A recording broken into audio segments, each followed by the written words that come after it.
back. Okay, so what's new? Get this out of the way, throw that back in there. So, printed out new parts. This time I printed them standing that way. So, much stronger in this dimension, much weaker in this dimension, which shouldn't matter too much. Got a few little hairy bits to clean up. And I also printed an extra knob for the one I broke. So, that's most of the hairy bits. Continue working on this. So, before I clip it on, I'm going to put the nuts in. Because that will be much easier to do now versus fighting once it's in place. So, here's the spring. Sort of goes in like that. Get it not cocked, and then the nut has to go in the end, which this might not be easier outside the machine. Spring-loaded fiddly bits that want to go across my basement, or if I'm fully unlucky, lower thoroughbred. Put that out. Let's try going this way.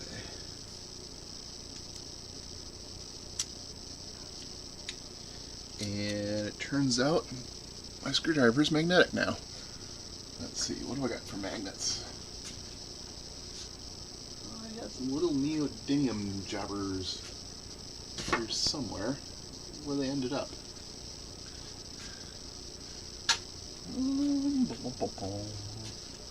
Here's the small ones. That's what I'm looking for. Aha! Found them. Hopefully that will counteract my magnetic screwdriver, or just make the whole thing magnetic and a bigger pain to put together.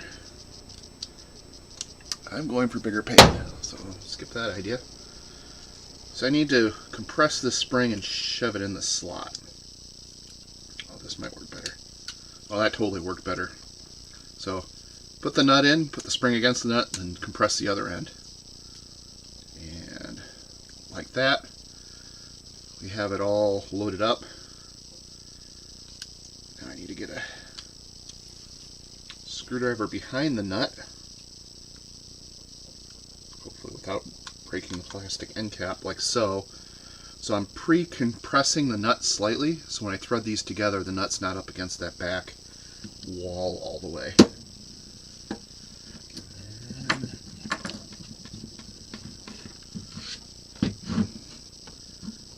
Carefully just thread it all together.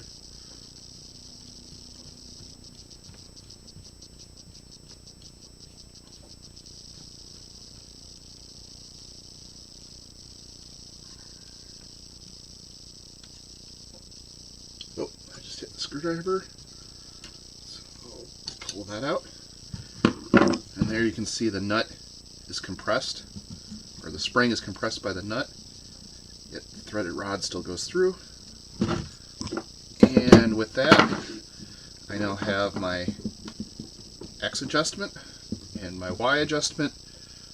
Now it's time for R? I don't know what you call the rotational axis. You know, it's usually X, Y, Z, and I think it's ABC maybe for the extra axis, axis-y, whatever. Okay. Next step, I need to get this top plate on. So, on top of these rides a plate, and on the top of the plate rides the slew assembly. So, I have tons of adjustment in this direction, a significant amount of adjustment in this direction. So here I got 70 millimeters, a little more, which is a little under 3 inches. My plate is about 7.5 inches. So let me just set this here. So if I line this corner up right there and go 7.5 inches over, which is right there, I'd only end up with a 1/2 inch, 1/4 inch, of 3/8 of an inch, let's say, of adjustability this way, which for most things that should be good enough. It'd be kind of nice to have a little more.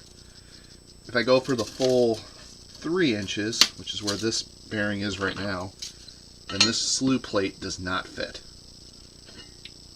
So I think I'm going to sort of compromise-ish. The slew ring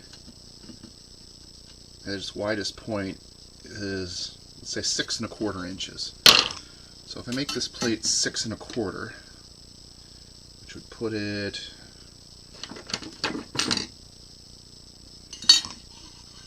the edge right about there,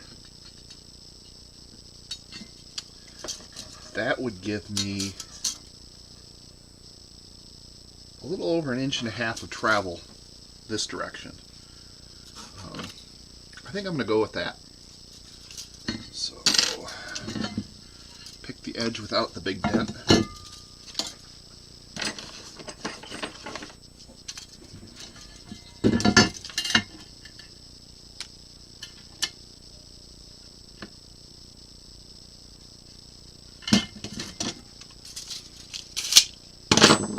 So right there's my mark.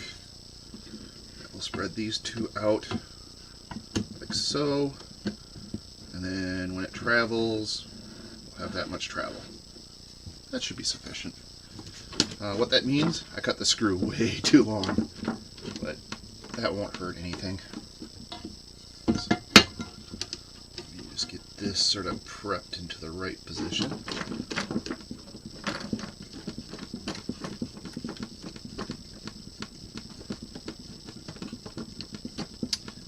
Go in here and cut that screw off a little shorter, but I don't think I am. So in case I miscalculated something, I can come in here and adjust stuff and not have to replace that screw. It's pretty well protected up underneath, so it's not like it's going to get snagged on something or ripped off or bent.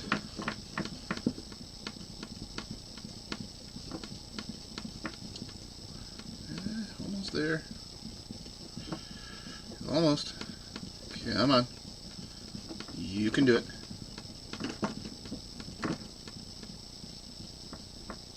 There. Okay, now I'm going to go and gauge the dumb and try and cut this on my radial arm saw.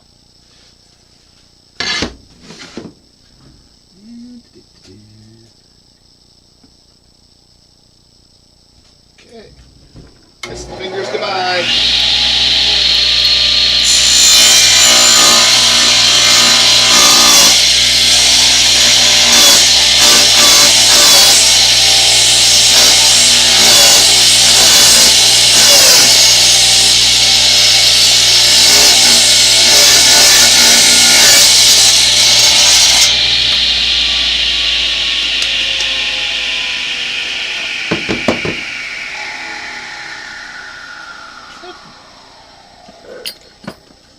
And I still have 10.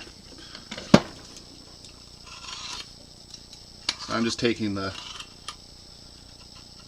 burrs off the edges so I don't accidentally cut myself too badly.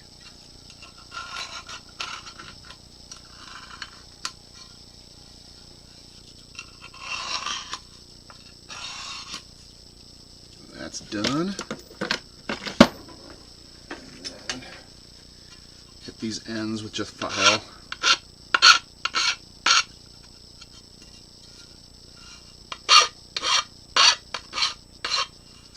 There. Now if I did not screw up too badly,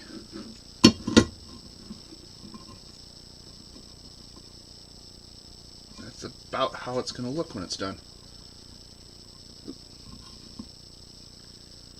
So my next step is I need to drill and tap a bunch of holes in this plate.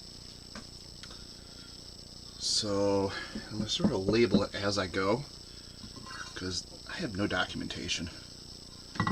So my first hole,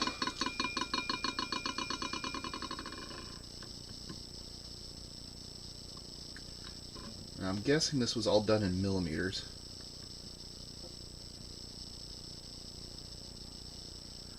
5 millimeters is a bit too far over. So 4.5.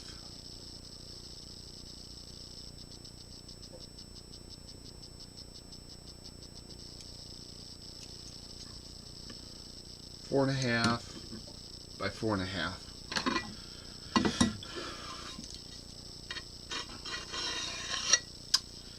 You know what? I'll just dike them.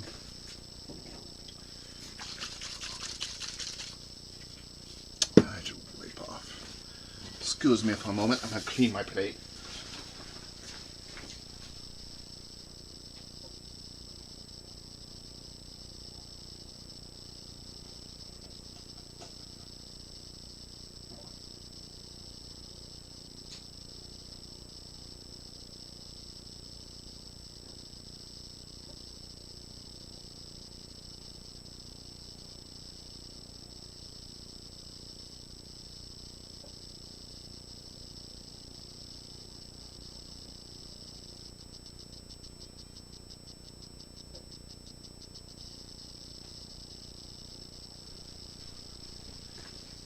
And this is back.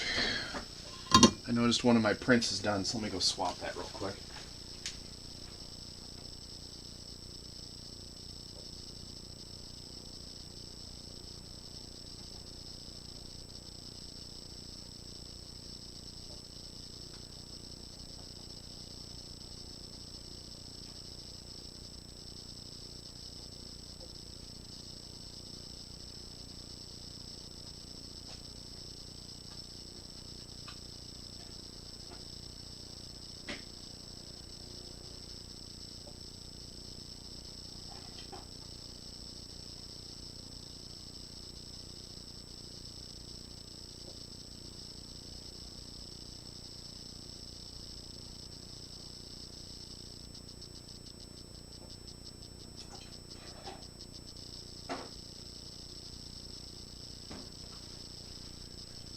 Okay, start the next one.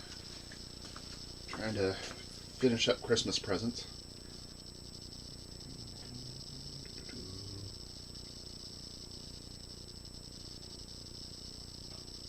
And print. Print. Cool.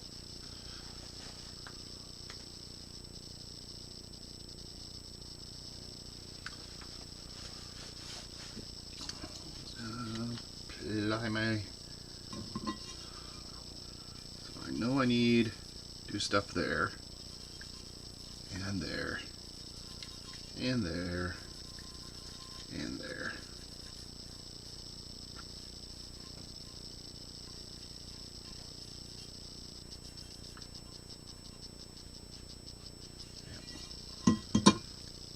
Eventually I'm also going to have to do all this hardware. That's right about there, right about there.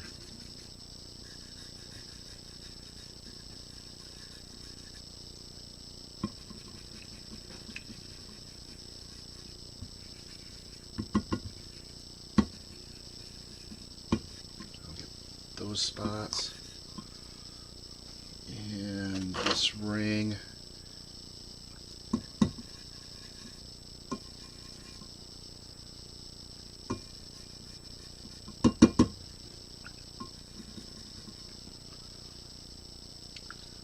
Somewhere's up in here.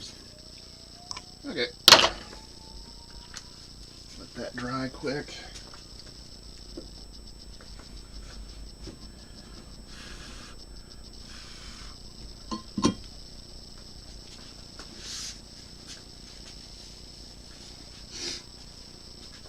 Now I could figure this all out and throw it, clamp the plate in my mill and do the dimensions that way,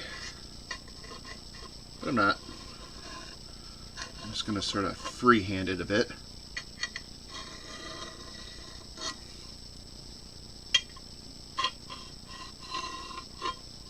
So these lines are 4.5 millimeters from the edge.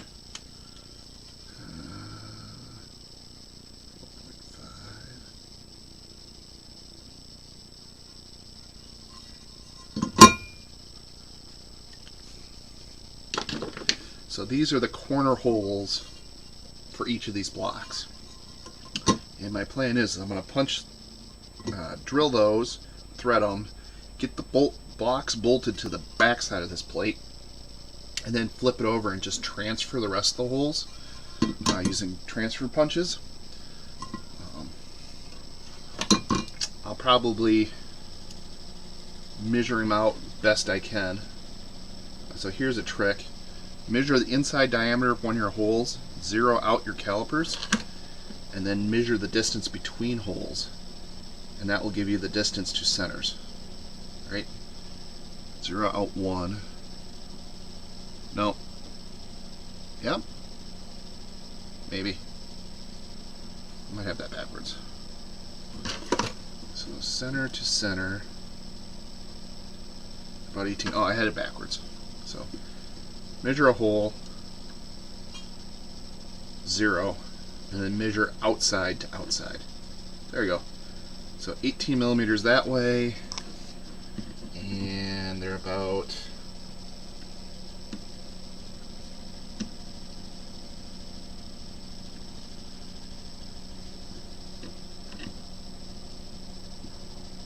29.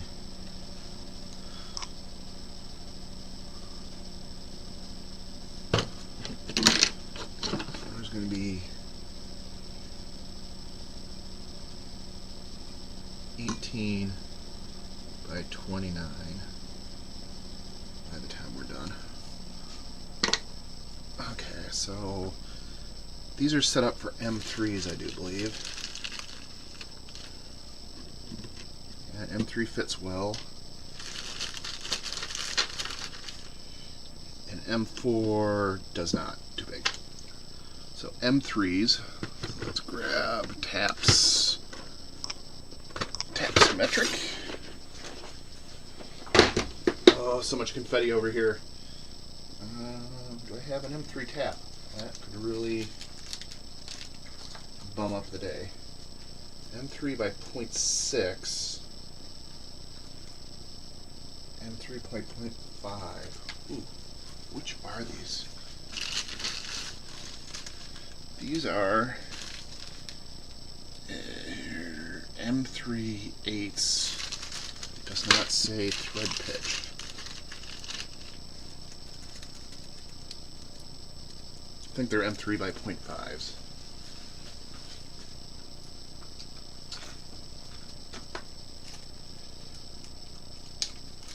Why I have an M3 by 0.6? I couldn't tell you. Here's the M3 by 0.5, and if I line it up with the bolt, that looks pretty spot on. So we'll use this guy.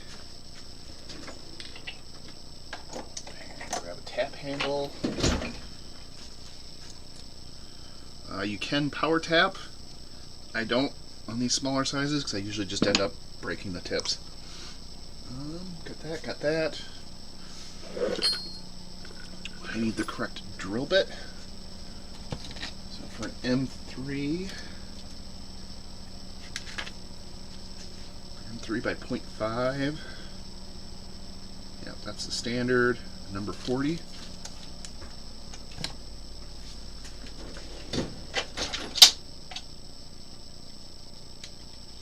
Should be 0.098. So 0 on 0. 0.98. 0.98. 0.98. So, okay. My set of number drills came from Harbor Freight. I mean, they're nothing fancy. And the reason I check the diameters is every once in a while I run into one in my set that it's the wrong size. They gave me 2 of one size and none of the other. So, quick check. Even if you have a good set, it's a good habit to get into, just in case something gets put back wrong. And the other thing I need is a center drill. Oh, my center drills apparently got dumped. So, that one goes there. Those go there.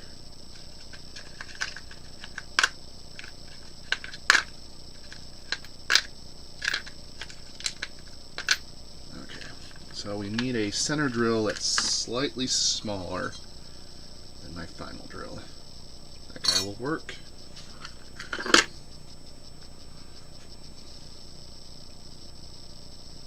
He's got a relatively sharp tip on him. What's next?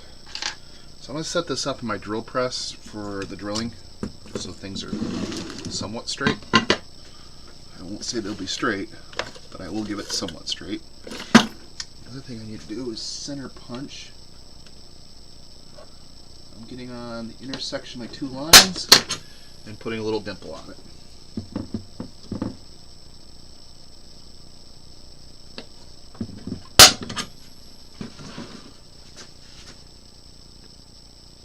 This will help the center drill from wandering around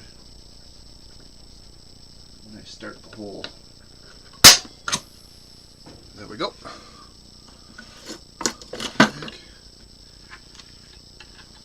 And I'm going to go set up on the drill press, drill this quick, and I'll be back.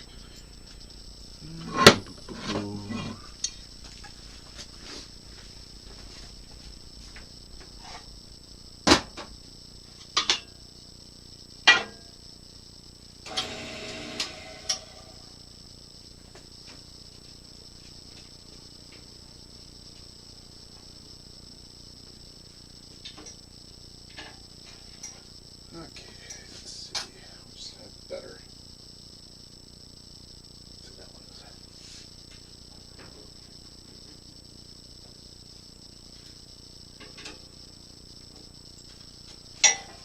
Okay, just go down, go down.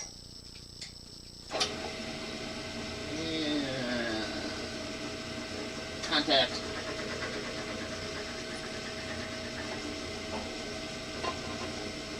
One center drill, two center drill,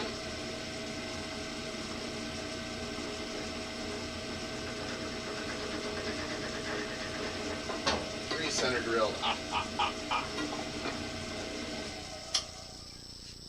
Is the count even still on Sesame Street?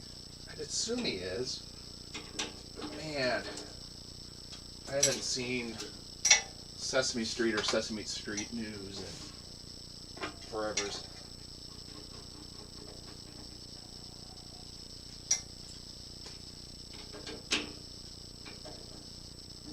Okay, set up with the drill. The drill is bigger than my center drill hole, so I didn't screw that up. And contact. One done.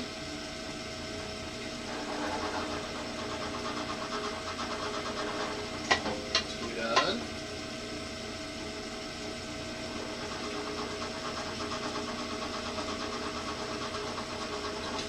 Three done. And I'm just going to leave the drill in the drill press since I will be doing a bunch more holes yet. So, there we got the plate, 3 corner holes. Get this in your tap. Get some cutting fluid. And a new paper towel since I wandered off with mine. And, oh, laundry stopped. I will be back.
And the laundry is taken care of for another 70 minutes.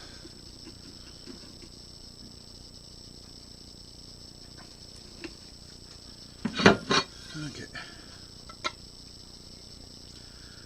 So the key for tapping is, one, get the tap started straight.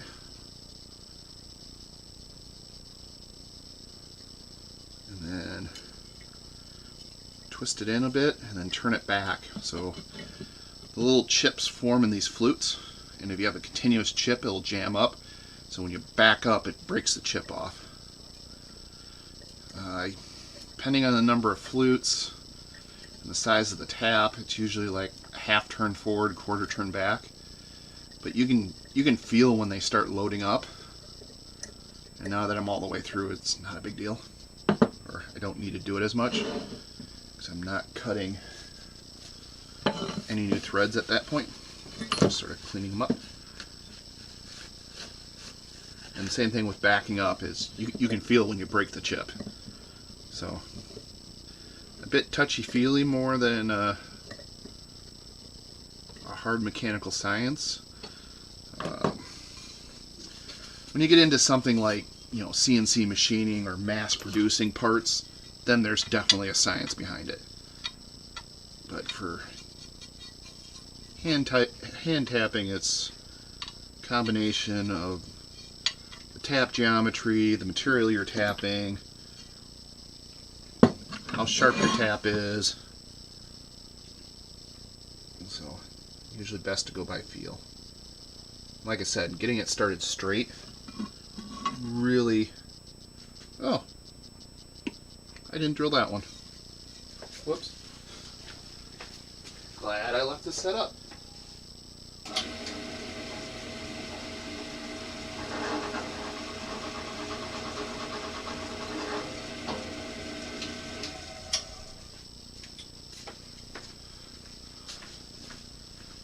Apparently I can't count. I blame the caffeine.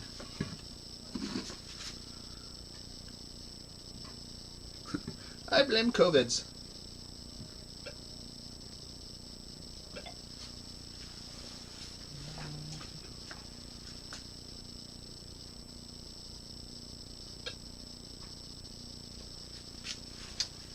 That was my brother.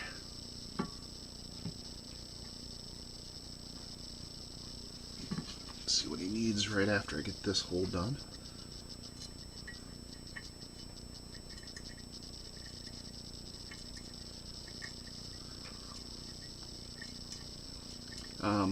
If you're doing thicker work, you know, even breaking the chips will start to build up in the flutes. So if the going starts getting tougher than how it started, just back the tap all the way out, clean all the goop off of it, and then keep going. You really don't want to break your tap off in a part. I do that all the time. I get a little too overzealous, break it off, and then a lot of swearing. If I'm lucky, sometimes I can get the tap out. Depending your tap and the material, you can use various things to dissolve the tap if it's in aluminum. And otherwise, you just sort of have to break it out. If you're, for some reason, you have an EDM machine laying around, you can use those to sort of just erode the tap with electricity to get it out. I don't have one of those. Sometimes you can get down in there, sort of break the chips out, and then spin the tap out if it's a larger tap. But usually it's just a lot of swearing and praying you can get it out again. And then end up just having to remake the part. Okay.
I'm doing is, definitely when drilling, and then again when tapping, it tends to push a little material out of the holes and make a burr instead of cutting things clean.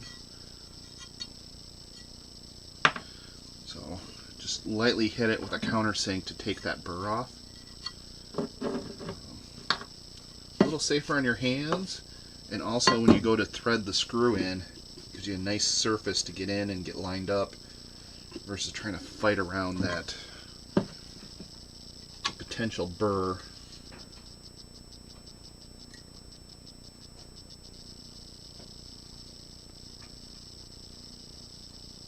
Which can drive you a little crazy or cross thread the fastener in.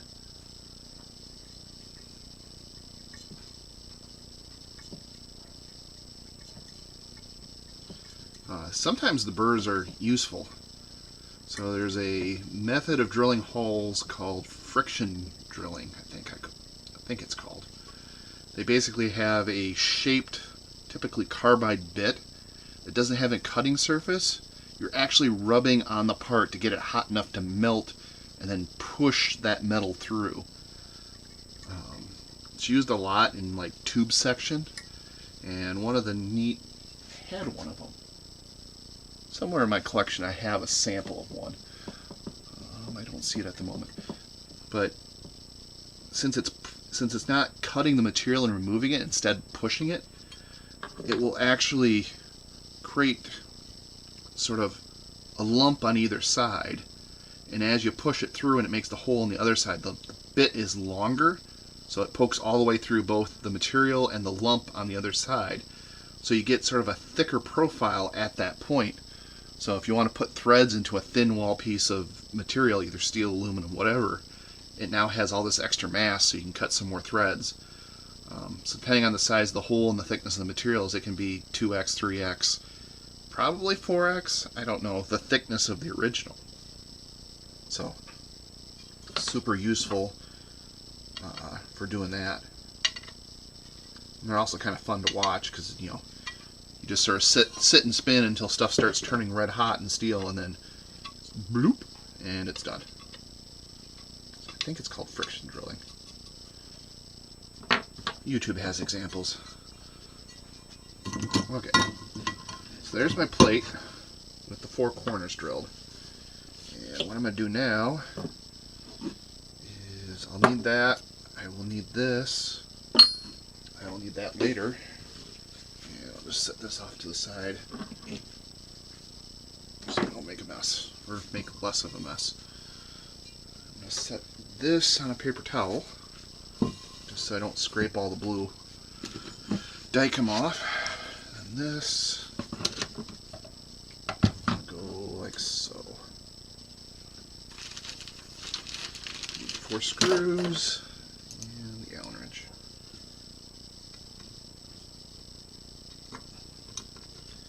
There's number 1.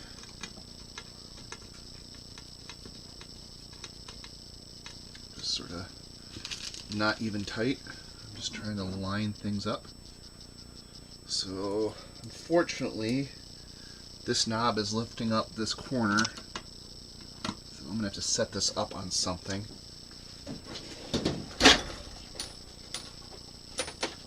1, 2, 3 blocks for the rescue.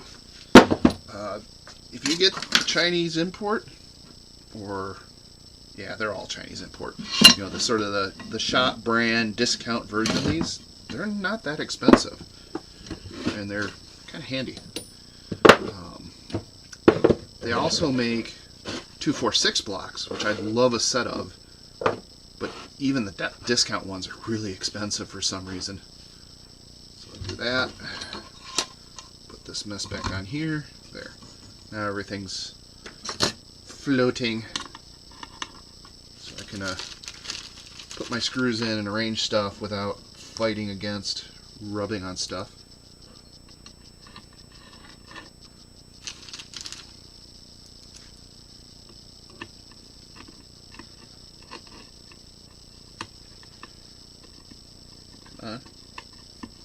That hole is a little harder to start for some reason, so I'm either not aligned squarely, or there's a bit of a burr. So I like where that one is, so I'll just tighten him down a bit. Nope, that one looks good. That one looks good. There's that one. So now that I have all that, I want to play with. So I don't have these super locked in. So again, right now I'm just playing with the, do I need a lower plate?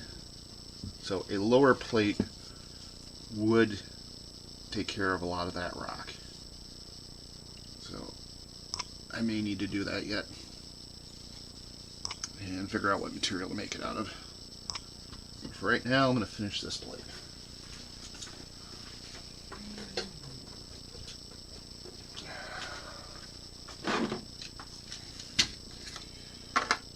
So let's see if my smallest center punch, it's actually too small.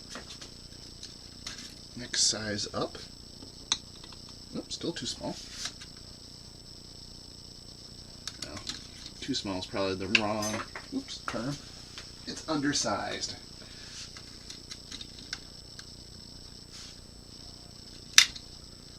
Next one up, 1/8 inch. I think that's about perfect. And while I'm here,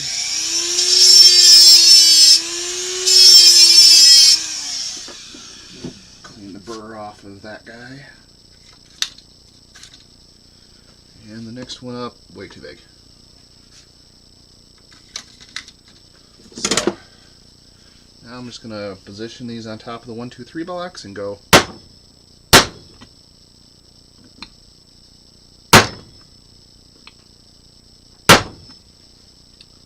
Okay, he's on top.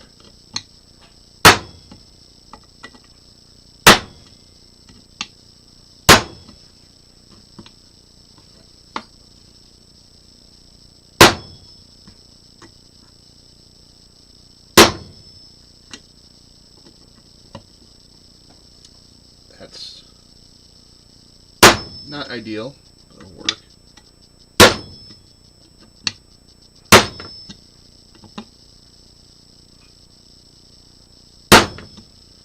And there, I have the remaining bolt pattern for that layer.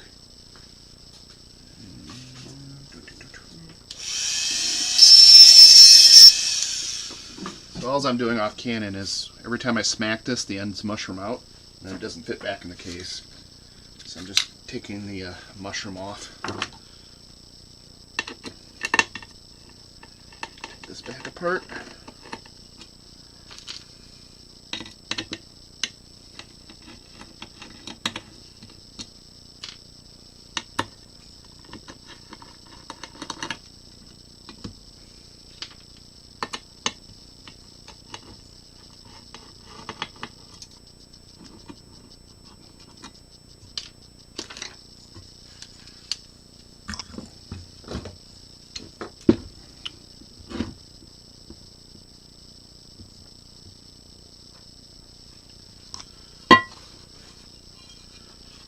Now, back over to the drill press, I'm going to drill those 4 holes, tap and repeat. Or 3, 6, 9, 12 holes. It's the weekend. I know math.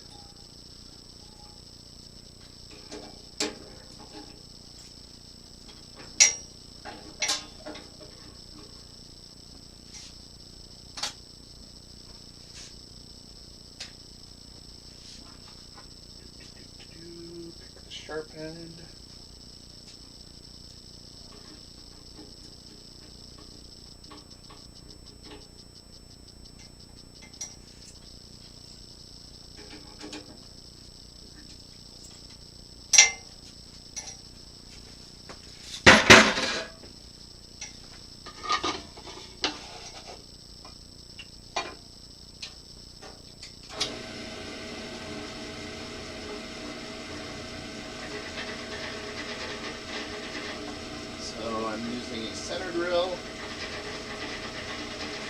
each one of those little pips. Just one corner done.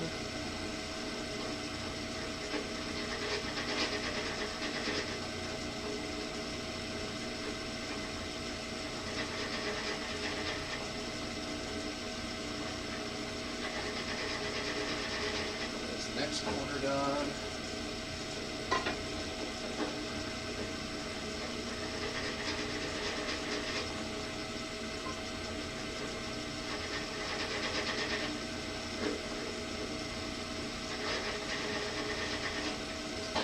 Done.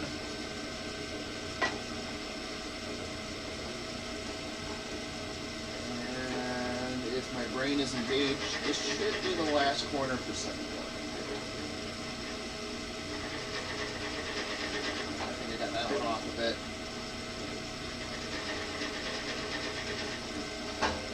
Okay, so this is all I'm doing with the center drilling is taking those little pips from either the center punch, automatic center punch, or the manual center punches and drilling them down in, I don't know, 1/16 of an inch. Just gives you a nice hole to start your drill bit so it doesn't wander. Or start your twist drill so it doesn't wander when you start drilling.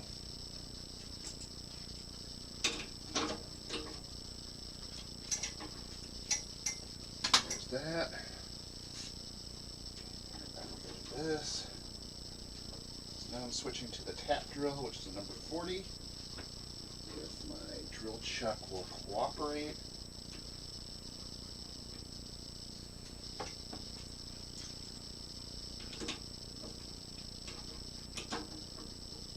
There we go. Butter.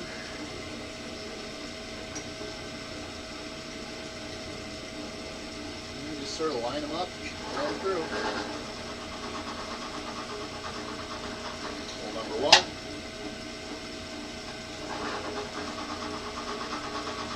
Hole number 2.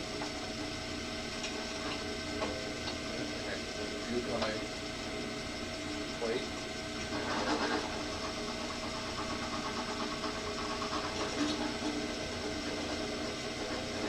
Hole number 3. Stuck on the drill bit for a minute. 4.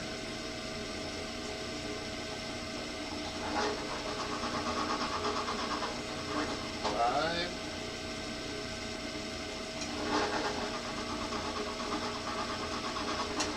6. Dump my shavings.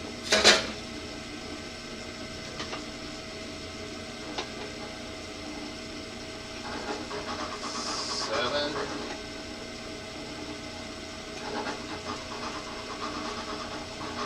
8.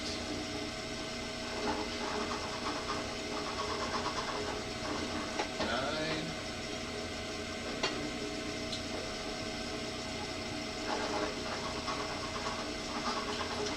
And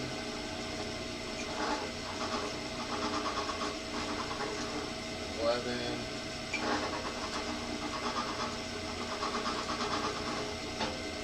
12. That is it. Okay. There's the back side, there's the front side, all the way drilled through. So now we get to tap all those little guys. So, in theory, if I did things right, this should be about 18 millimeters. Yep, 18 by 29-ish by 29. Cooler. So, Sharpie. Go like this, go 29. Go like this, 18.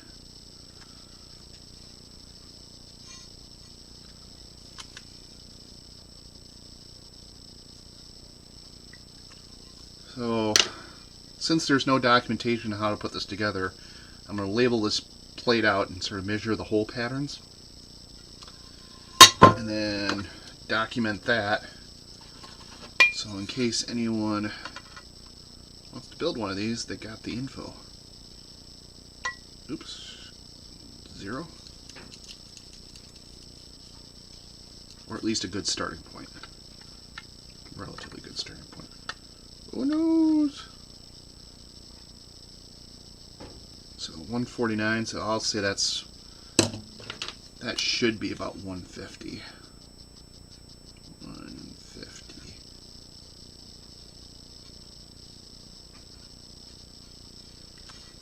And then this dimension here is bigger than my calipers. So we'll start at the 2. That's about 200.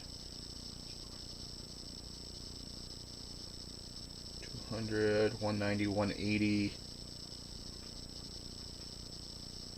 It probably could be 180 and work just fine. So we'll call this 180, and it's plus 8 plus 9, because there's 4.5 and 4.5. 150 plus 9. So probably a 160 by 190 sheet would be pretty good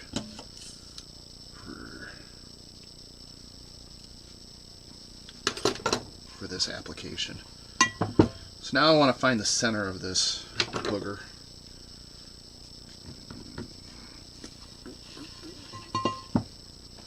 So 180, so my actual plate dimension, this guy currently is 193-ish? 192, 193?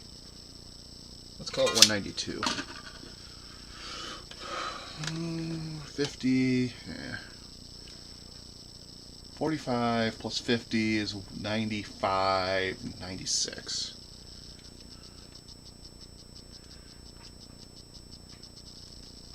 Yeah, I can do math in my head. It only hurts slightly. So now I'm going to go to 192, 80, 90,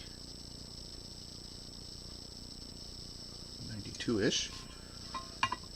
And scratch a line through there. Well, I actually want... Center doesn't really do me any good, so... There's one line. Here's the next line. Air compressor. Oh. 196. I can math, I just can't remember. Ooh, 196.0. Nice. That looks more like it.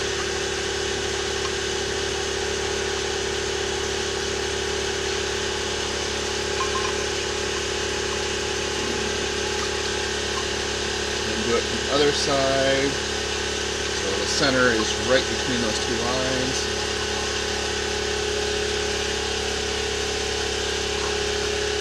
Just like that. And this is 59-ish. Yeah, 59, so 25 plus 4.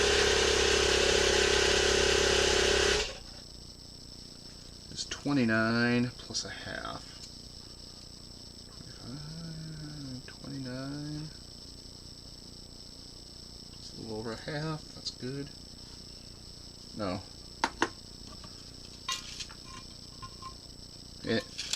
Add 50. So 79 and a half.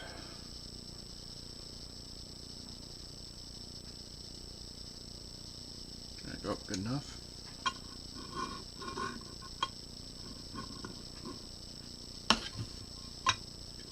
On this side, so right in between those two lines is the center.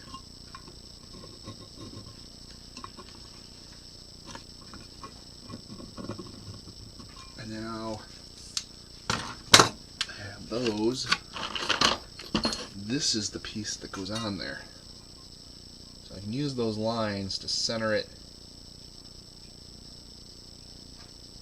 in the holes. So there I have a rough idea where it is. I'm going to drill one of the holes, since these are M3 screws as well, and then I'll come back and tap them all, because tapping's kind of a pain in the butt. So in theory, I should just take this guy, line it. Ooh, smaller by one size. Look at that. The reason I'm doing all the lines is I need these two lines get the X direction, these two get the Y. And if any of those are off when I set this hole, then all of them will be off from there on out. That's a little big too. But now I got that position, I can drill him, tap all these, and then mark the other three. So that spacing is hopefully dead on. Now the reason I didn't do the other three right now is since that's not screwed down at all, it's going to move around. Come on. And if it moves around too much, then nothing will line up. Well, at least one hole will line up, but the other three will not.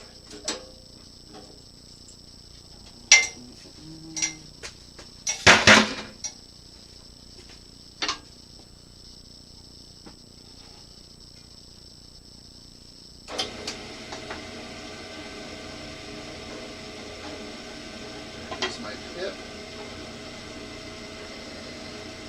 Center drill started.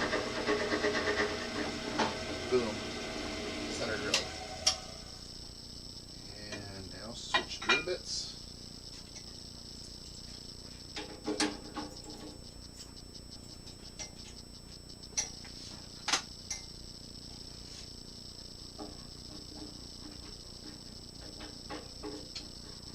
Oh, I forgot about some key things. I hope that doesn't cause me issues. I will check them immediately after drilling this hole.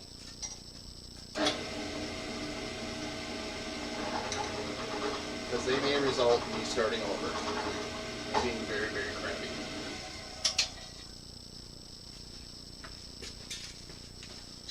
So,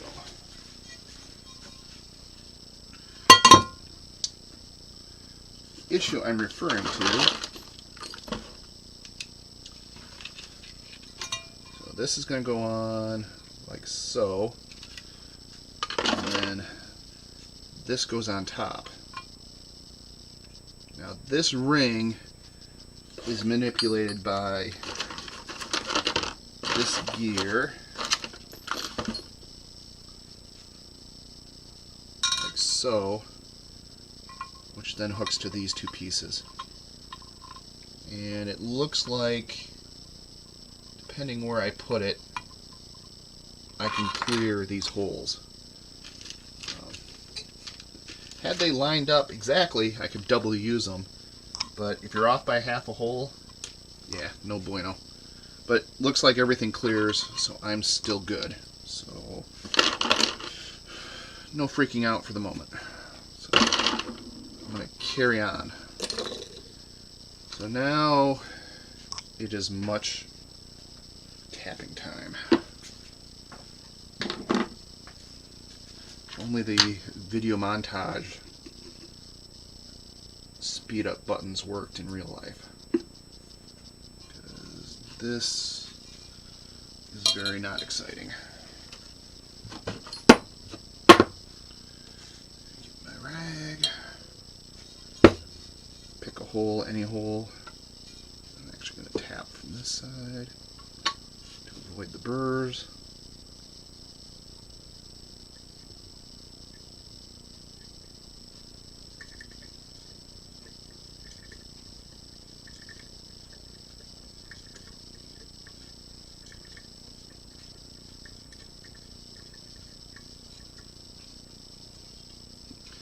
No, I haven't threaded a screw in to make sure. Oh yeah, I did, because that's when I transfer the holes. We're good. I have done that where I've drilled and tapped an entire plate and then found out I used the wrong tap. Again, makes for a cranky day.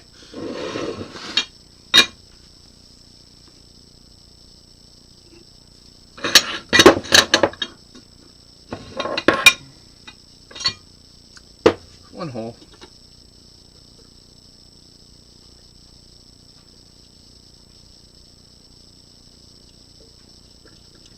Oh, my printer stopped. I should go swap that after this.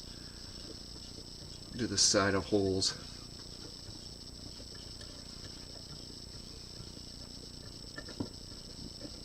Currently printing some small widgets in PLA for a Christmas present.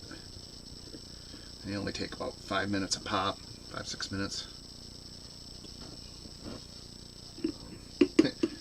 Honestly, I should have just put more per platen, but I wasn't quite sure of the scale.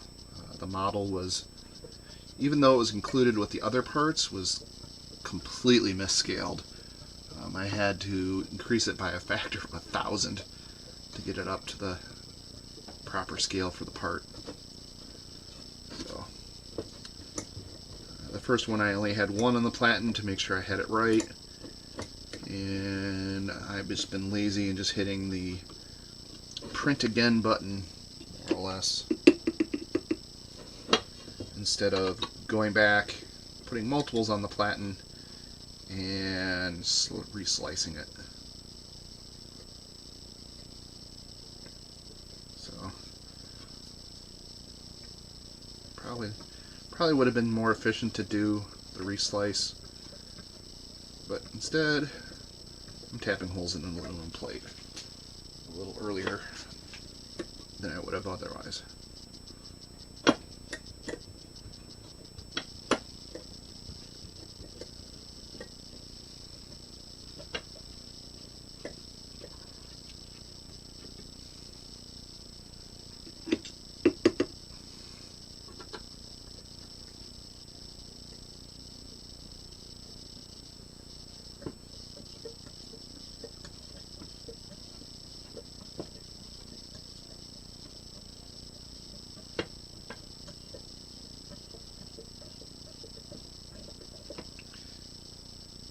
Yeah, I'm not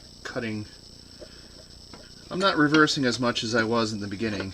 This combination of tap, which is probably relatively sharp, and this aluminum is not forcing the need at the moment.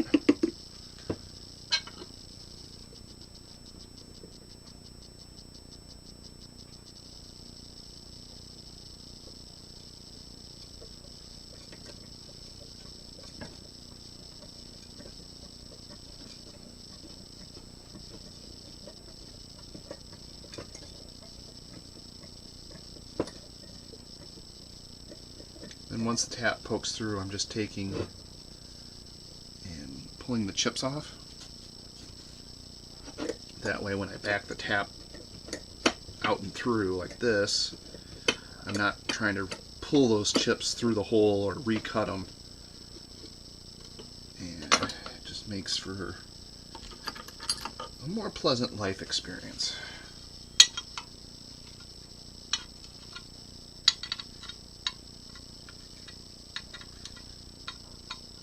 Countersink the burrs off.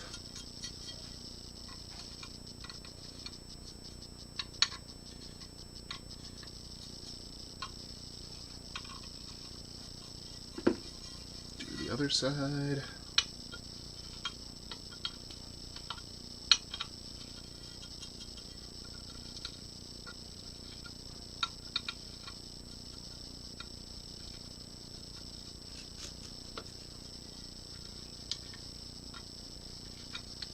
This was the side that was down when I drilled these holes. There's a significantly larger burr that you take off.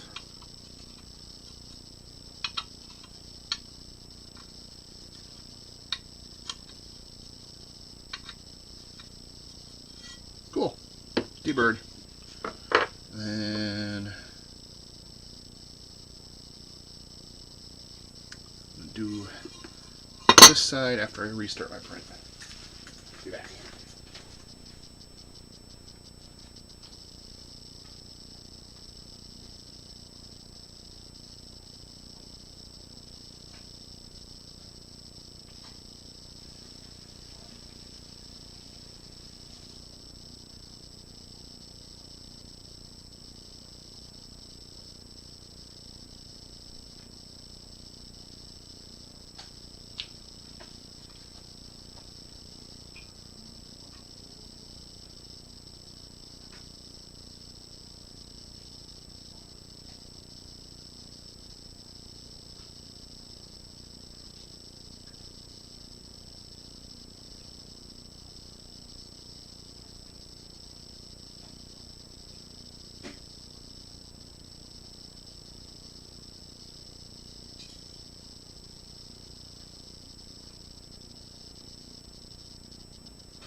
Three done, 5 more to go. Okay, start with the next set.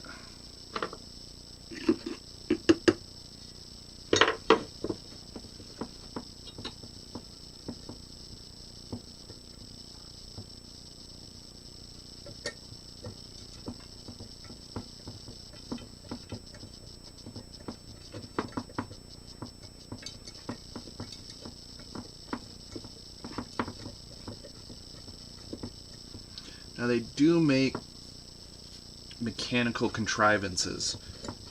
Well, they were mechanical. I bet the new ones are electronic for, I think this is considered rigid tapping.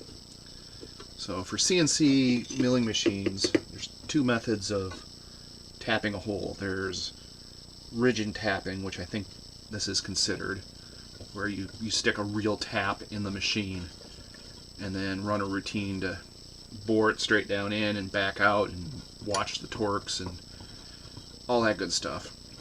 And then there's another style where you actually machine the threads. So you get a end mill with the correct profile on it for the threads, and it's smaller diameter than the hole, and the mill synchronizes the rotation of the cutter with its motion and does a helix down the hole to cut all the threads in the wall.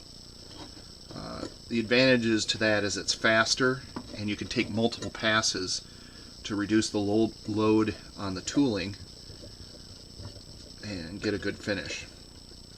Also, your tool lasts longer and doesn't break, and if it does break, you can just fish the tool out of the hole versus having a tap broken off in it. So before the advent of CNC, they actually make tapping widgets for non-CNC machines. They started out mechanical, new ones might be electronic, might not, but you chuck it up in your mill, it holds the tap, and I think there's a clutch pack in it, and it goes in until the chips start to build up and pops the clutch, and when the clutch pops, it automatically reverses the bit through a gear train. And then once it backs out a hole far enough to break all the chips, it hits them, probably a lever inside, which then puts it back in forward gear. So you just basically go, and it's sitting there going cut forward, cut reverse, cut forward, cut reverse until you pop out the bottom of the hole. Another widget that'd be really nice to have, but I don't do enough of this to be able to justify purchasing one, They are not cheap, even used. Other things, if money was no object, I'd probably get is a tapping stand, which is basically just, it looks like an arbor press where it's a flat base with an arm that sticks up and then a wheel on top. And all it does is hold the tap perpendicular to the base of the machine so that you can't start a tap crooked. They also make fancy ones where it's a multi-linked arm, so you can do this number with the tapping head and it's always perpendicular to the plate. One of those would be really cool.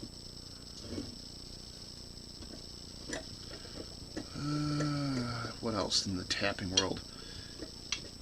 Yeah, I think that would be about it. The multi-linked arm tapping widget with one of the automatic tapping heads would be super sweet in the shop. One of the machine shops I work with at work has one of those setups. I think it's pneumatic in that particular case, and yeah, you know, they just sort of go bonka, bonka, bonka, bonka, bonka, bonka, all the holes on a part, and then they're done. You know, they just have to sort of hand line up the tip with the hole, and the machine makes sure it's perpendicular, and you don't bust the tap off in the hole because you're forcing it. I probably should figure out what the name and model of one of those things is called, and then go through it on my eBay watch list. So a lot of this tooling I have is all used. I just sort of, if I have a project that I need to get done now, yeah, I go to McMaster-Carr, Schar's, MSC, one of the supply houses, and just buy what I need to do that project. But a large chunk of this wasn't need, so like the cases, the taps, a large number of them I bought at Ace Hardware when it went out of business in town, which that was a very sad day. And then the rest of it is all just, if I see an auction, usually not eBay. eBay runs expensive, but I sort of keep an eye on the local auctions, and if there's a business or going out of or selling off equipment, usually because they're going under, and there's a random lot of drills and taps and whatnot, if it goes for a reasonable price, which is literally pennies on the dollar, and there's not a lot of interest from other people, I'll bid on it and pick up a couple lots. It's really hit and miss.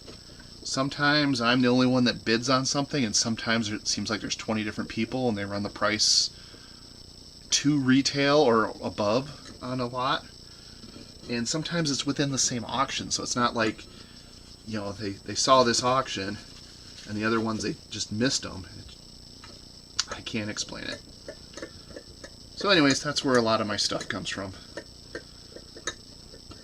So I don't live in a industrial city. In fact, I'm pretty much in the middle of farmland.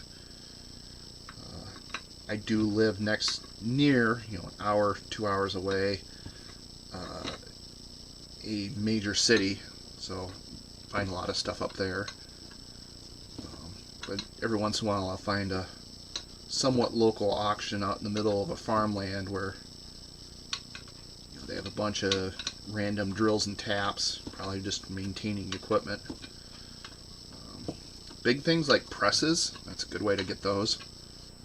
Just watch the auctions.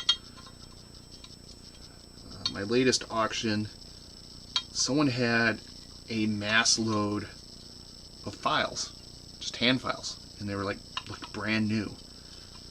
And when I say mass load, I don't mean like, oh, he's got one or two of all the different sizes. It was like, here's a box of a dozen 6-inch files.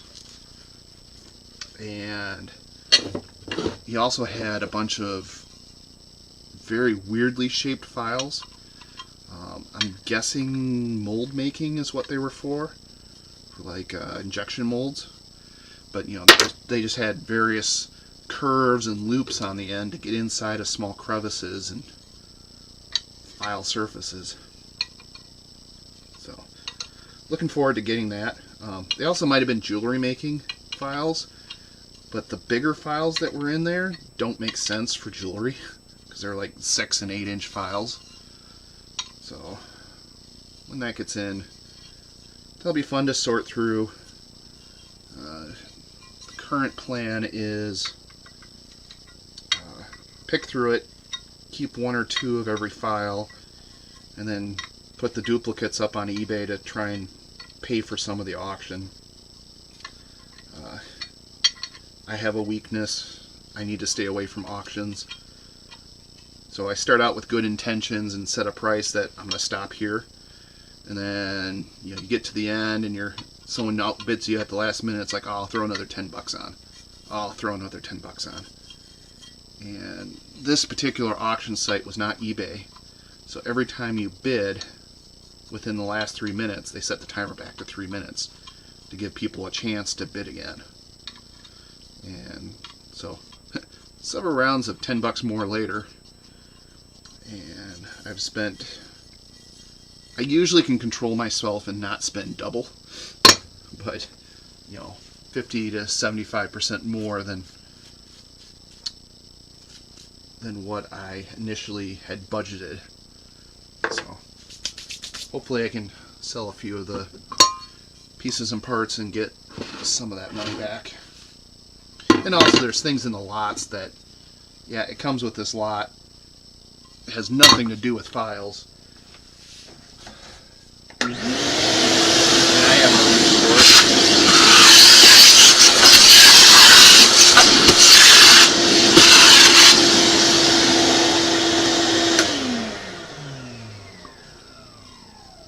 But maybe someone else does, so throw it up on eBay for a couple bucks, enough to make it worthwhile to pack up and take to the post office, and then see if I get any bites.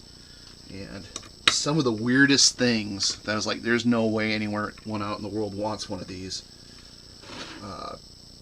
have been some of the best sellers for me. So like one time I got some manual hydraulic flow meters. So basically it's a tube with a window and a float in it, and as the fluid goes by, or spring-loaded float in it, and as the fluid goes by, the faster it's flowing, the more it pushes up, and then there's a gauge on the side. And I threw that up for $5-10 bucks, and the auction ended, I want to say it was like $70 or $80. I was not expecting that. So what I'm doing now is I got this screw kind of tight. Yep. And I'm using that to hold this ring, and then I'm going to punch the other holes. So when I drill and tap these, they're hopefully dead on where they need to be. Like so.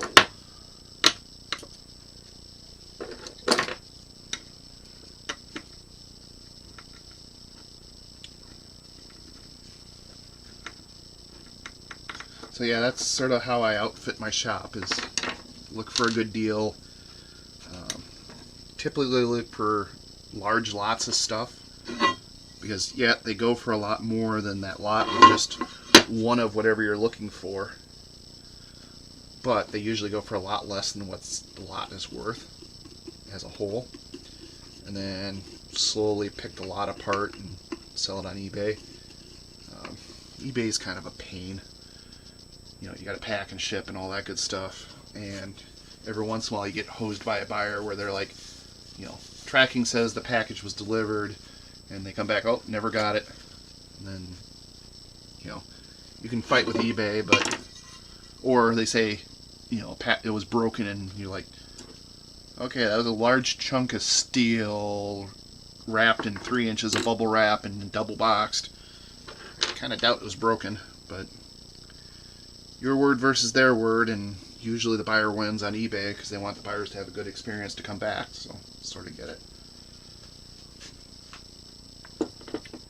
But yeah, so I usually just have like an auction a week and go until I run out of things to sell, and put stuff on there for what you think's a reasonable price or worthwhile to start.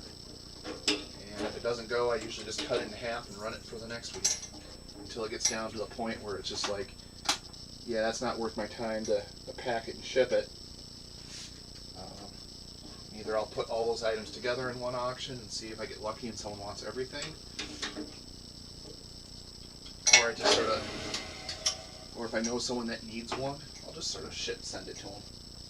Like, here, have this, it's not worth my time to screw with it anymore. Fill these pips. Pip 1. Pip 2.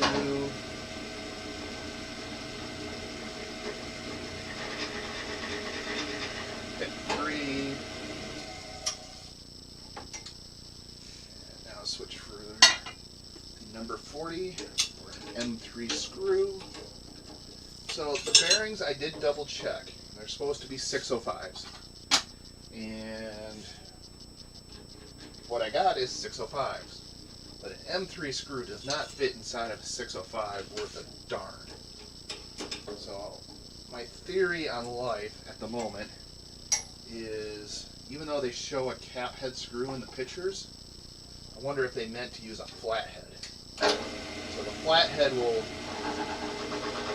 the cone on the back of the flathead will sort of align the head of, or align the center of the bearing to the center of the bolt.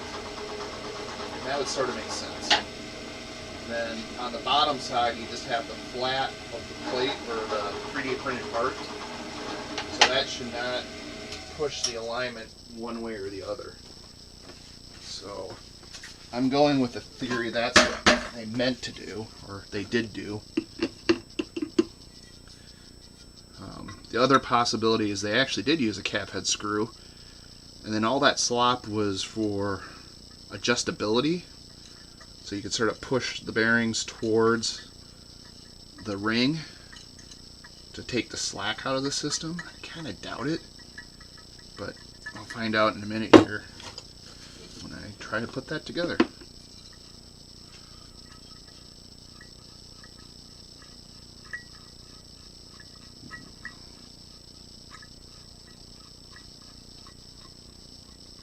I should see if I'm still streaming. Yep, still streaming. All by my lonesome. I gotta figure out how to hook YouTube to Twitter again. So when things pop up, at least sends out a notification. Don't have a whole lot of followers, but someone might find it interesting. You know, sometimes I just find streams on YouTube and just run them in the background as noise when I'm working on other projects. Especially the ones I can't share until the event, which has been really, really tough lately. So, working on conference badges for CypherCon 2020. So, as you all know, April 2020, kind of the COVID's hit. So at the last minute, well, not the last minute, we had a couple months of warning. You know, that got canceled for good reason. Even before it was canceled, we were sort of down to a skeleton crew just because of COVID's. You know, none of us want to screw around with that crap. So we went from, you know, the whole group of friends trying to help us do final assembly to basically one of us of the group being able to work on any given part at one time. So everything slowed down. The bulk of the assembly was done. There's some quad flats on the card that I still don't have the solder paste layer dialed on. So the stencil puts too much paste on them, and if you try to just do standard reflow on them, you get shorts, and you basically have to touch up every board anyways, and a lot of them you have to reflow the part, pull it off, clean up a little bit of solder, and then put it on again. So just kind of a real pain in the butt. So instead of putting them on before reflow, we left them off, and I've been manually reworking them on. I think I'm down to 100, 130, 135-ish. No, 150, 120-ish left to put parts on. So, I'm a bit sick of that at this moment. So, 2020 was a no-go. I have a sneaking suspicion 2021 will also be a no-go or move to the end of the year. So, normally it's like April, first week in April. Does everyone line up? Everyone lines up, nice. Even with the vaccine rolling out, I don't think it's going to be out to the general public in time for an April conference, so I will have to continue to sit on what we did, but until the conference. So usually keeping your mouth shut for a year is hard, especially when you do something new and interesting you really want to share. But now we gotta do that for 2 years, possibly a third. So just like, okay, where are my bearings? Bearing. And we have bearings. And I don't have any other bolts in here. I'm down to springs, really short screws, really long screws. So what happens here is there's these three pieces that go together to make up this slew plate. Now this one has an inner ring, so the bearings actually run on the inside of this piece. And these two lips keep it centered, and this guy just sort of holds all the bits in place. So maybe it was intentional. I'll try it out with non-flathead fasteners to start with. The other thing I have is these are way too short. So these are M3 by 8s, so I need 10s or 12s. M3s up to 35 are in this container. Just put this off screen because lack of space. So here's M3 by 12s. I'll try them first. I have plenty of them. And if I need to, I can back down to M3 by 10. So like I said, here's the screw in the, yeah, 12s are a good length. Get all these out.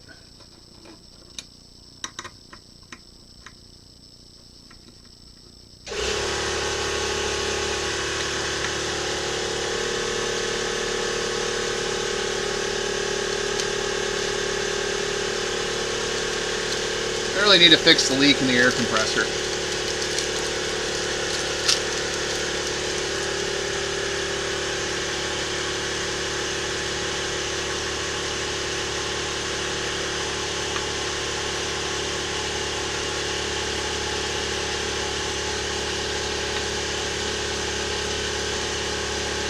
Well, the heads on the 12s do sort of self-align these a little bit.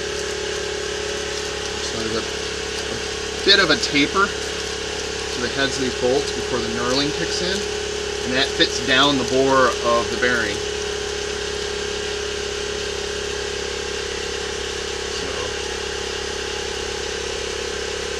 So look, there's a bit of a step in it, and that step just fits inside the bearing. So I might be able to just use these and not have to find flatheads. Flatheads would just do a better job of this. But here's that one. Do the last one.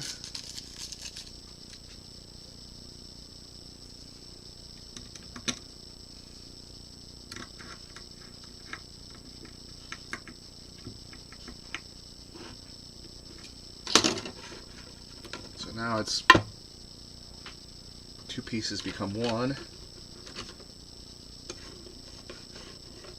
Yeah, that's not too bad. For taking all the slops out of those dimensions, there's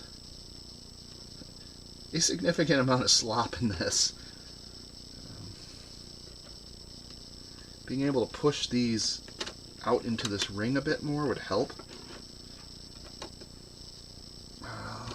What do I got for 12mm?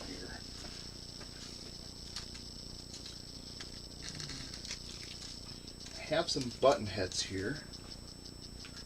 Oh, those are 10s, 16s, 14s. Oh. Got some pan heads.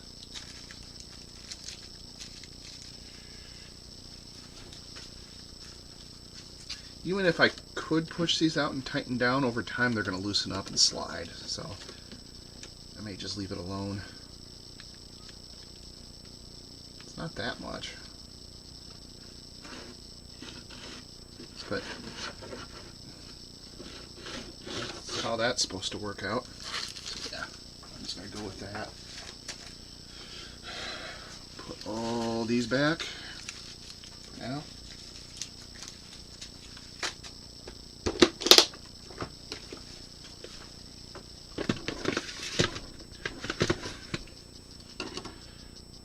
What's next? First off,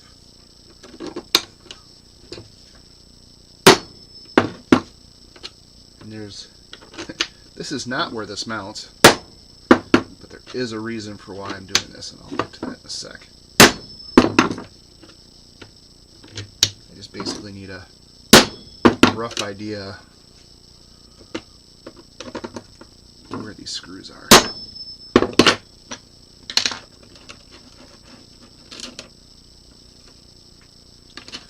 I do need to figure out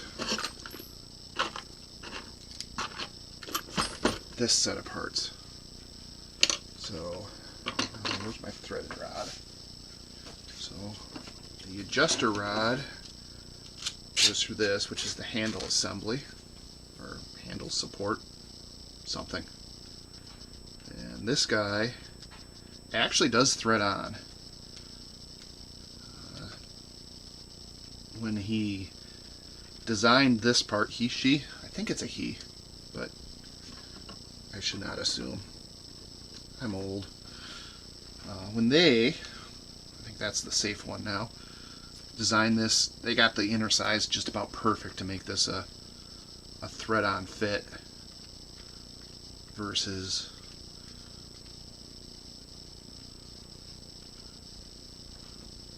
slide or a press fit that needed extra manipulation. So I'm trying to get this into the center. Oh, there it went.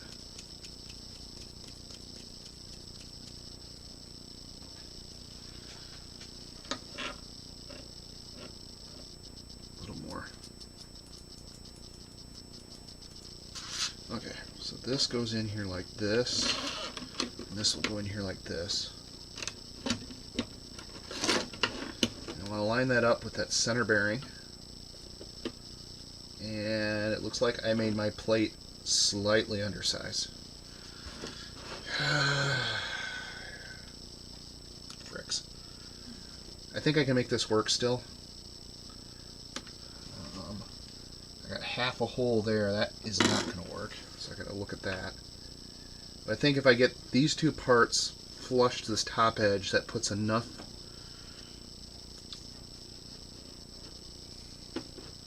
enough preload on this, it takes a lot of the backlash out.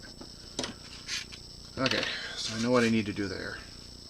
So that's going to be the next set of holes to be put in. And then I can start putting these parts together and on. And then once that's done, I can take pictures of all my dimensions and slap this whole assembly onto the frame.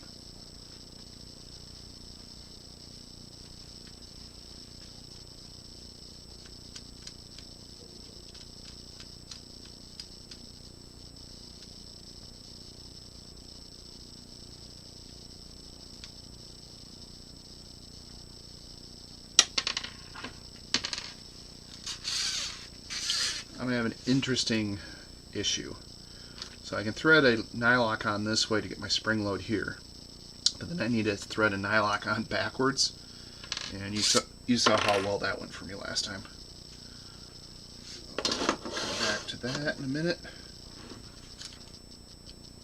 Now, I could go this way, but in theory this is in the center, so that doesn't help me any. So I need to find a spot for this where I don't have half a hole. So I think I'm going to split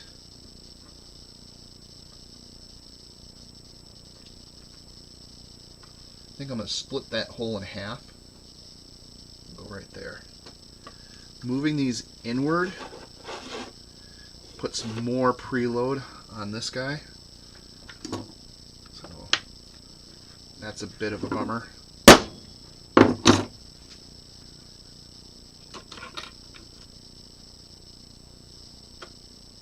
But it is what it is.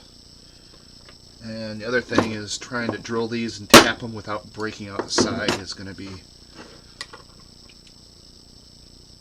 entertaining. Now option B, which I should not discount yet, instead of drilling and tapping there, I can replace this screw with a longer one, bolt that with a nut, and then put the other screws in. Or go all the way out there. I like all the way out there. The downside is it sucks this in a little more, so there's the center line of the rod is closer to this, which is more preload, but these are out farther. I like that solution better. I'm going to go that route. So the plan is I will screw these assemblies in from the bottom using longer screws through this bracket so they stick up at the top. And then on the top I will just put a nut in that corner and then 3 of these screws in the other 3 corners. So right now I'm just sort of lining things up, tightening them down. So it'll look approximately like that when I'm done.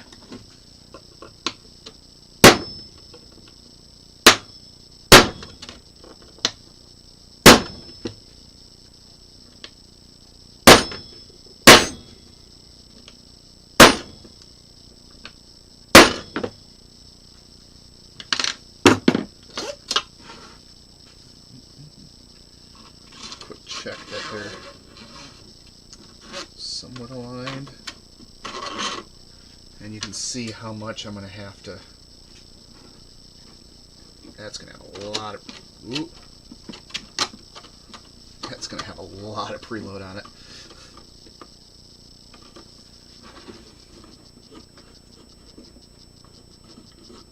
I should check and make sure I can actually get this assembled that way. Taking that off, get some preload out of it.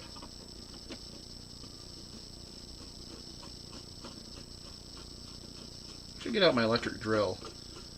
Stick that on the end of this rod and use that to spin this. That's not that bad.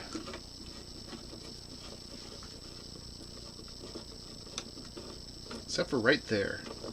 I don't know if I just wore the oil off the rod there or if the dimension of the rod is slightly off, but definitely harder to spin.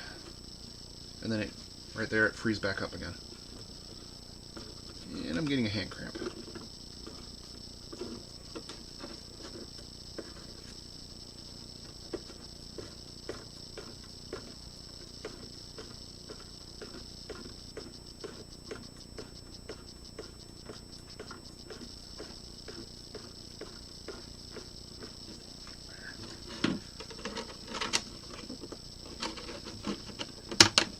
Okay, that's in.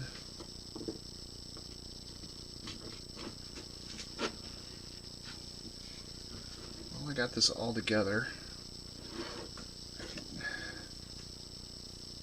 Add some marks. I just heard my dryer stop, so I got to do laundry again. These are approximately where the various hardware will need to go. You know, I don't know how deep one of those knobs is. Knob depth is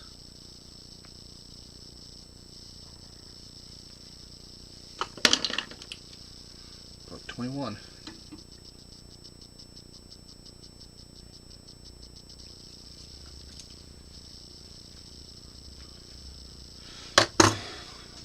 Where to cut that. I'm still concerned about how, good news, tightens up this side, but you know, there you can see the rock in it.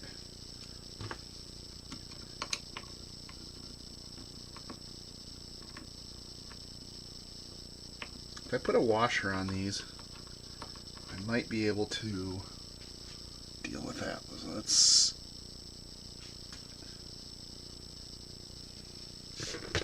put back that in the wrong spot.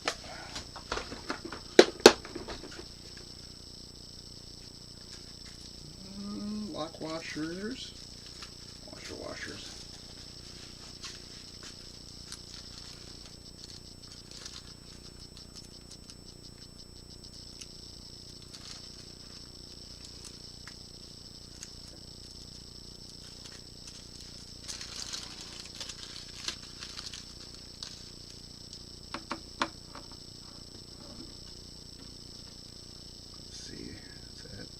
That significantly makes the head bigger.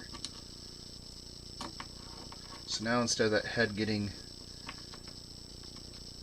centered by the bolt, I can just sort of crank it down like that.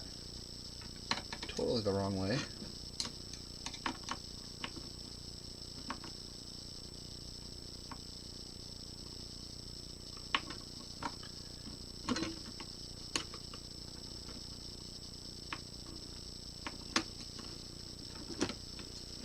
That took out a lot of the... So 3 of them in the right spot, and use this 4th one to align it. Okay, that took... I can take the preload out of this one.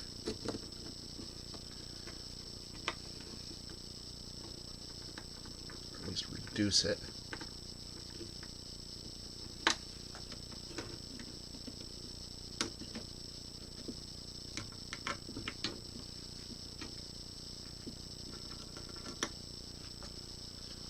Now that I did that, this gap closed up, so that's going to add drag to the whole assembly.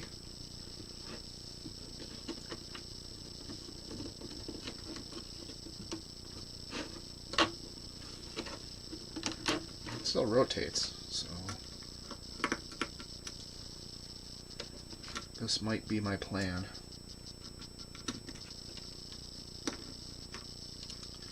Use the slop in the bearings to try and adjust.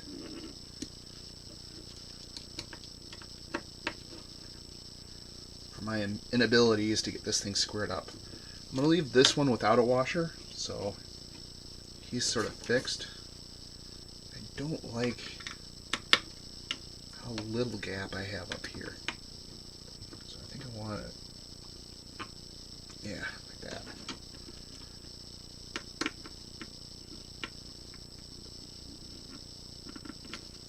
There. I think that's my plan. take these off. So these are 8s. And they're about perfect, so I need 8, 9, 10, 11, 12, plus another for the nut. So 16 millimeter, 16 to 18 millimeter screws just for these 2 corners. What do I got? 25s, too long. 20s, could be used. 18s.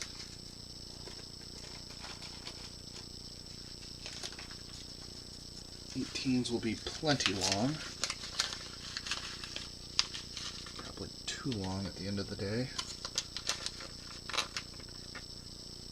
We'll start with them. And I need a couple nuts to go on top. These are all weird nuts. Do I have nylox? I do.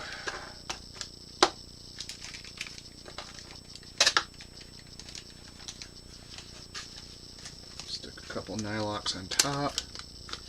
Oh, this bag's splitting open.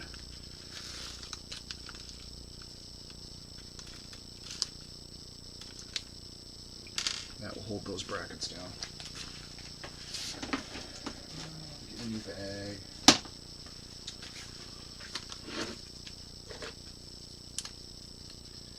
So M3 by 0.5 nylock.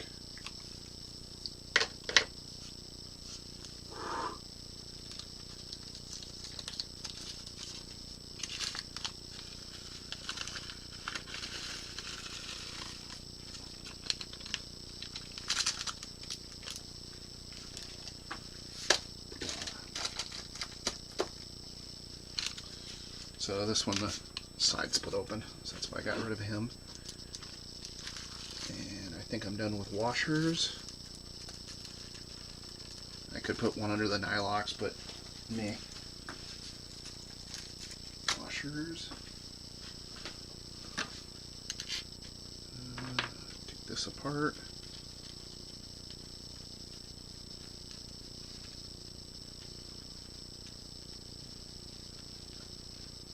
So I don't think I need any nuts on that side. I will do my spring nut washer combo on this side, and then I need 2 nylox on either side of this gear so I can pinch him and keep him from unthreading.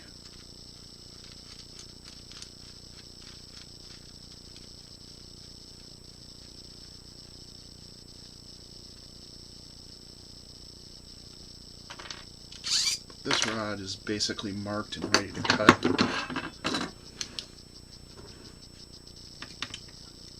And so now with these adjusted like this, oh, that's pretty good.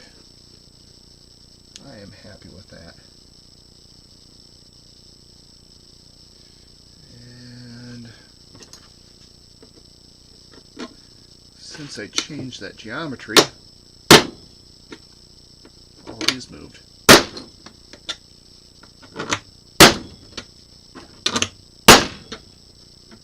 So the reason I'm marking those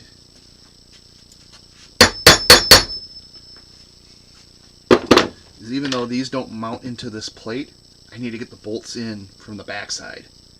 And that's kind of hard to do when it's bolted to a flat plate. So I'm going to drill oversized holes in these locations so then I can stick my bolts up from the bottom, whatever size those may be. So the order of assembly will be mount the ring and the bearings to this, get everything nice and tight, and then flip it over and put the hardware for the top layer in from the bottom. Although I probably should cut the top plate so I can find the center and then figure out where all this hardware should go. Yeah.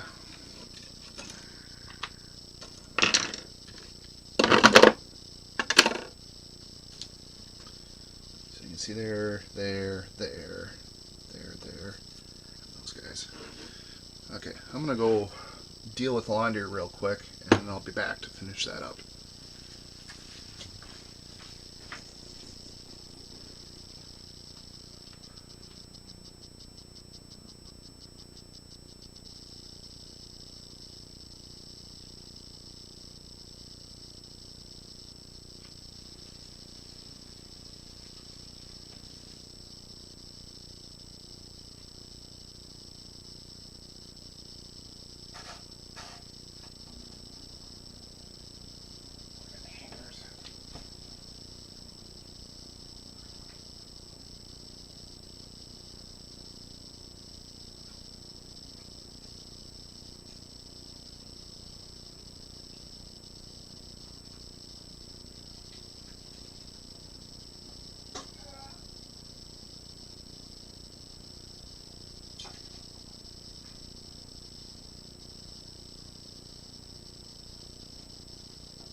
dump laundry.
Oh, printer done.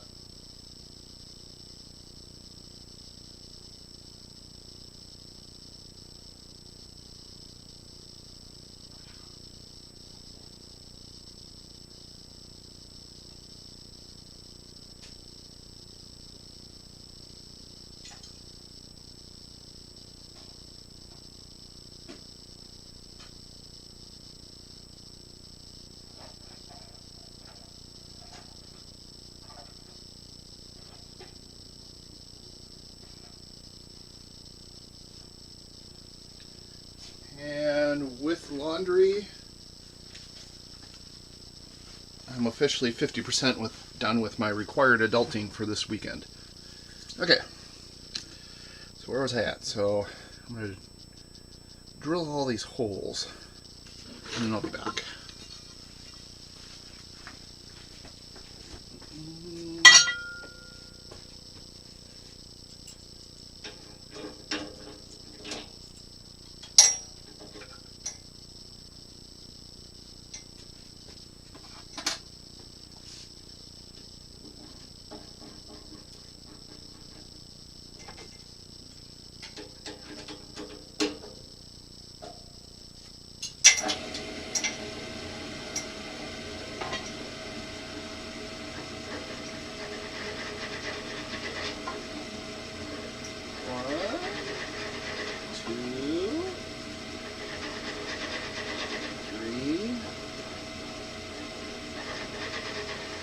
Sort of in the middle. 5, 6, 7, 8,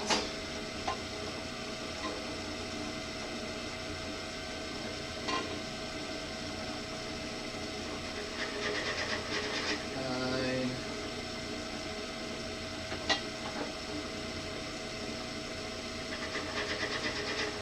10, and 11.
For now. So I center drilled the 5 holes, which I need to drill out for clearance to get these bolts up through this piece on the back side.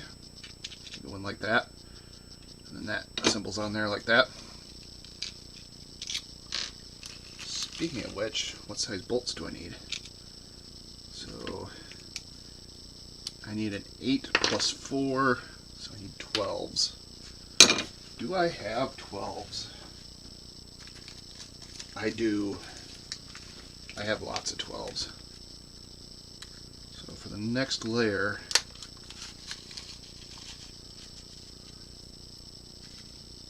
I need 5 12s.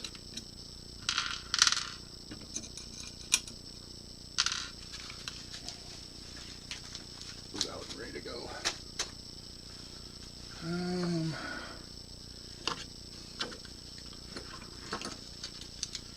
So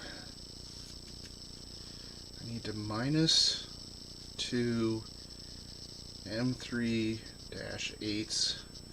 This is for the x-axis mounts, and plus 2 M3. Those are 18s. I want to double check that before I commit myself. And plus 2 M3 nylocks.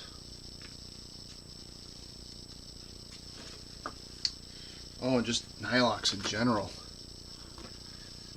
M5. How many do I need? 1, 2, 3, 4, 5 times 5.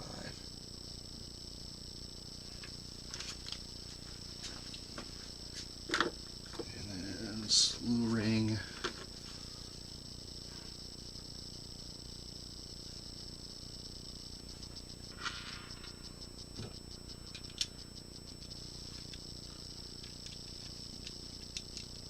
M3x12s, M3-12s, and there's something else. Oh, plus M3 washer.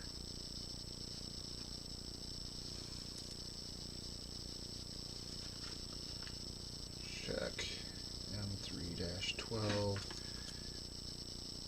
cap for 605 bearings. Okay, I'll update those notes. Oh, I heard my printer end. I'm going to go swap that real quick, and then I'll come back and tap.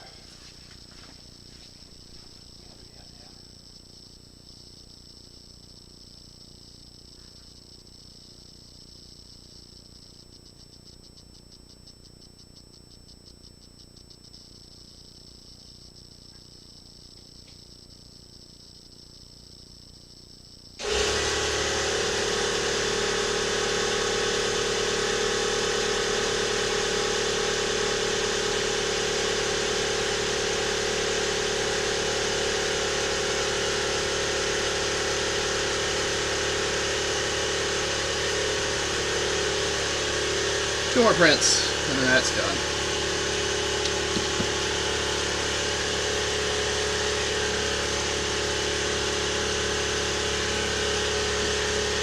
Goop.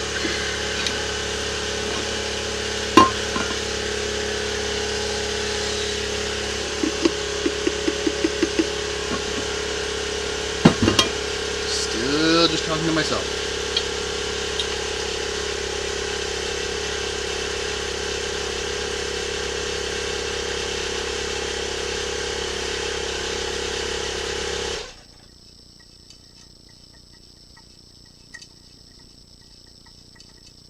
I think I'm about done with this plate. I need to tap these 6 holes. I need to figure out the thickness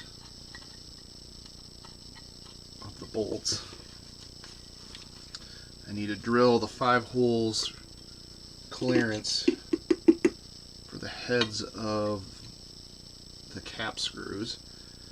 And I'm going to drill them oversized, you know, significantly larger than the cap of the screws. That way, if things aren't quite aligned right, I can still get them in. Because there's a lot of slop I have to take out with those bearings. And a lot of adjustability. So I don't think I'll go double the screw head size, but 1.5 at least.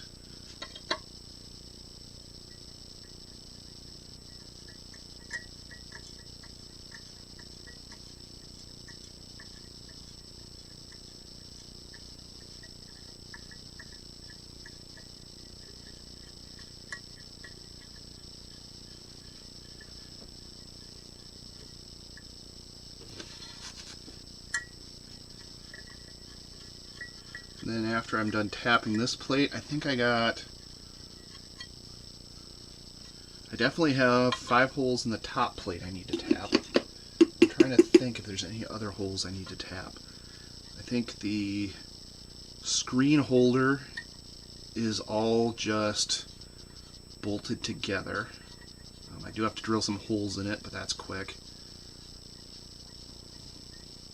I think everything else is nutted and bolted together. So this will be the end. If I do the bottom plate across the bearings to stiffen that up, that would all be... They have spots for nuts on the top side, so I'd probably just put either standard or flathead bolts on the bottom and call it good.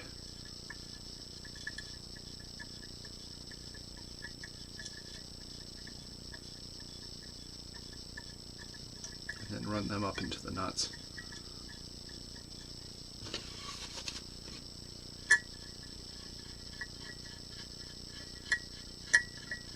One more hole.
That bracket's a little crooked. That one's pretty well lined up. But there's enough slop in it. It should make a difference. Okay, I'll get some of this stuff out of the way. And let's measure this set of holes. So again, I'm just taking some vague notes on my plate here.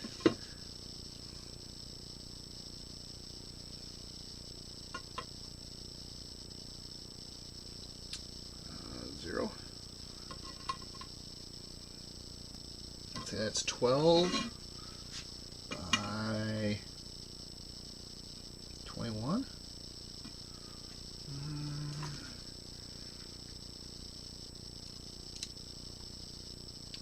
0, 0. 12 by 20.3. I don't know why it's such an odd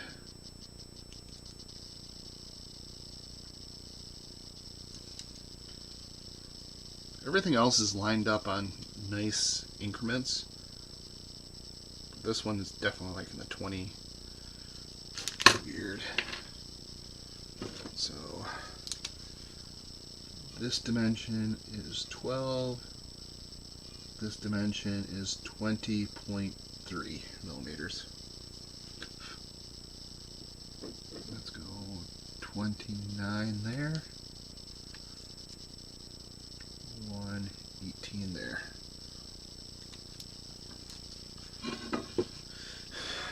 These holes, I'm just going to say, no matter what, just line it up and drill them. So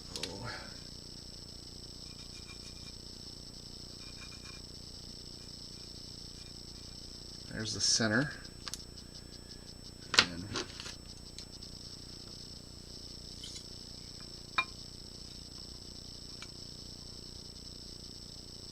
these are also an odd amount, 121.75-ish.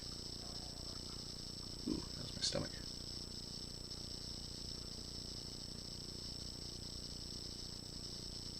Could be 121.5. So 0. Yeah, 121.5.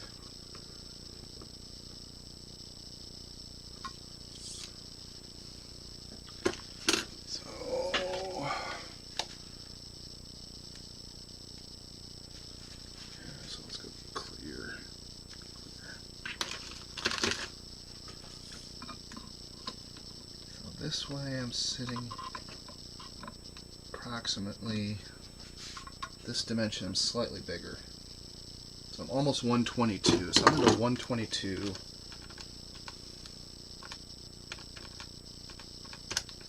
So 61 millimeters from the center. So I'm going to say this bolt hole here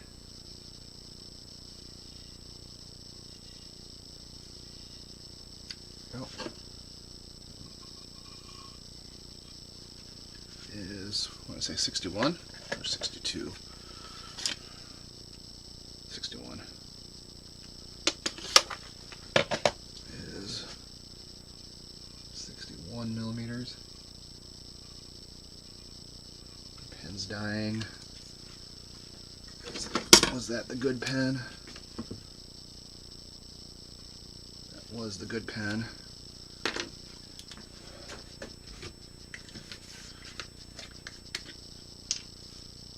For that is just a dribble of alcohol in the cap, recap it, and let it sit for a while. So this Dicom gets on, uses the same sort of solvent as your Sharpie. So if you get dry dark Dicom on your Sharpies, they stop working after a while. Imagine that. Okay, zero this out. I'd say this whole radius 75, 76.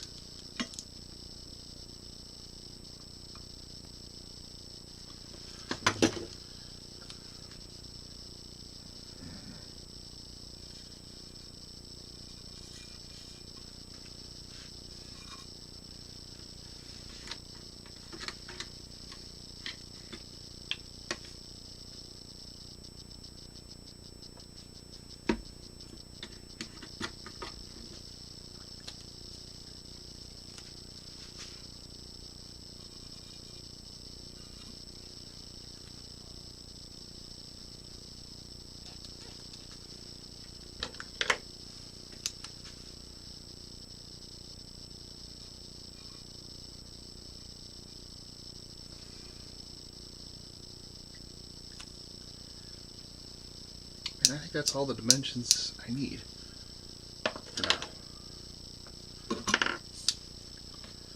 So, oh, I need to drill.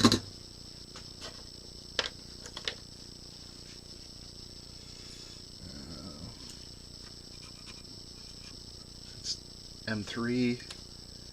And then I need to find a drill bit.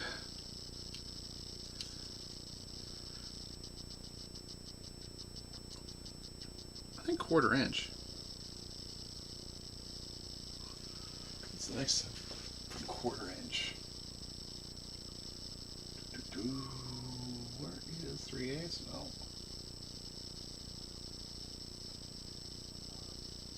1/4 inch. 17/64 is 2/6. Yeah. I'm going to do 17/64. Right? 17/64. So, who can I write next to?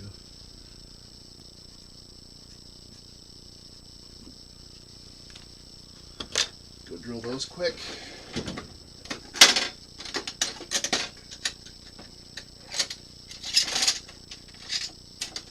Ooh. Is that going to cause any issues? Nope. I'll be right back.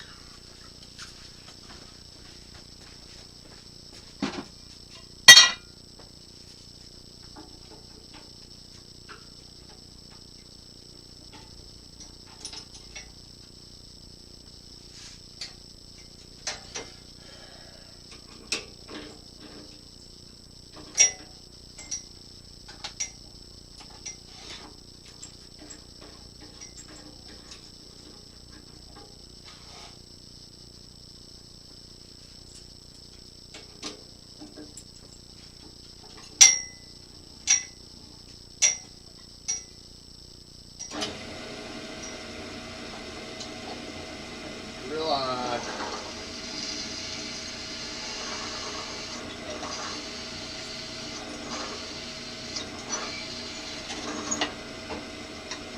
One hole.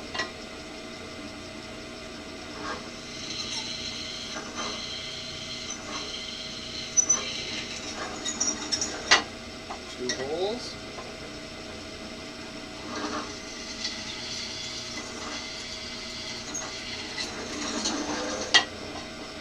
Three holes.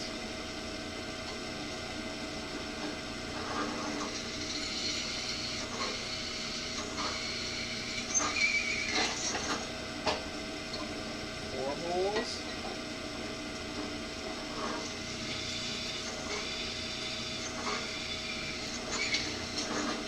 Five holes.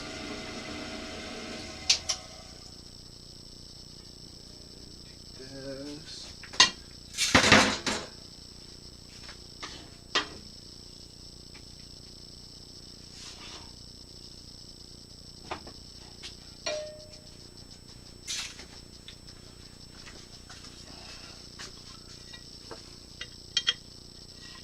I heard my printer stop, so I got to deal with that in a minute.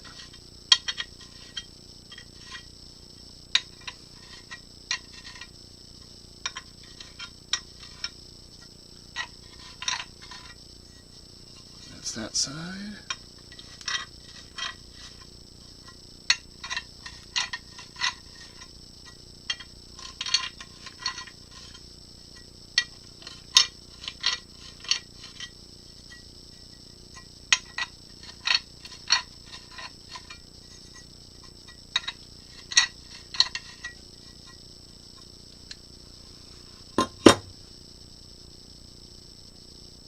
Oh, 04 140.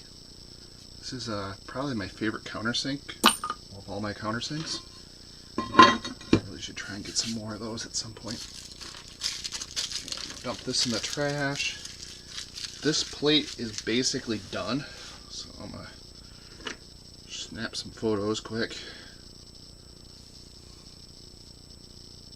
Ooh, bad glare.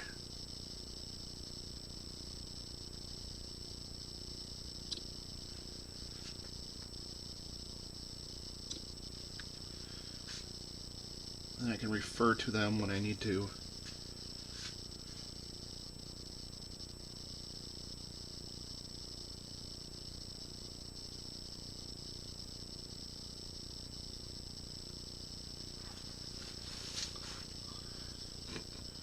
Refer to them so if someone else wants to build one of these and be like, here's the dimensions I used. Right, wrong, or indifferent.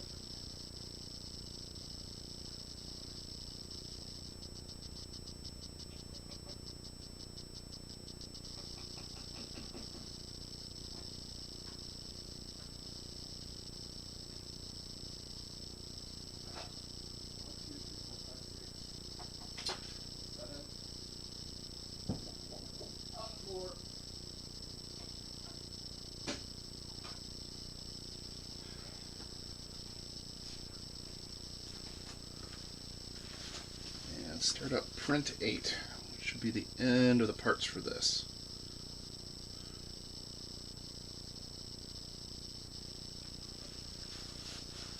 And then I can wrap that Christmas gift. Okay, so now that I got everything figured out on this plate, I can clean all the decum off. Just a little alcohol, rag, and you make sort of a purple smear.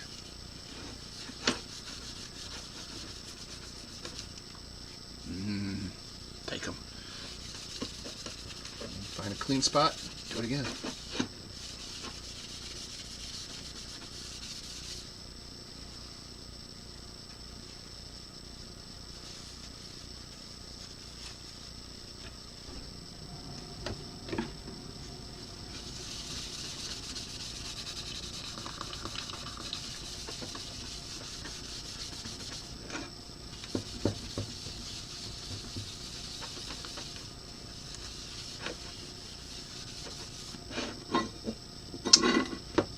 Good enough for my needs.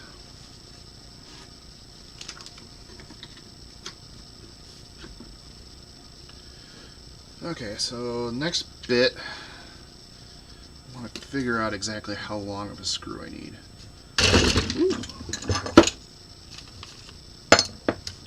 And it all comes dumping down. So I'm zeroed out, go to millimeters. So I got 8.5 millimeters between these two parts, plus that's 12 and some change.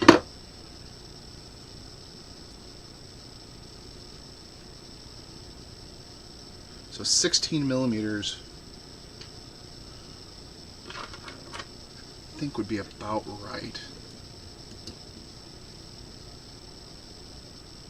So that's about 8.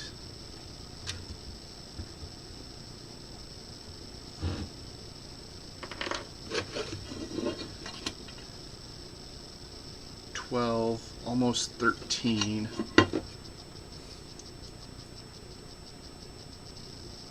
$17, so 18s won't be bad. So I'm gonna go with 18s. Go with your gut. So M3s by 18s.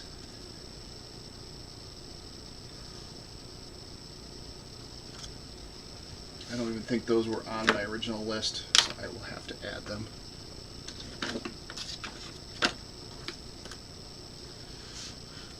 So, which part do I want to put? I think I want to put the plate on the machine first. So, this was my top side, this was my back side. I'm going to put the mechanics for twisting up. And I need my two 18mm screws. And this would go on this way, right? Right. So first off, I'm just going to do the corner ones. So I need 18 here. It goes all the way in. And another 18 there.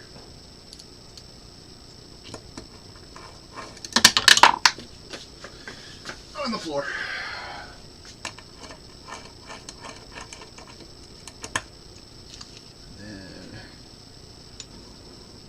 These guys, I just need 8s. Should basically be flush to the top of the plate, not through it.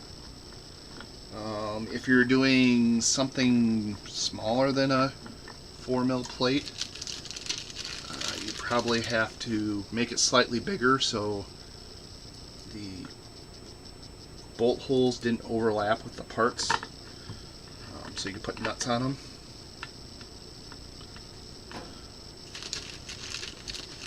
In my case, slightly over 4, or right at 4, so everything should just work out.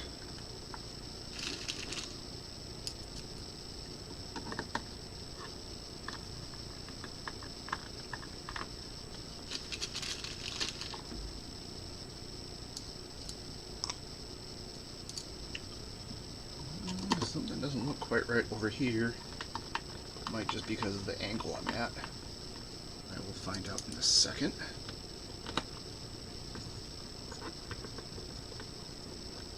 Looks like nope, it went. Okay. It was looking and feeling like I had not gotten these in straight. My holes were off. But thankfully, that was not the case.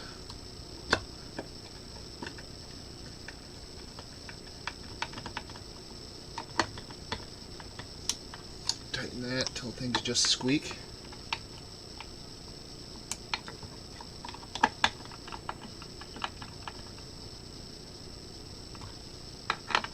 Hopefully I won't split anything out. Oh, I did. I cracked that one and I cracked that one, but the other two will be sufficient to hold it in place, so I'm not going to worry about it. Again, the way I printed it, the layers are this way, so it's brittle this way and strong this way.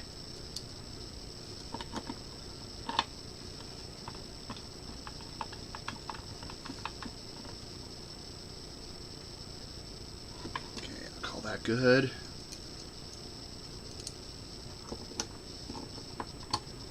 Now, if I don't have to put the plate across the bottom, these will be easy to access to tighten up later if need be.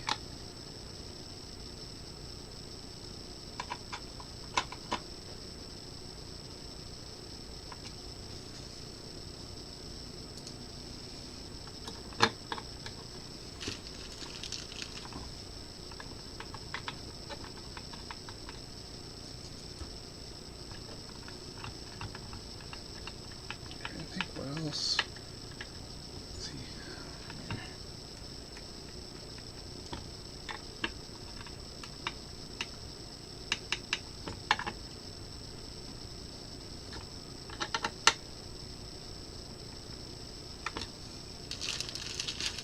Two more.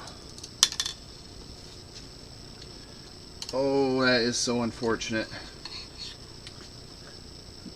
There's the screw hole for one of the bolts on the rotating bit. That's going to be painful. But if I put that one in first, I think I can get a ball head Allen wrench in there. There you can see it. It's perfectly lined up. Well, not perfectly, but very lined up with the rod.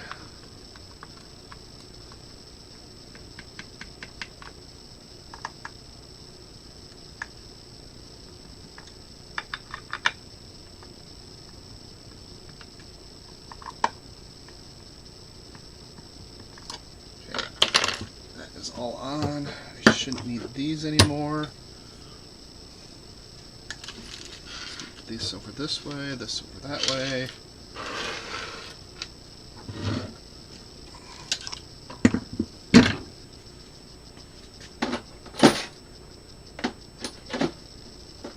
Didn't I drop it yet? No, I didn't. Grab that. I should be done with the megabit.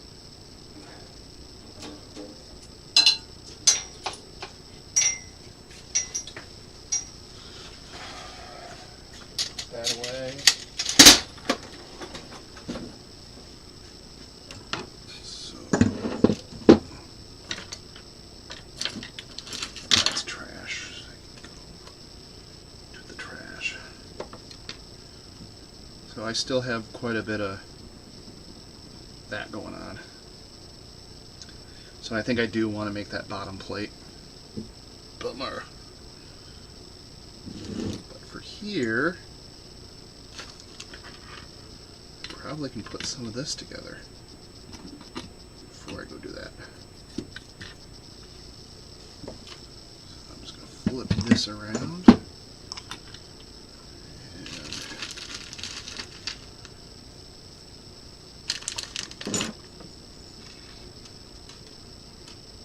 Two nuts.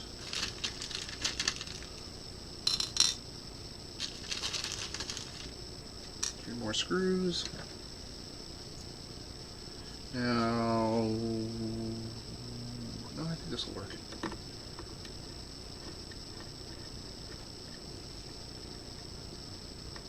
Now, it'd probably be easier to assemble this assembly and then screw it on. Okay, let's get out.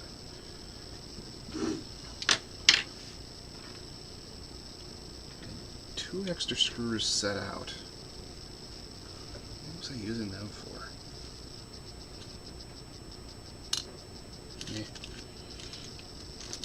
I'll remember later. Dig them out. So, next step up is to cut this rod. But let me get all the hardware for it. So I need my last spring.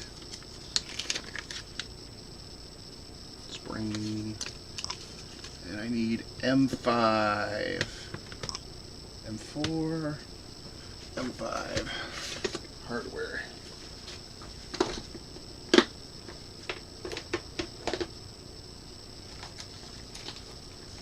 So I need one normal nut.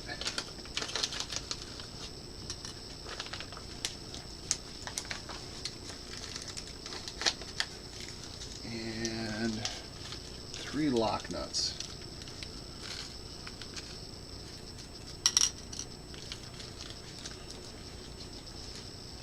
Check. I'm actually going to dig out an extra normal nut just for cutting the rod and getting it assembled.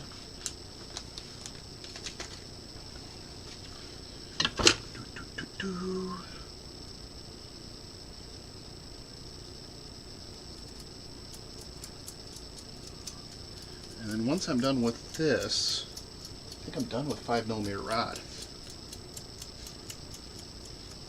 Yeah, I'm pretty sure this is the last 5mm rod I need. There's one spot I might need it. So for the tension adjustment on the stencil, I think was supposed to be 5mm rod, but I went with a 5mm bolt instead. I think everything will work fine with just a bolt. It's easier to assemble. But if not, then I will get the rod out again and do that.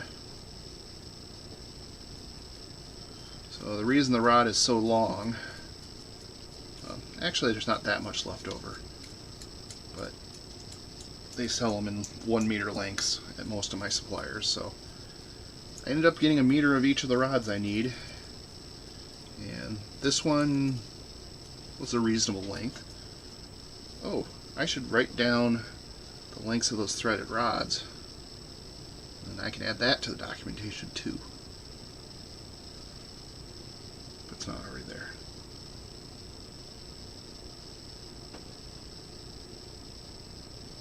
First, here's my cut line.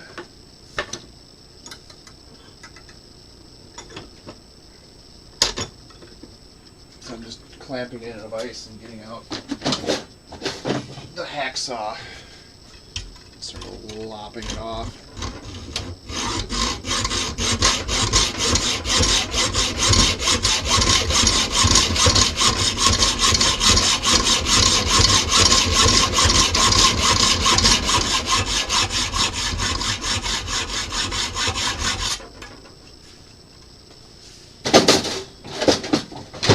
On my mark. And then the end's all nasty.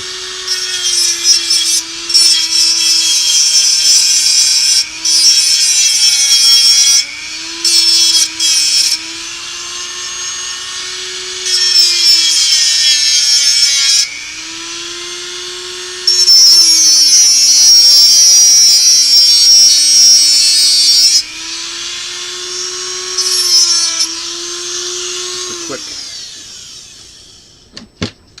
deburr like that. Make sure the nut runs on it perfectly fine.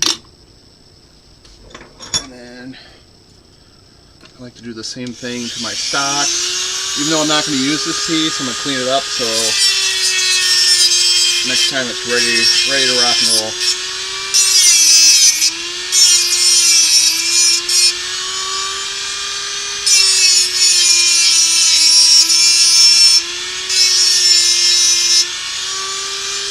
Spurs are off.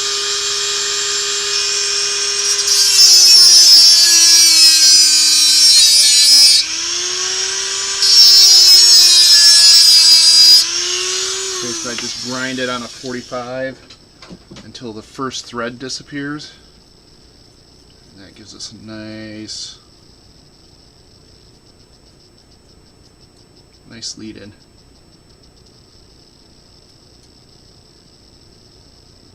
Like so. Okay, I'm done with that rod, I think, so I'm going to put it in my extra special rod storage, which is basically just sitting up on top of a vent. Nothing but the best. So if I look at all these marks, I think it goes, yeah, it goes just like that. So I need a nylock facing that way, a nylock facing this way, and a nylock facing that way. Oh, it's going to be a fun day.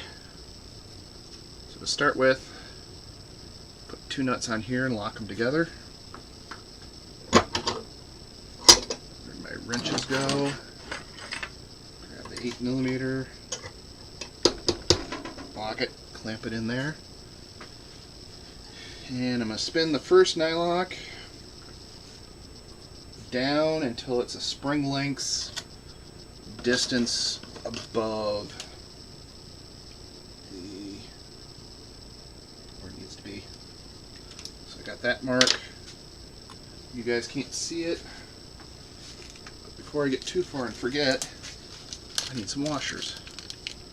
I need 2 for the spring and 1 between the knob and the shaft.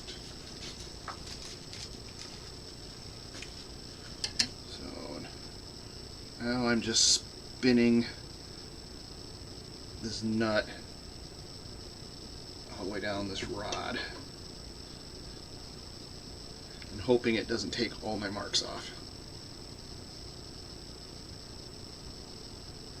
Well, it took most of it off, but I can still sort of see where that's supposed to go.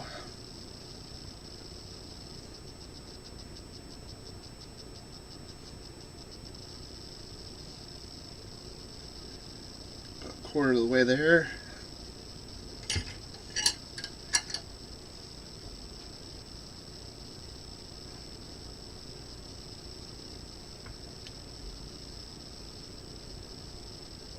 I'm down to almost where the gear starts. That would be the gear.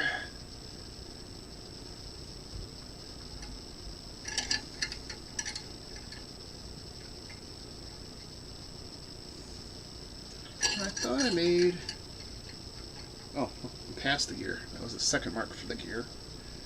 So now I just need to go down a little farther, and I'm where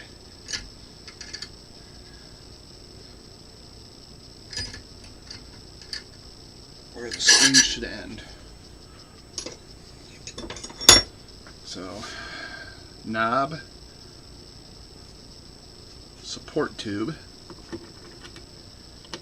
spring assembly, and then gear. Where's my gear? I put it back in the box. I need those 2 nuts. I need the knob. Uh-oh. Gear is not in there. Gear must be gear. The gear goes there with 2 lock nuts on either side, and then this end just sits in this block. There's nothing holding it there. So now I need to get another nylock in the other way around. So when I first thread it in the right way, hopefully cut good enough threads in the end that I can quick pull it off and thread it back on the other way. That is the plan. We'll see how it actually works. So there, I got it on a significant distance. Just sort of pre-form the nylon. Now I'm pulling it off with the hopes the nylon sort of keeps the thread. And I can start it on upside down. Yes, I got it. Nice. So since there's no threads cut in the nylon, they literally just take a little nylon donut and crimp it into these nuts. Trying to get them started backwards is really tough because you cut your threads, and if the threads you cut in the nylon don't stop where the threads in the metal start, it just all binds up and boogers. But I was able to thread it on the correct way, cut the threads in the nylon, and then flip it over and restart it.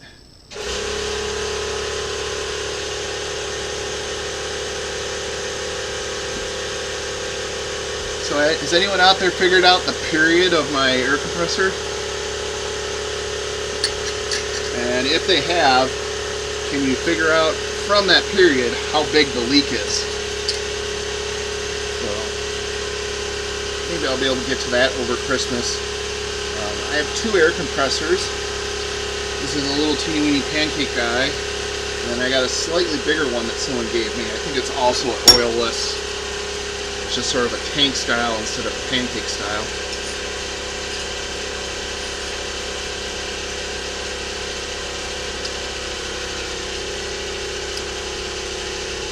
And I need to go through both of them, figure out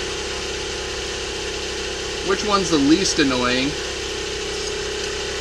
and then clean it up and put it in place.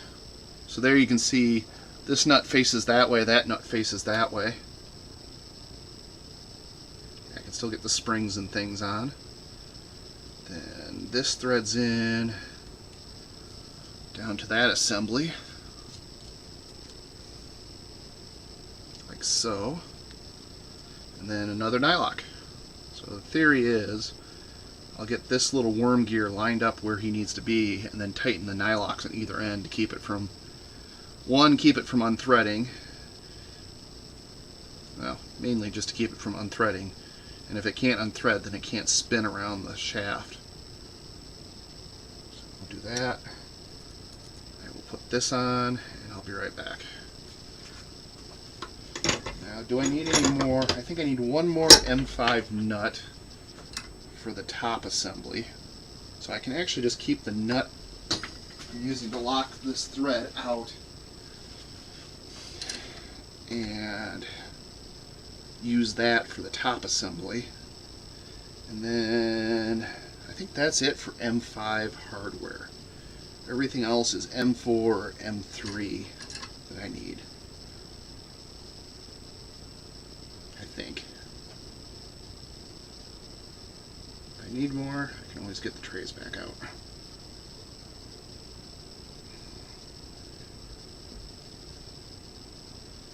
Sweet. So there's that. Looks like that now. Oh, I gotta take those off.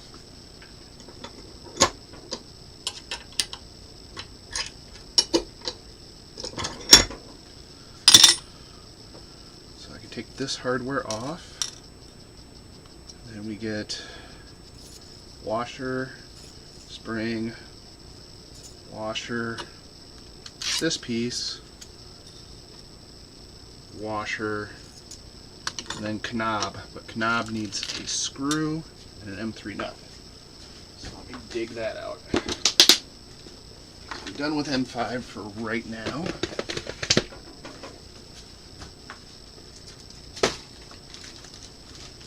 My bag of random M3 nuts. I'll keep the black oxide nuts for more visible projects. I have not found a marker. Sharpie marks these bags pretty good, but it doesn't hold up. So after opening and closing them a few times, I gotta relabel them. I've been thinking about getting a label maker and sticky labels. I just haven't found one I like. So the Brother PTZ type labels, they work well. They're expensive when you start using them in bulk for stuff like this. So I want to look at some of just the plain paper labels. I could do a sheet in my printer. It's sort of like just standard Avery paper labels. That's running back and forth to my printer, firing it up every time I want to print a label.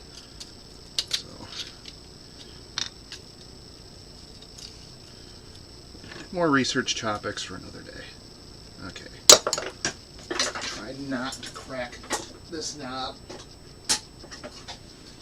this time. Already reprinted it once. I think that's tight enough. Shoot, I didn't put the nut on. Well, at least it's easy to get apart.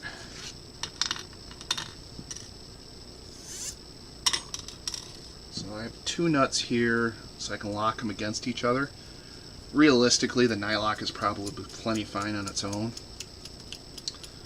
but this makes it easier to adjust things initially and guaranteed not to move in the long run. Okay. Washer, spring, washer. Put that assembly on the right way. Washer, knob. Push the knob on all the way. Tighten this without cracking things. Okay. Okay, right now, tighten this till it just stops to move, and then 2 turns more. That seems reasonable. Run the lock nut down until it touches the nut. I gotta sort of compress the spring a bit to get the wrench on. And lock those 2 nuts together. So there's that assembly. I can put this on either side. But I think I'm going to put all the knobs on this side. That way when I put it on the shelf, I only have one side. I might snag knobs on.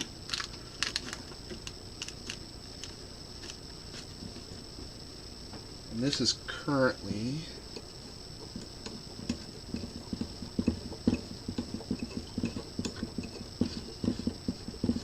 what I consider max travel, and I cleared this rail and I clear this bracket with this knob, so I think I'm good.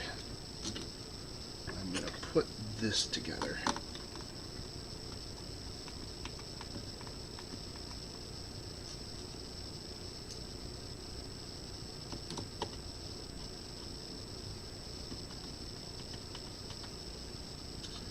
Good news is these should not stick through the plate, I hope.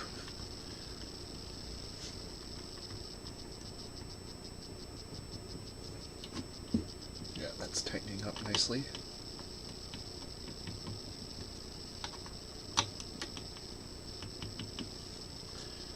Now I need a nut driver for M3. I think that was smaller. I did find a nut driver for that. Where did I find that? It's in my kit.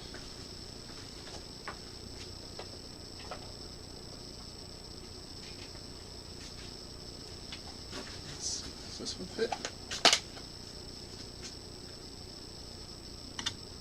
No. So it's a 5.5 millimeter. That's right.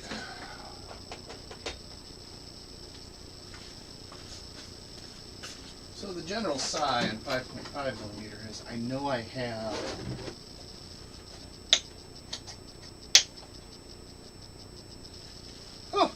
a set of gasket punches. I didn't even remember I had those. Or leather punches. That's hole saws. That's not what I want either. I have too many little blow molded cases of stuff. So I know I have 5. Well, that doesn't even have any sockets at all. I know I have 5 millimeter and I have 6 millimeter sockets. 5.5 millimeters. It's not exactly an odd size. Lots of things use it. It's just not a common size in the nut driver sets I have. I thought I had one in here. Sorry, I gotta dig off camera for right size socket. I wonder if 1/4 inch sort of works, sort of not. 5.5, but it's not a through socket.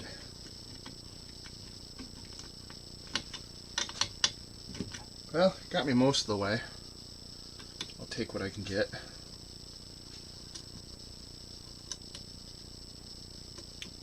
Oh, I know how I remember how I did it.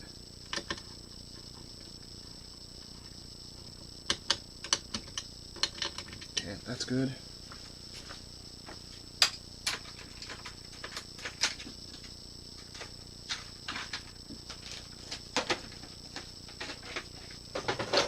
I have a new plan. Let me go grab my new plan.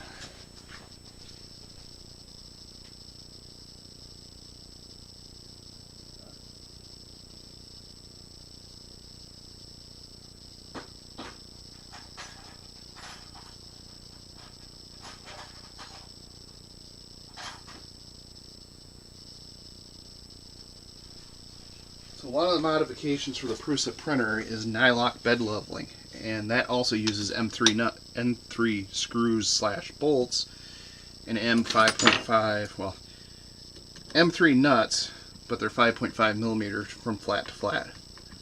So I have a wrench specifically for doing those adjustments, and I just went and fetched it from my printer box.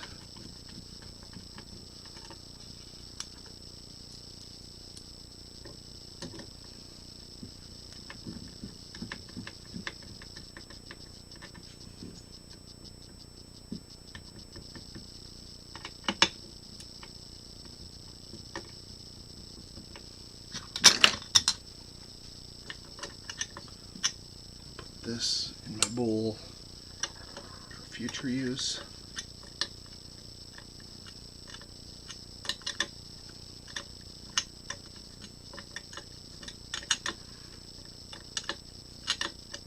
Not the speediest solution,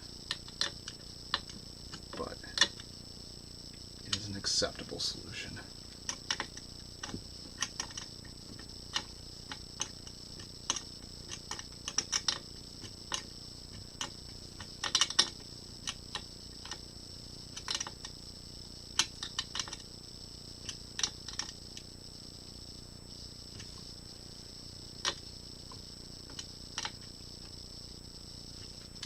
And that is how that's going to go together. So next up, it's this whole assembly. So if I didn't screw it up too badly, those should all line up. And that. So here you can see how much pretension I have to put on it.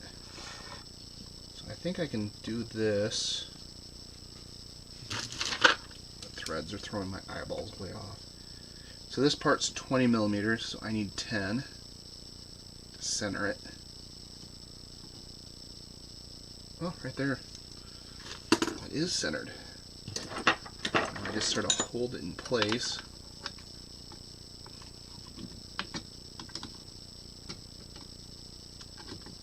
Third hand would be useful again. Nip this nut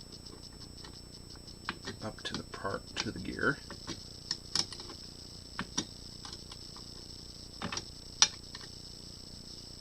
Like so. And I'm going to thread the gear into that nut. And this side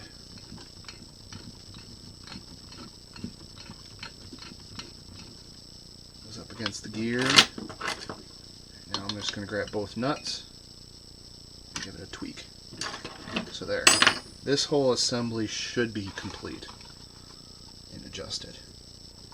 Now I can try and get this adjusted. So he goes in there.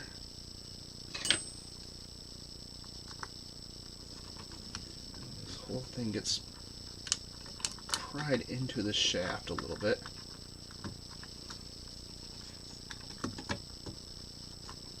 so.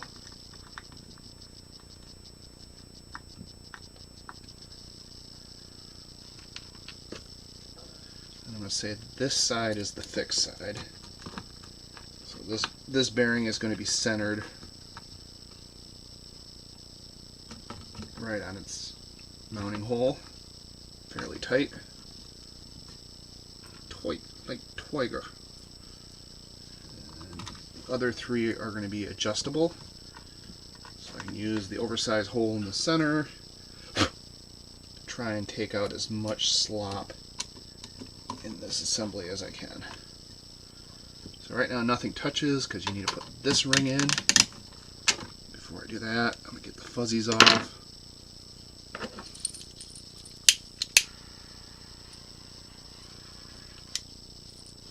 Works. And now adjust this one. There's just a slight gap between this outer ring and this very inner ring. At least try to.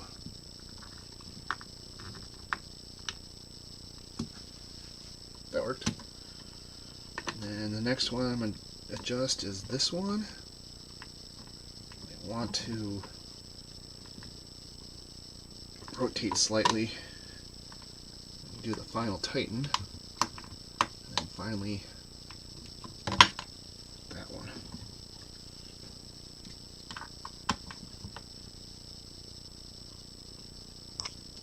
That one's nearly centered as well.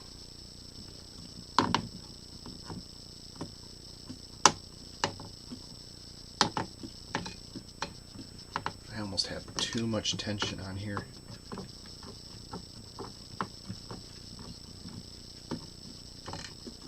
But that's sort of how it works.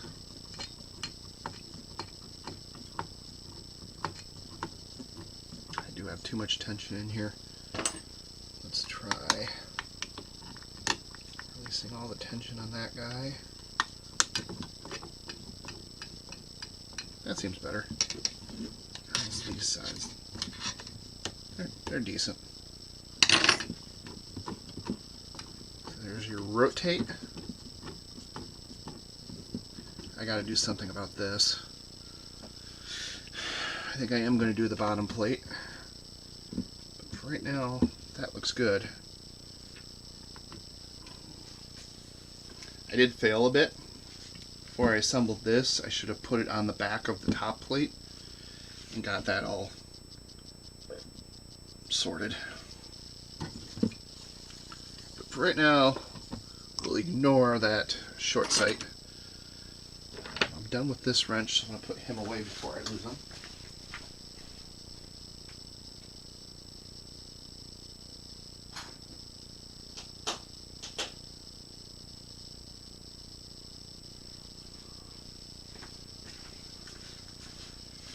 And I'm going to sort out this. So I need a piece of plastic, a little over 10 inches, 64 by 80. So I don't need much. Again, I'm looking at the sheet size to give me my stiffness, not the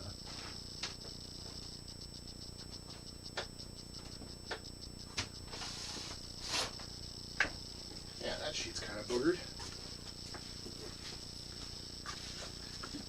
I have no idea what I was using this for before, but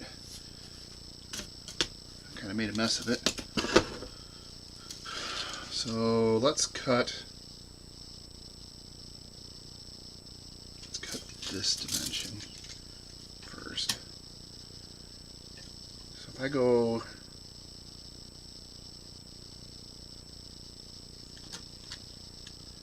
60, 55, 6, 7, 8, 58. God, getting a square out of this is going to be fun.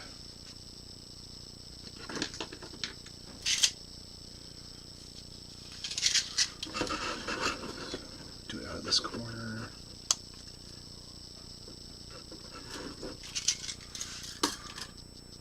258. 250. Go right about there. So I'm going to cut it oversized and then cut it back. What do I need to assemble this? I'm not going to go with Nylox, I don't think. Do M4s. M4s do not fit, so it's M3 hardware. So 1, 2, 3, 4, 5, 6, 7, and 8. I'm avoiding the fancy nuts and the slightly oversized nuts that are mixed in. And we need some flatheads. What do I got for flatheads? Probably 8s. 8s are shorter. Use button heads too. I don't like button heads. A lot. Yeah, I have a lot of button heads. I use button heads. So I could use cap screws. I'm just afraid that by the time I get the material and the cap screw in there, it's going to drag on the tabletop. 2, 3, 4, 5, 6, 7, 8. It's going to drag on the tabletop and not be adjustable anymore, which that would be sad panda. 3 by about 8 millimeter. Okay, put this away. That goes right there. I still do need to tap the top, so I can't put this away yet. But I'll trade.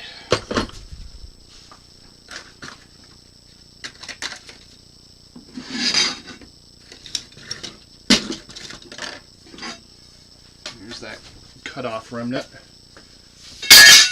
Go in my pile of aluminum cut-offs.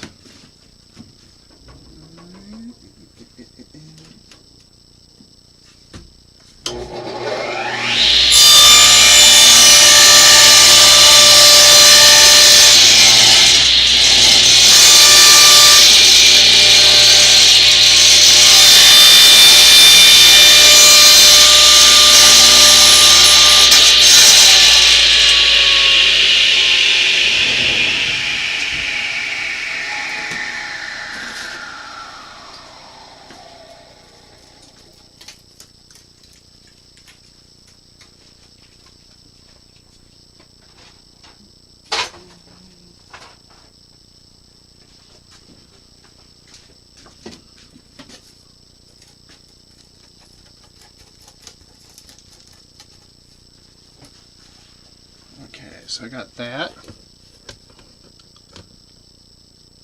Basically the right size. And then, so I'm just roughing this out to shape. And then I will recut things. Actually, let me recut one edge right now. So it ends up being, well, at least as square as my saw.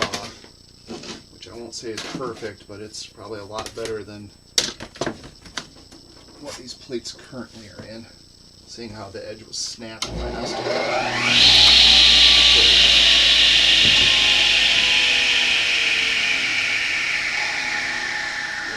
That was snapped. Okay. This looks like a factory edge, so I'll go off of that.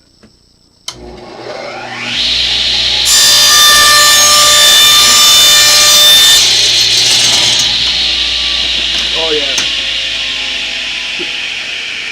that piece was much crooked. That saw's fairly square. I won't say it's perfect. Fairly square. So this corner here, I'm going to consider square.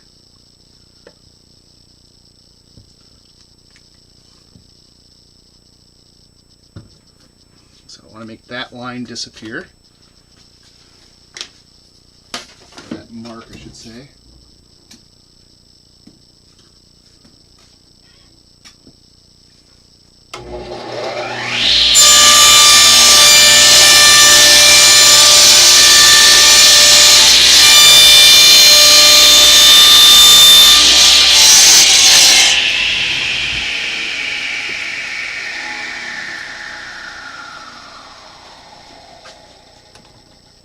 That will go on like so.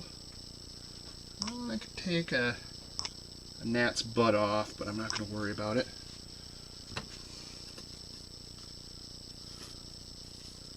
Now you can see where I tried to score and snap it there.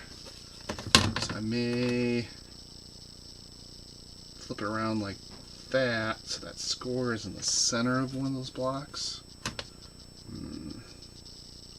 There should be no force to cause that to snap. Yeah. Okay, so I need to do some more slice and dice here.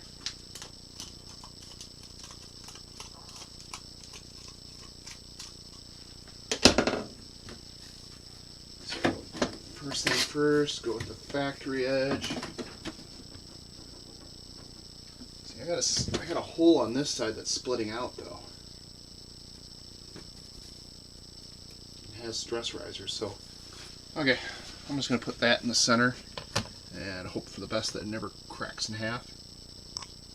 Spit the distance. Marker.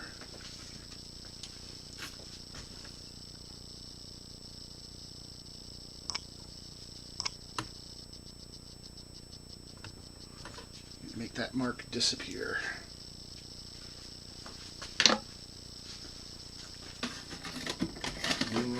The smell of melty plastic.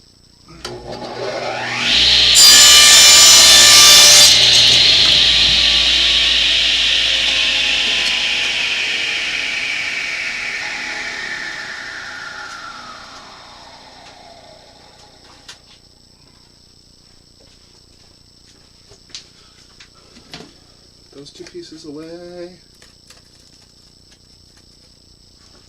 Which side is that marker? Marker's on this side. Clean that off real quick, or attempt to.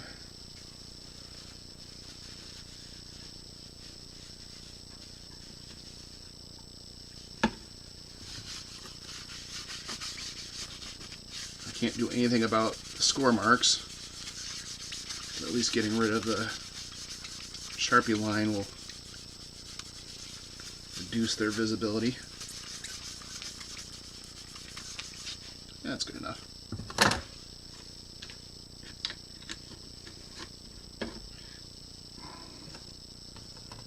So now to start with, I need one hole in that corner.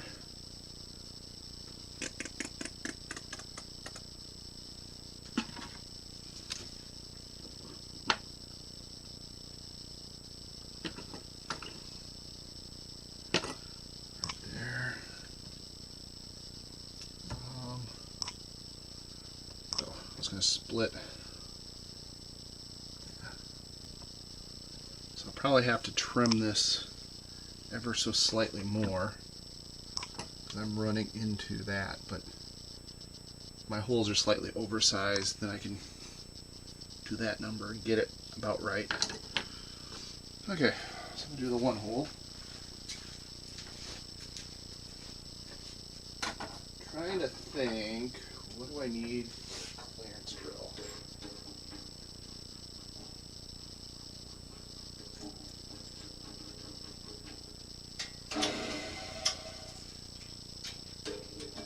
I don't want to drill these for tapping size because I'm not going to tap them. I want them just to slide through.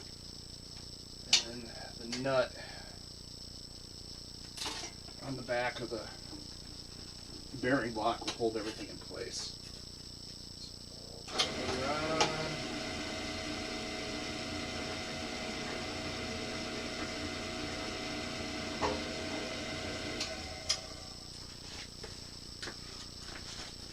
This is Does my book have clearance drills in it? I think it may. Yep, it does. So M3 is a number 29 clearance drill.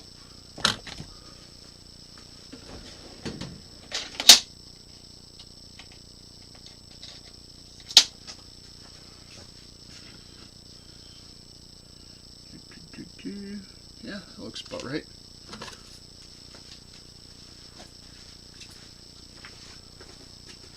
And now the trick's going to be drilling the plastic out without the twist drill grabbing and splitting the plastic open.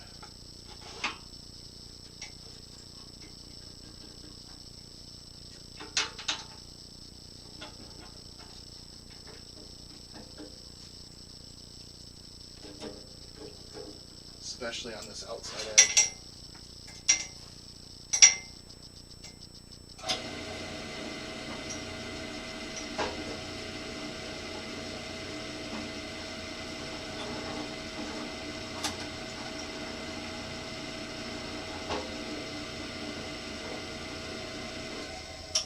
Hurrah! Success. Managed not to crack the corner off. I did break through on the backside a little bit, but I will take that. So sort of like last time, I'm just going to line these up, drill them, add a bolt so I can drop them in. Once I get all four corners done, I'll screw this down and then come from the other side and try and hit them with the center punch. Am I using the wrong term for those? Those are center punches. Yeah. The other ones are just automatic center punches, I think.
Two holes.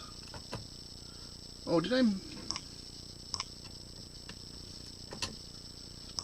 fail at counting? I failed at counting. I need way more hardware than that. So that's going to go on there sort of like that. And then, where's my marker? What did I do with my Klondike bar?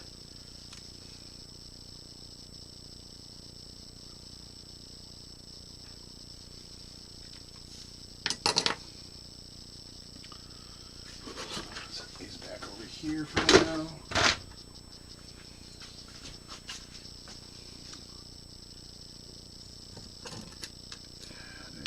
A lot more nuts, 8 more nuts and 8 more bolts, because math escapes me apparently.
that. Now I get the fun task of trying to put this hardware together. So that goes on that side, and the nuts go on the other side. Good news is there is pockets for the nuts. Bad news is I didn't put the nuts in first, which made this whole thing a lot easier.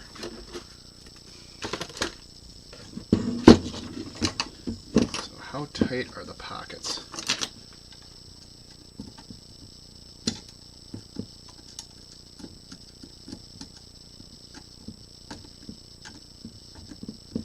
They might be tight enough that the nuts stay put, which would be wonderful.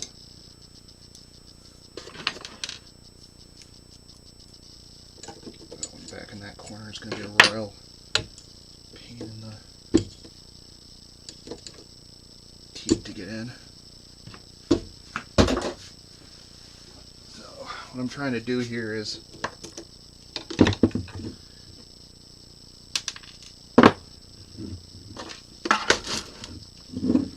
press the corner nuts in as best I can so I can get the back plate assembled and mark where all the rest of the holes need to be.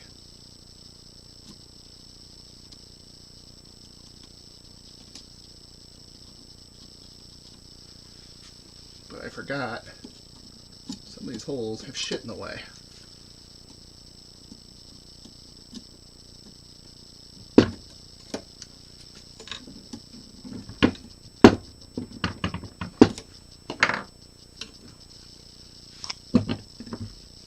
Like knobs.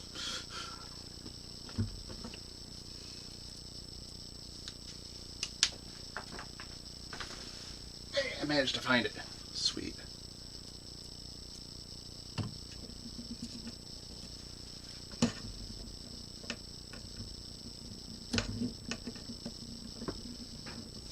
Okay.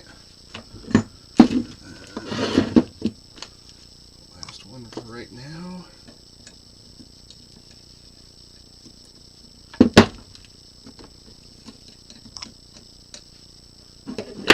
Call that acceptable. And that's set it down. And all the required tools out now.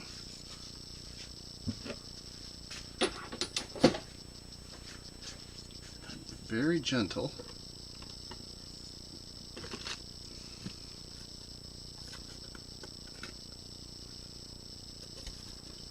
And on that way.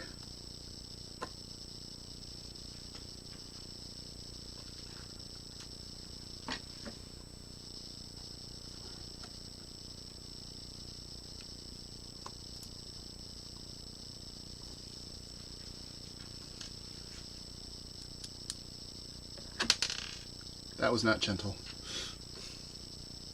Crap.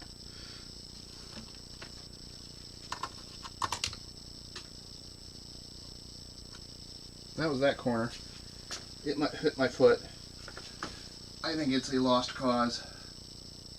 I did not see which way it bounced.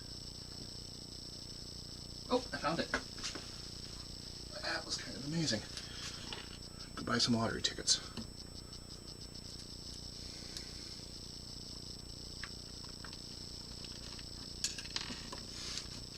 No.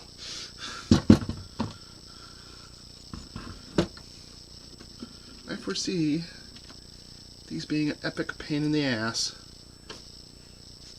Like, epic pain in the ass to get on. Maybe if I start them like this.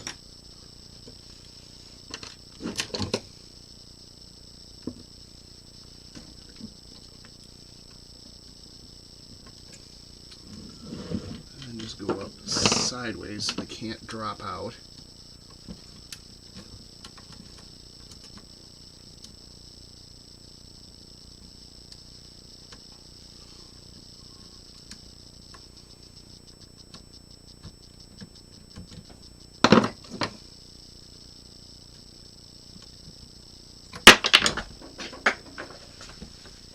goes in.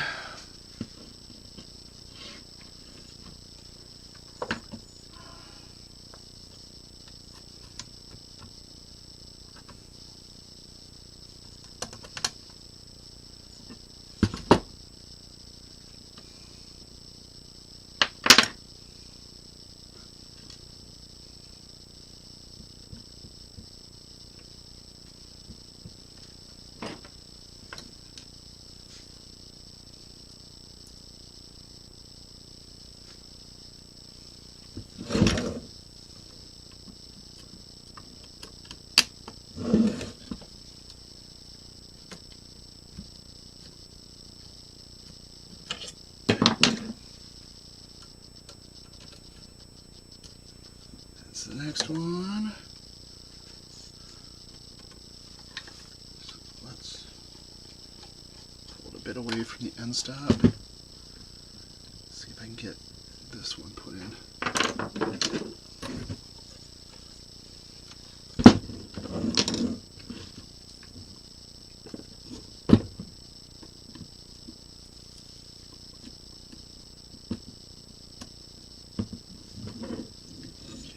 In. I have a bolt.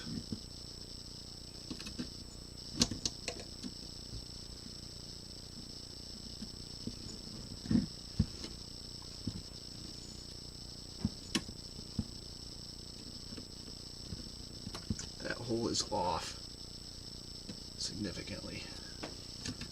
I don't have, well, oh, there it went.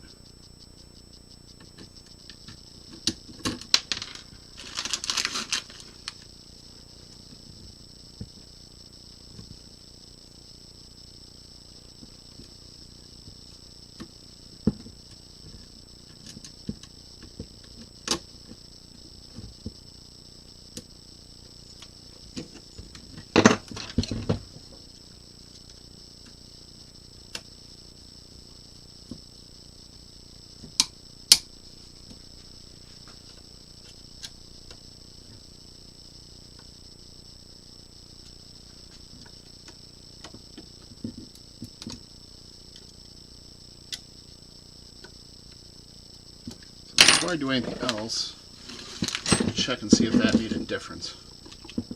Oh yeah, it did.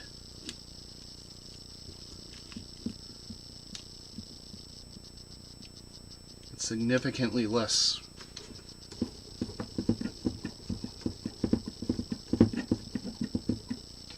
Cocky, I guess would be the term, maybe? Maybe, maybe not. So before I go any further, 4 inches, 2 inches.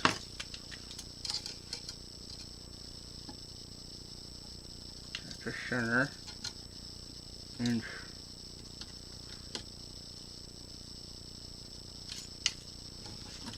So I'm just going to center the plate for the rest of my work. And realistically, this is where it's going to live.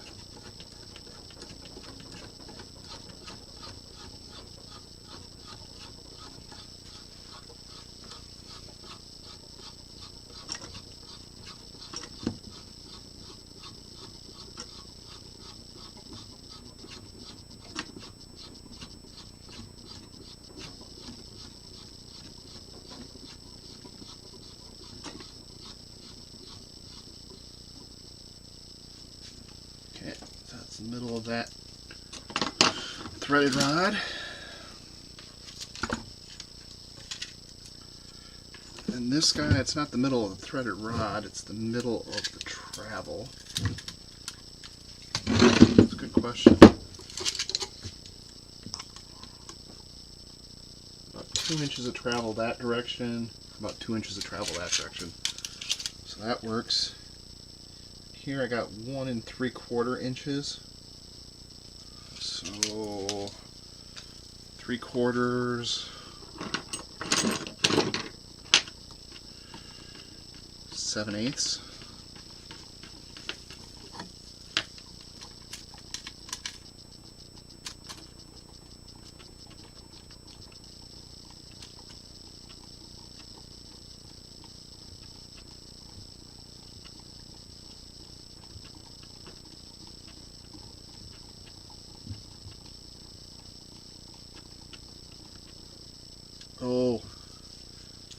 much less travel than I thought because of that.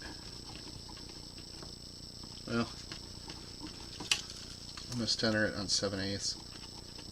That puts it in the middle.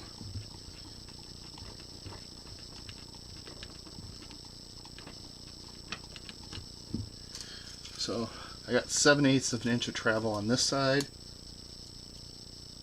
but only a 1/4 inch of travel on this side because I forgot to account for this stack up. If I got rid of the spring and just put the nuts where the original plans were, I'd have 7/8 in each direction. So, if I need more than a 1/4 inch of adjustment in one dimension, I'm doing something wrong. I can just pick up, move over, and adjust from there.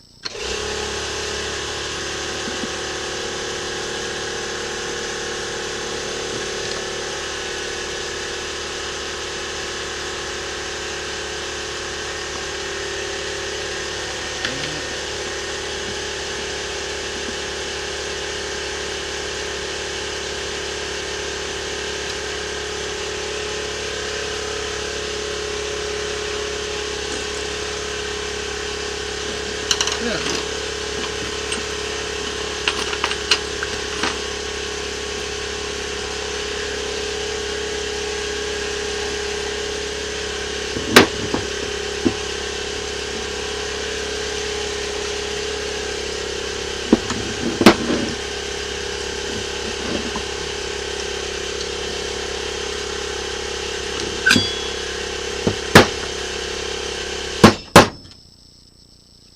I'm going to pip the holes I can and mark with a marker the holes I can't.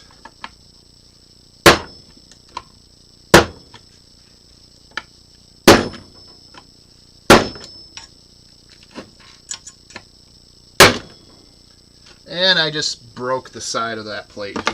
Mother Hubbard. Well, one less screw. I am not going to redo this plate at this point.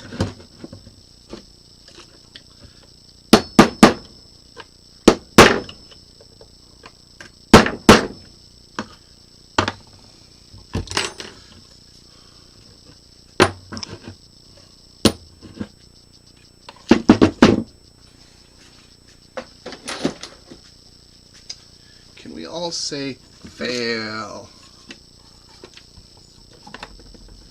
So I'm going to put a bottom right there. Eyeball that spot. Eyeball that spot. And those are all marked.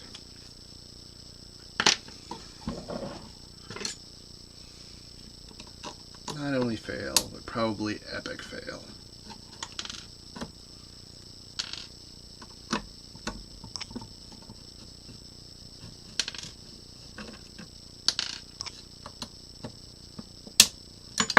Realistically, I probably just need these 4 bolts, screws, whatever you want to call them, and that would have been good.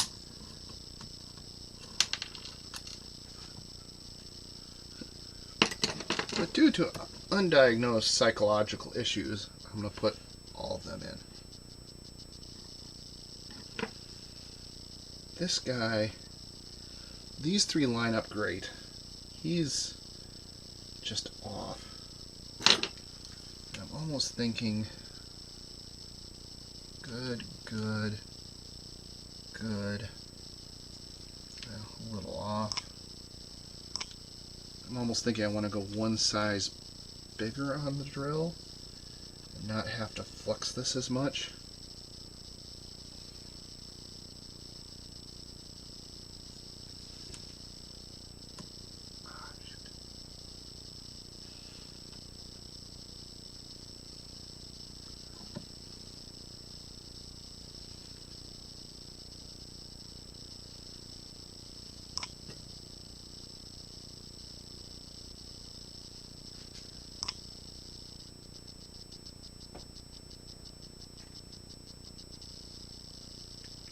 Over drill that hole. That should all line up much better.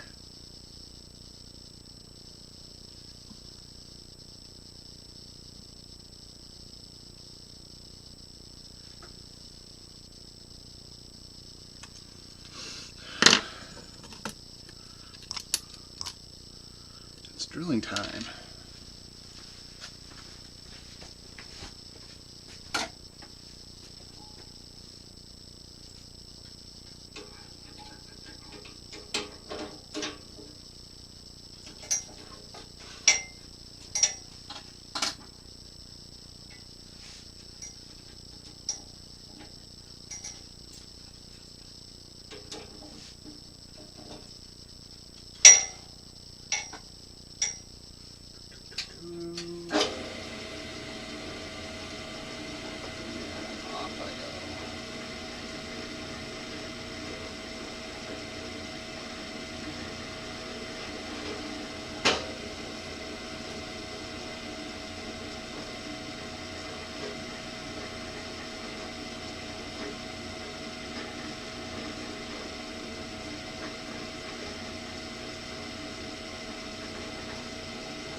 Oh, that's all drilled.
Okay.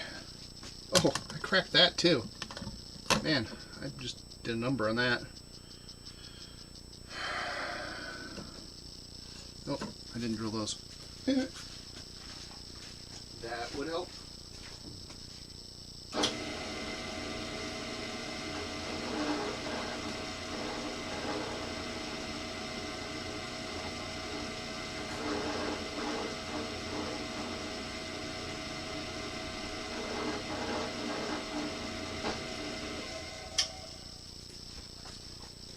Okay, now all the holes are drilled. And if I did it right, everything should line up pretty good, including this one that I re-drilled everything. So I need more M3 hardware. I need 7 more nuts and 7 more M3 button heads by 8. There's 6 and 7.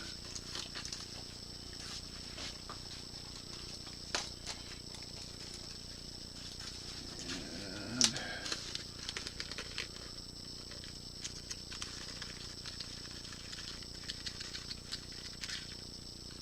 there's 6 and 7.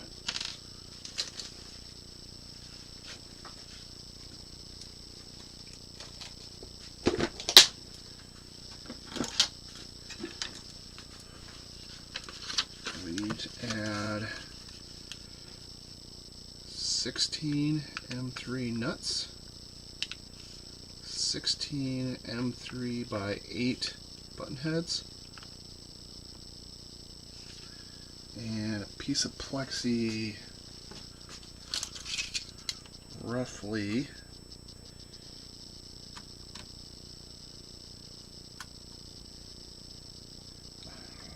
255, 67, 257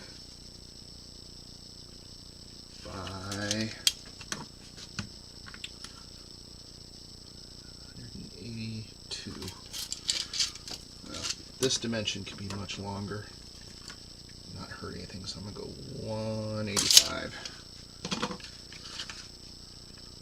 85, and this is 3mm plexiglass. 3mm plexi. Because I know those parts aren't on my list. So now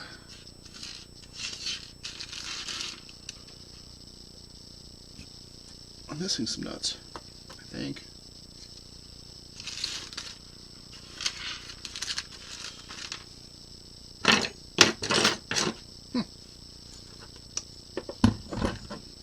Now it's time to try and reassemble Stephanie.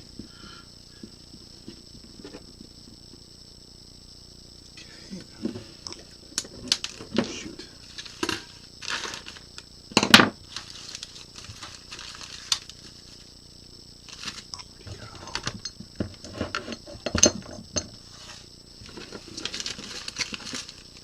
Oh hey, a little bag of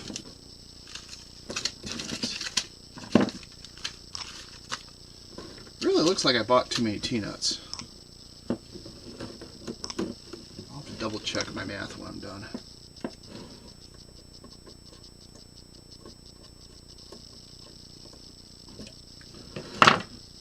Even though they're in small bags, it might have been the seller I was buying from.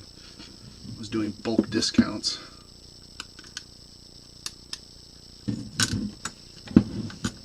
And so there was a min order.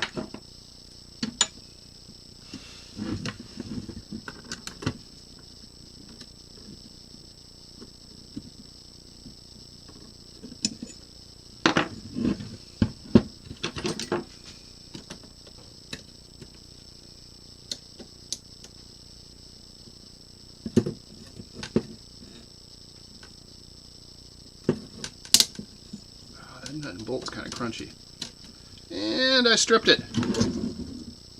Oh. Sad panda. I should have stopped sooner.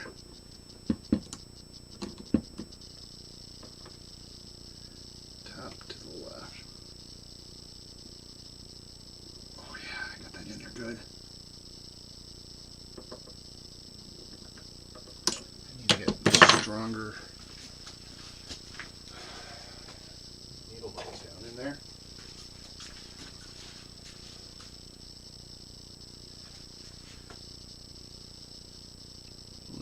Top to the left, and you go down.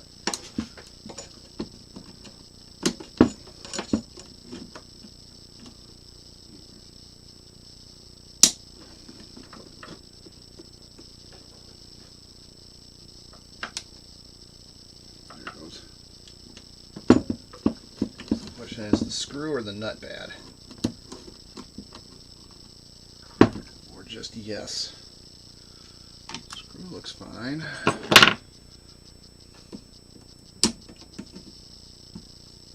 The nut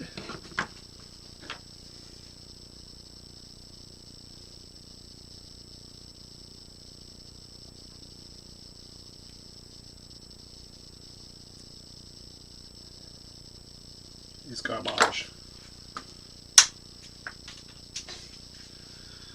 That's unfortunate. Let's see if the screw can be saved. Screw is still fine, so I need to pre-test my nuts before putting them in. From now on.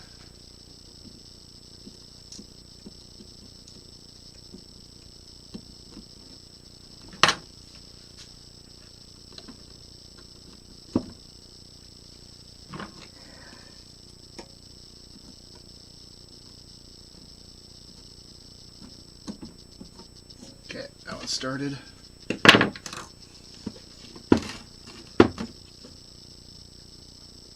That one next.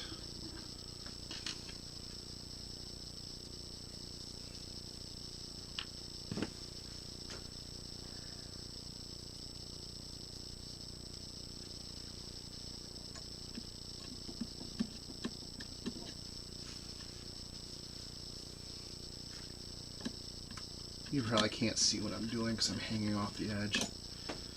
But I'm basically putting the nut in from the top, holding it with the pliers, and then getting the screw started from the bottom. So before I go any farther, just these, oh hey, here's one of the nuts I was missing. Any more in there? No. So with just these two screwed, you know, I get that much. What is that? A good full screw hole of twist in this thing. And the theory is once I add these in, that should go away or at least be greatly reduced because you have the cross bracing in the plastic keeping stuff stiff together.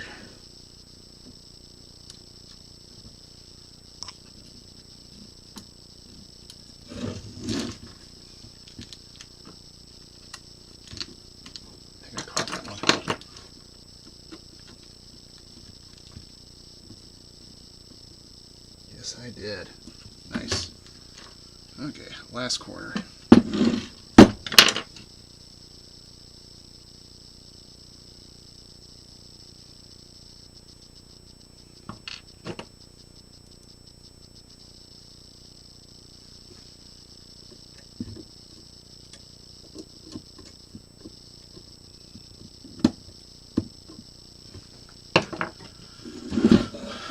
That is in.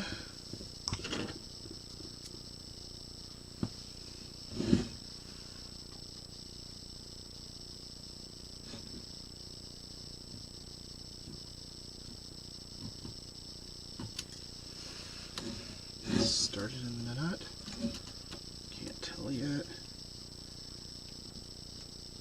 Yes. So if all these other holes line up, which they look like they do, including my screw up there, I can tighten these down. This will lock the plate in place while I fight with the rest of the fasteners. I just noticed this corner's off, so I'm going to fix that quick if I can. I'm trying to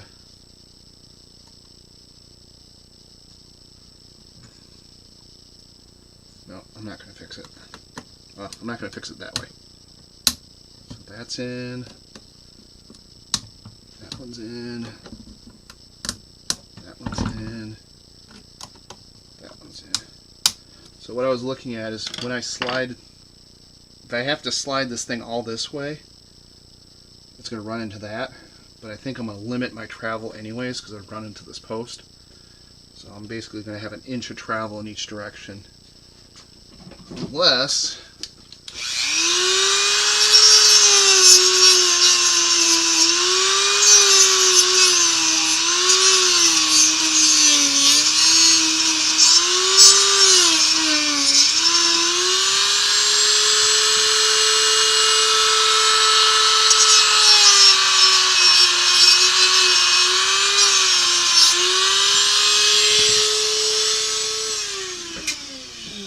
never mind. Problem solved. Okay, now it's just going to be lots and lots and lots of piddly work. Dropping nuts on the floor, trying to assemble the rest of the hardware.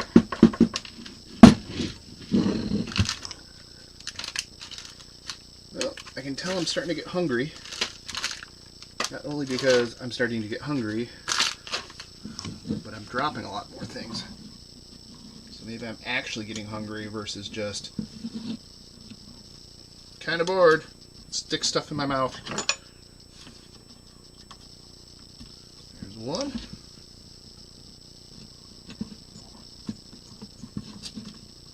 Oh, I forgot to check that one before I started. Oh well.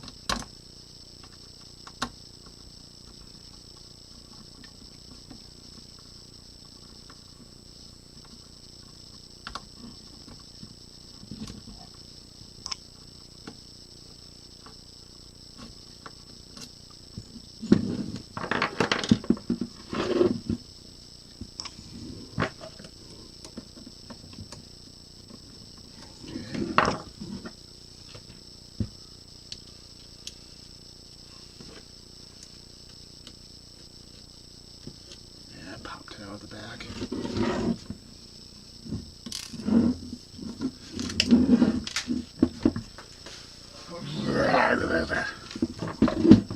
That's what I have to say about that.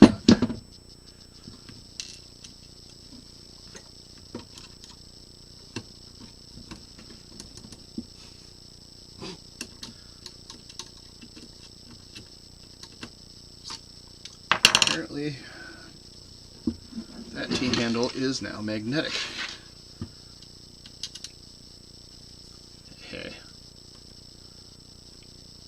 But no matter. I was able to get that one in.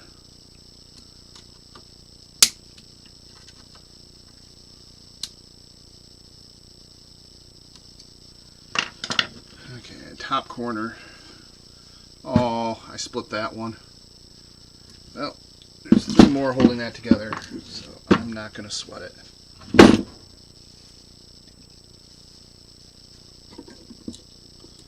I thought I was going light on these. Apparently I was not going light enough. So this is the one where I had to... Oh, did I just knock it out? I did.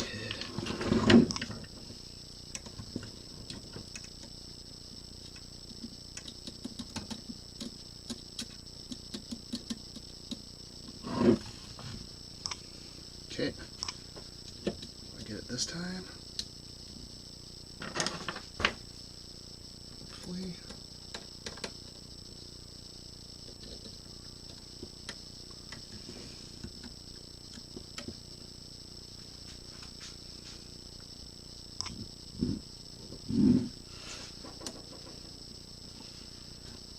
Come on, just get started.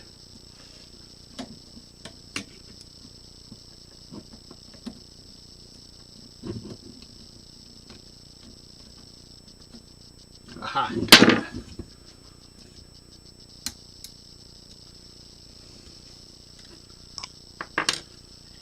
So that was probably the hard one to do, or hardest, because I had the most holes that were more or less inaccessible. So let's start over here. Nut, bolt, / screw.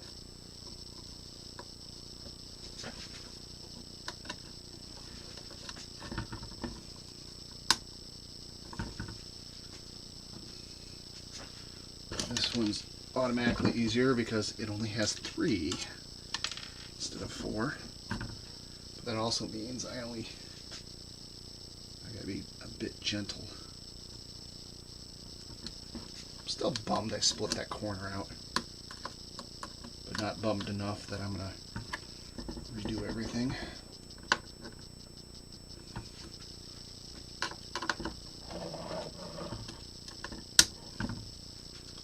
Okay, that one is done. Do this corner.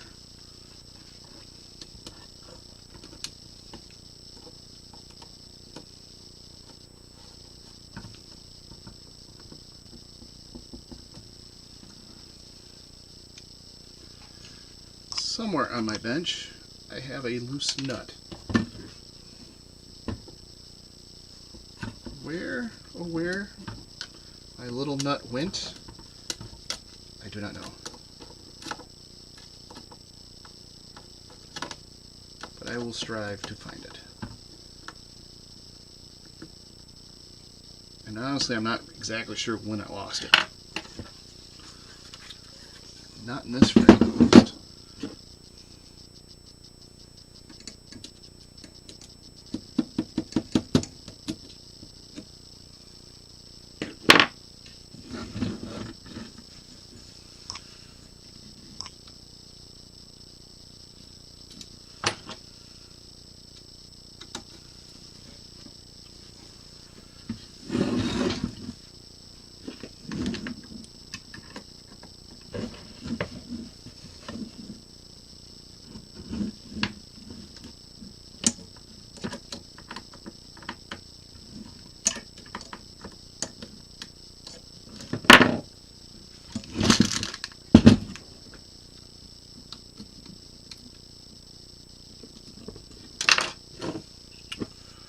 Okay, last one. Do the easy ones first.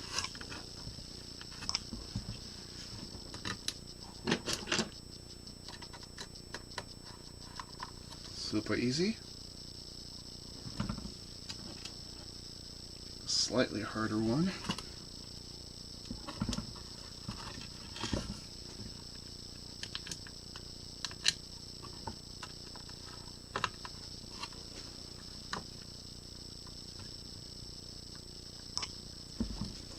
And finally the hard one. I gotta find the nut that I lost first. It's none of that stuff. Hey look, I found the corner that I broke off. It's not in that bag. These are the 5 screws for the top. Put them in the dish. Check around the dish. Oh, I found a lock washer though. Put that into this pile.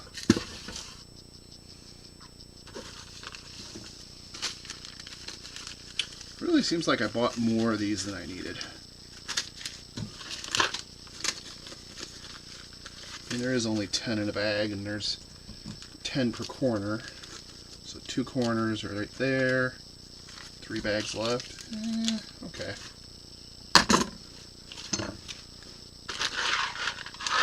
It's not there. It's not in with those. It's under those.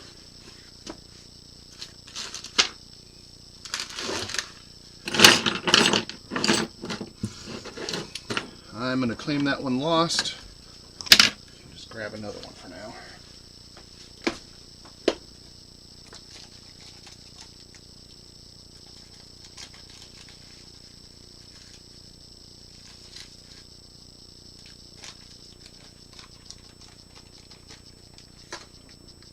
As soon as I do this, I will move something and it'll be sitting right there. Because that's how this works. Oh, this one is kind of a pain in the dick location. Ooh. Okay, get this in one smooth move.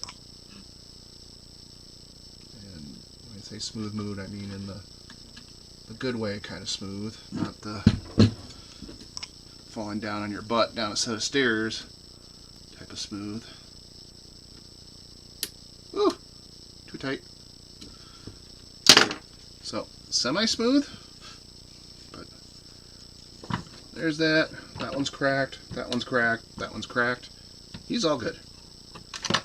And then, I mean, I still have a little bit of rocking on the whole thing, but it's way better than it was. So, I'll call that a win. Lefty righty, uppy downy, rotatey. And now I need to figure out the top plate. So for top plate aluminum, I got that piece, And this piece. So if I use this piece, I lose. Oh, glad I looked at this. So if I use this piece, I lose quite a bit, but I gain more on rotation because I don't run into this knob. I could cut the corner off. If I go with this piece, I gain more usable surface area because I can cut it wider. And I could just womp womp.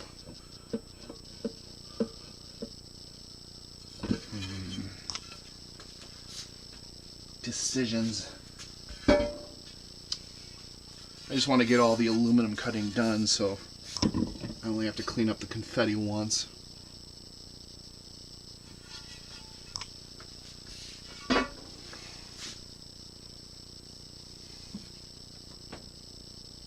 Oh, I should look at that.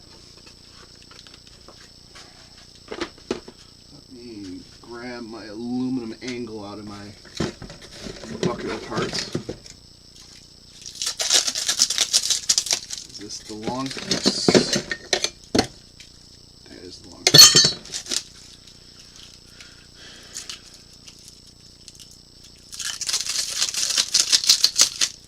Actually, I just grabbed the short pieces. One of each. So this is the clamp for the stencil and sort of sets the maximum size the stencil can be. And then these little pieces go on either end. Like so.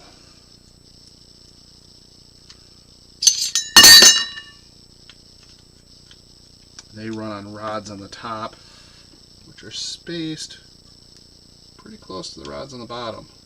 It might be.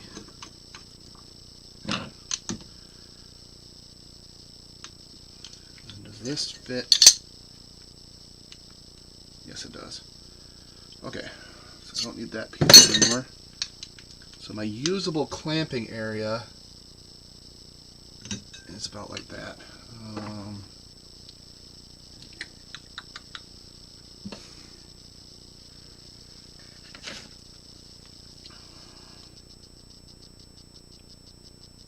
So subtract 10 millimeters for each of these sides. So it's the length of this minus 10 millimeters. So 190 millimeters. So anything over 190 is not usable. So if I use this plate, it's 120, a little more. That will be about ideal for the clamping distance of the stencil. If my stencil is greater than 190, I just can't put it in here, so I definitely can't stencil off the sides. So we're going to go with this plate. Put this one back into the collection. That whole chunk can go back in the collection. I don't really want to have to clean that goop off, so I'll cut it from that end. Now the question is, so on the back there's a double bar for the hinge, so I lose basically up to there, and I lose the bar in the front. So 280 millimeters. I went full distance. Now I have roughly 40 millimeters of adjustment.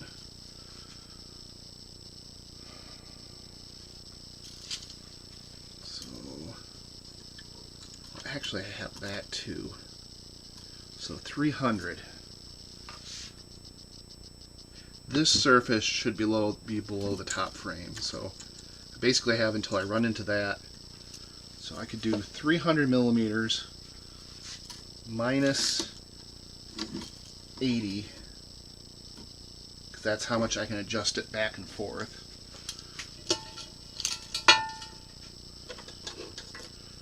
So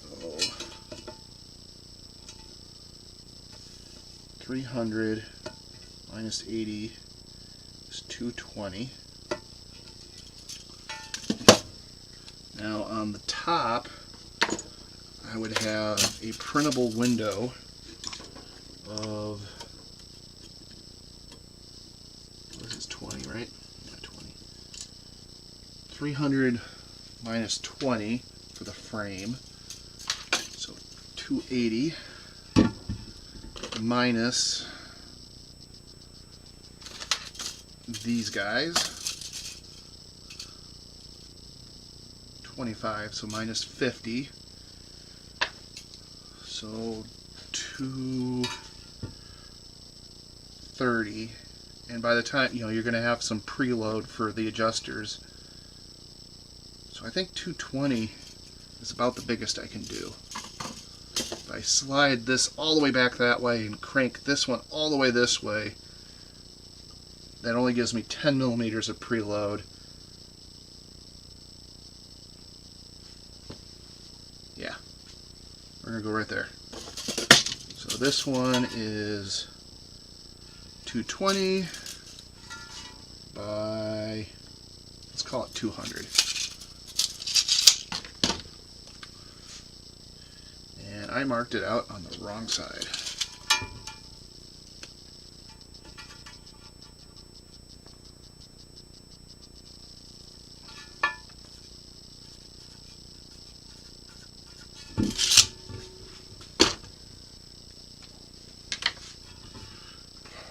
Oh, I got a whole pile of stuff. Didn't I? Yeah, that bag needs to go in the trash. Make the trash run.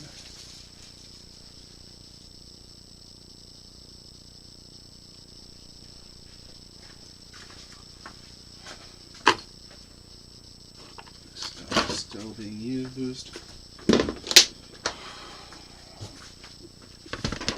Those away.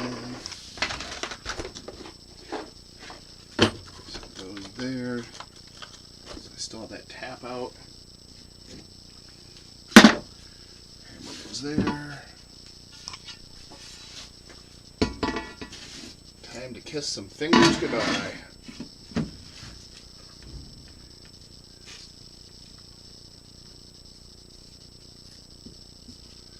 Kind of slightly oversized.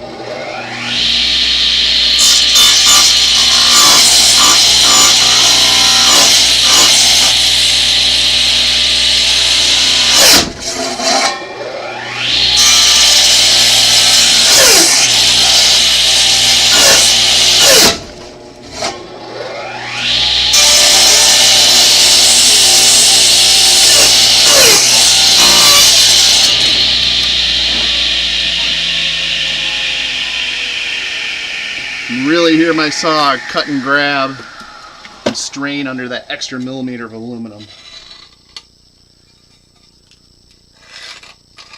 A table saw would be much better, as it would give you more control over feeding the aluminum into the blade. The way the radial arm cuts is the blade tries to suck the part against the fence, which also means it tries to pull the arm towards you into the cut more. And when I bogged it out there, it was just because it grabbed the aluminum and took bigger cuts than I was attempting to do. That's done.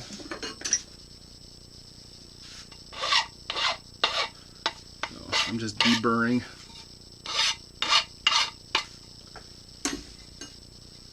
Cut edge to, still got a bit of a burr there.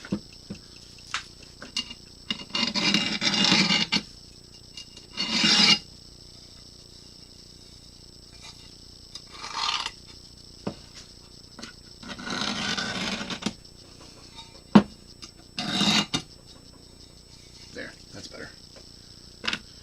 So this mounts like that. Small, but 40 millimeters of travel on this side, 40 millimeters of travel on that side.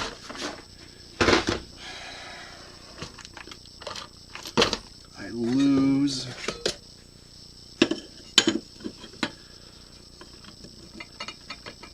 this much in the back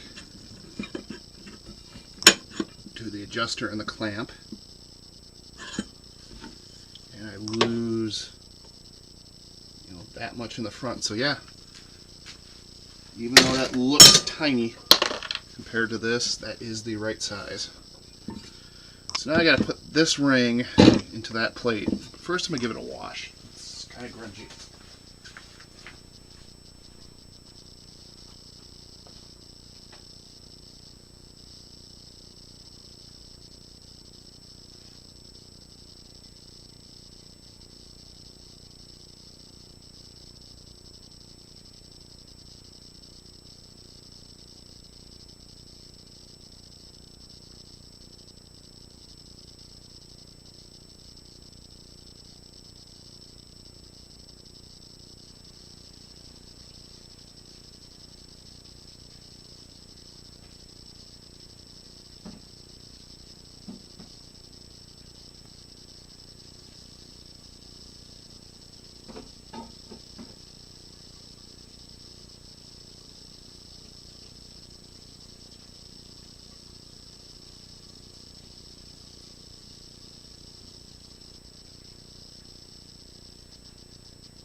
So here's the top plate, all cleaned up. Place your bets now whether any of these holes line up with these holes and cause me future headaches. I think I can rotate the whole thing and avoid them if needed. Kind of nice if that one's straight in the center. My plate is, look at that. Be cool if that lines up, and then I can base the rest of the holes off of it.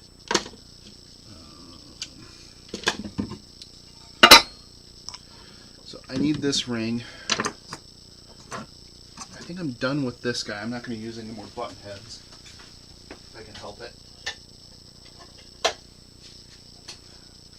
I also think I'm done with the clearance drill. So grab that out of the drill press. Put it away before I lose it. Okay. Pull that one out.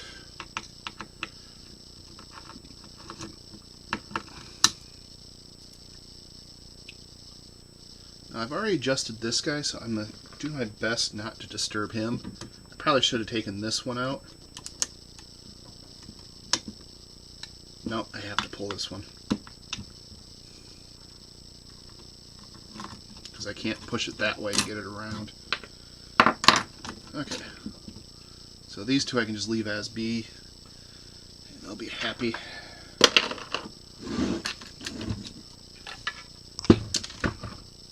Oh, I heard something drop off. And there's a square nut. I don't know where you came from.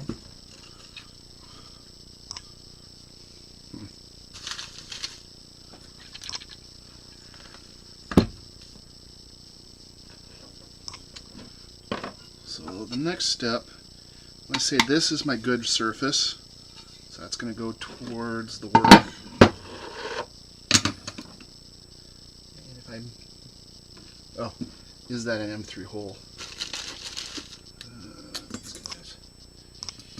It is not, so I need to avoid him.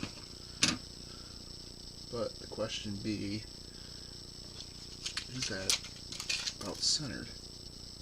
About an inch? A little more than an inch, so no.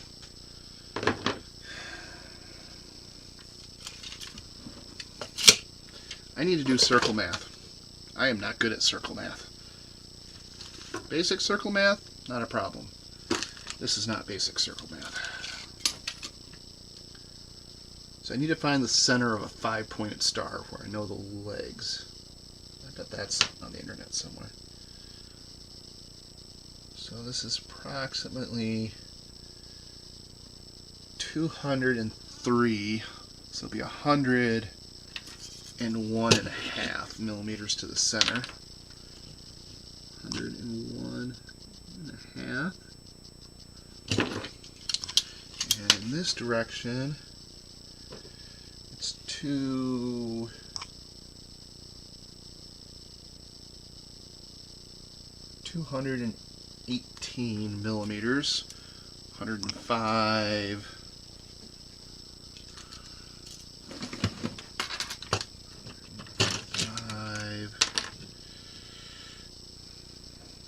I say 218.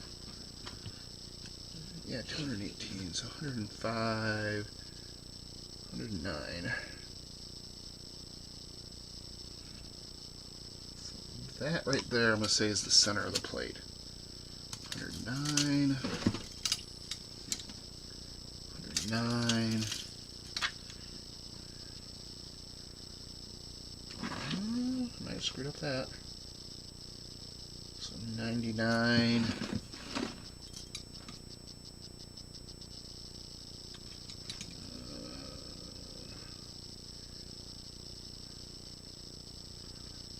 So this is 203. 101.5.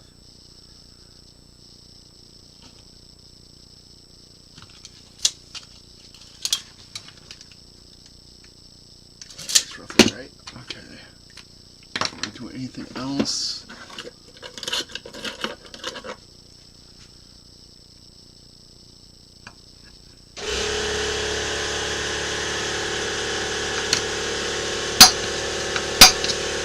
There's my center.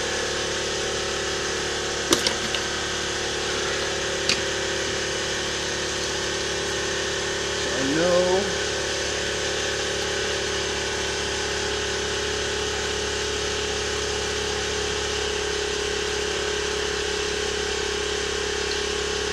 $145. Maybe a little less.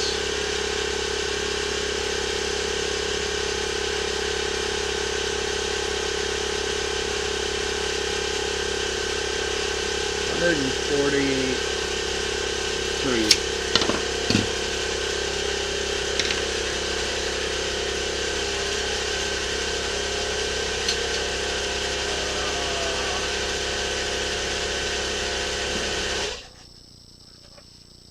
So 143 is the length of the 5-pointed star.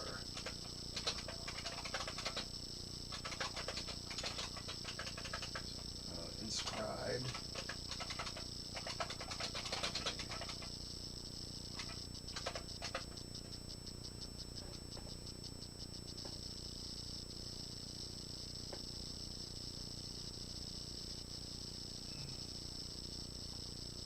Math Central. That sounds like it. Let's go. Calculator. I'd like to just punch the numbers in.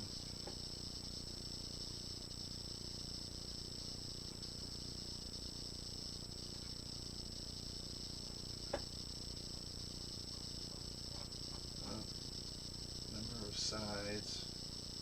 1, 2, 3, 4, 5, 6, 5.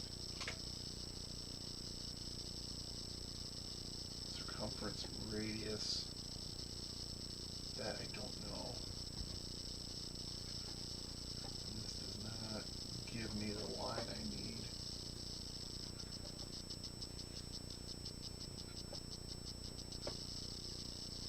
Pentagram geometry calculator.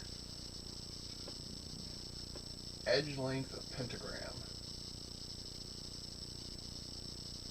is 143.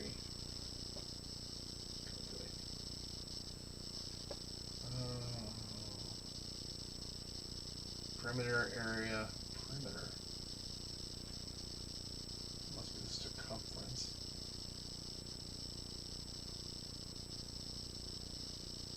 Gives me A though. Oh, no.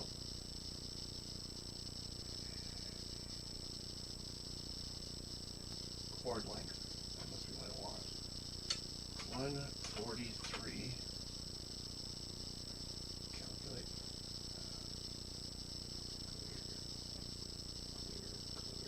Clear. So, if my chord, which I assume is the length of the line between two poison points, is 143, it gives me an edge length, which they do label on the pentagram as A, is 88,379. Now if I go back to my previous calculator, I think this has between points, yes it does. So I can go 5,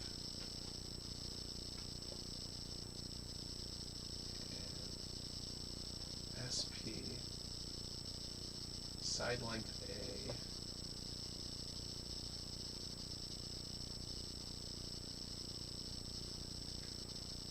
I want to go for 88.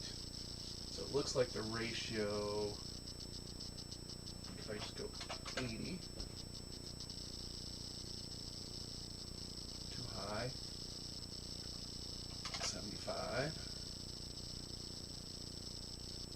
oh, 88,167 versus I needed 88,379. 88,379. So if I go 76 millimeters, that's way too high. 75.2. Too high. 0.1. Still too high. 0.5. Well, I'm off by less than a hundredth of a millimeter, or a couple hundredths of a millimeter. So I'm going to go with 75. That's 88.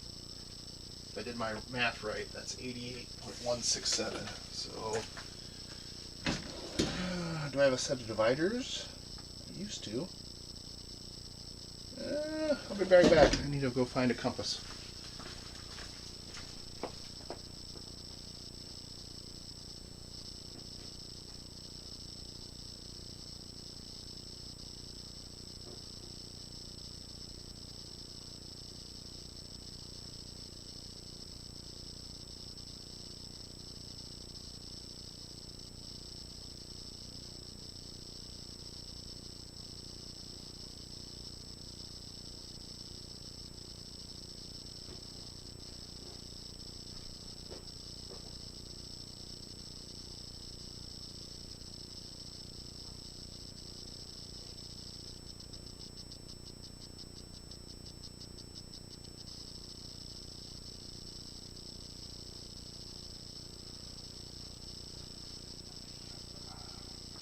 I'm already tracking aluminum flakes through my house. So, in theory, I go to 75.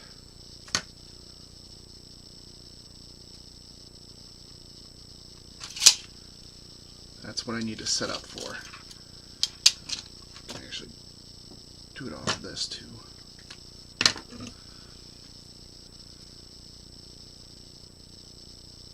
Ooh, that's got a really nice point on it. That does not. So can I get out that far is the first question. Yes, I can. So I'll put this on 75 on the dot. Yeah, center of that, 75.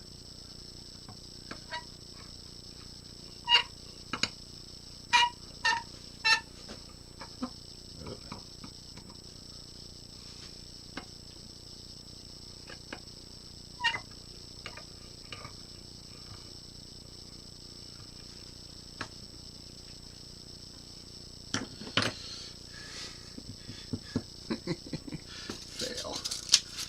So that side needs to go up. And this was 8 inches wide.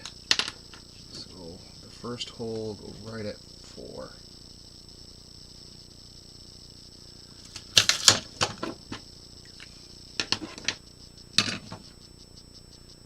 In theory, line that up.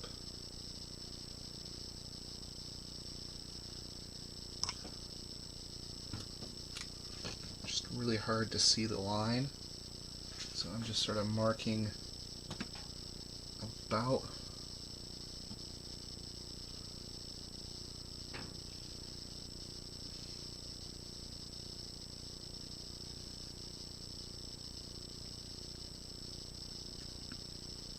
where the knobbing pins go. I'll make the line darker, or attempt to. And this pen is nearly shot.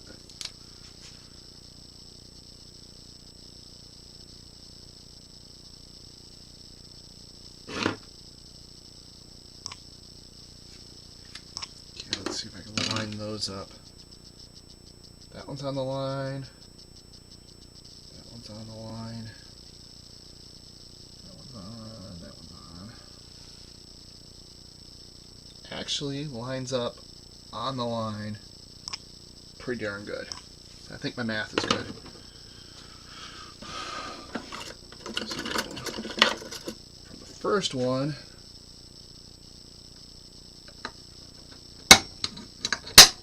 I'm just going to somewhat blindly drill and tap right there, get that set, and then I'll figure out the others. I'll be back.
A hole. I'm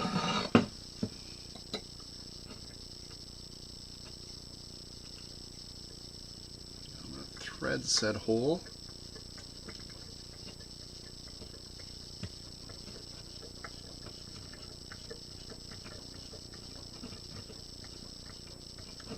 I got to make sure that my hardware does not poke out the backside. So the back side of this plate, or the top side where stuff goes, I'm all out of aluminum magnets, so I need to stick a piece of steel to the top, and then the fixturing clamps for the boards are literally just going to be 3D printed plastic blocks, because if you print them in the same batch, their heights are pretty consistent. You can make them whatever shape you want with magnets glued in the base. So then you can easily slide them around and reposition them as needed. Nope, all there. So this goes like this.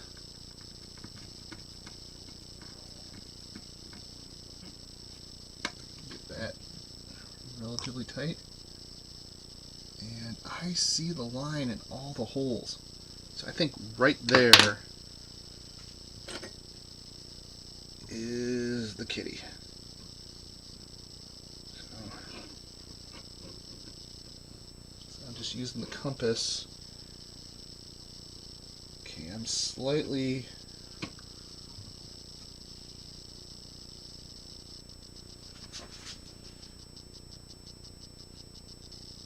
there I touch. Right there I touch. Right there I touched a little less. A little more. So with respect to the center point, I'm slid down that way just a little bit, but I'm centered left to right now. So I'm going to call that good. And once I find this guy,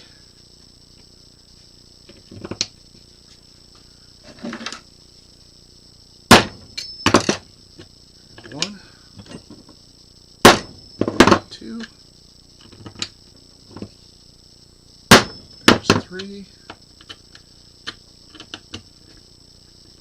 I think it moved. There's one.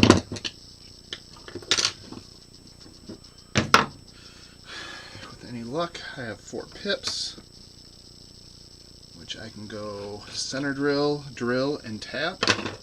And then this plate is complete. And they do line up on the circle pretty darn close.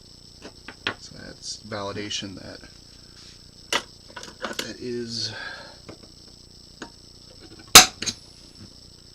my locations are correct.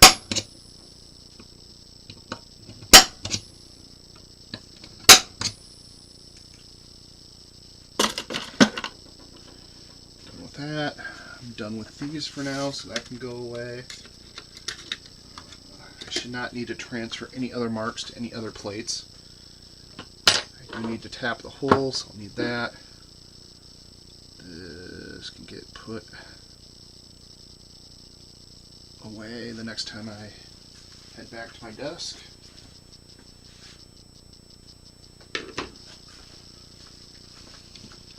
I'm going to go drill this. I'll be right back. I probably don't need the pentagram calculator up anymore. Oh, almost been 4 hours. Probably should stop at some point here and go do adult things again.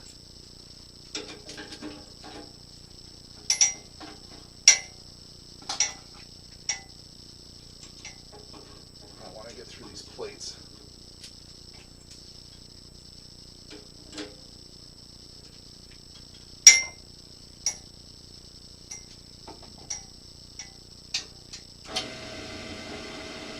Okay, pull one.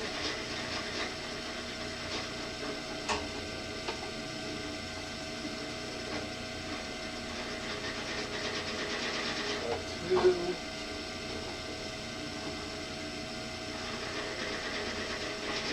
Pull three.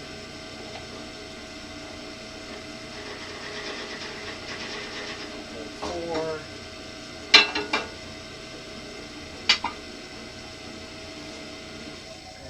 Done. A random screw sitting here.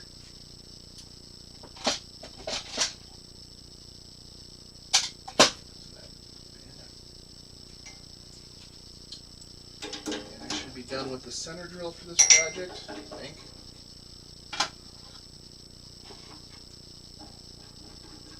Nope, I lied. I will probably need the center drill for when I modify the aluminum rails, but that will not be today.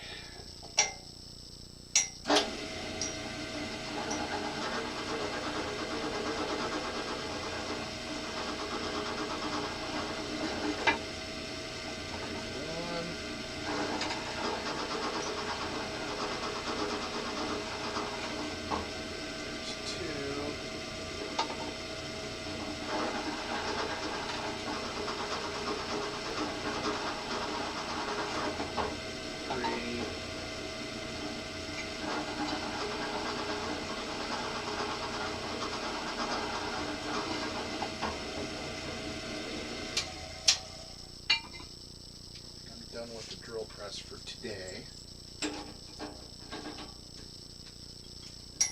Well, what just popped in my brain was for the top sheet, I was thinking of just double stick tape or gluing it on. Another option would be to drill and tap 4 more holes, stretch it, and then screw it on with flatheads. Or crap screws if you don't mind losing the corners. But that seems more painful, so I don't think I'm going to go there.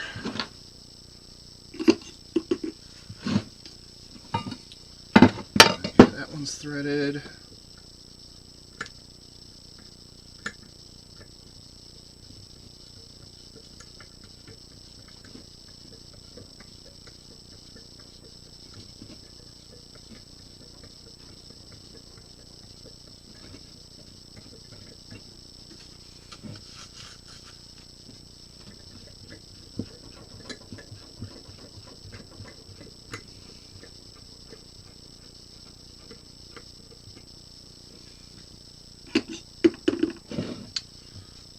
Threaded.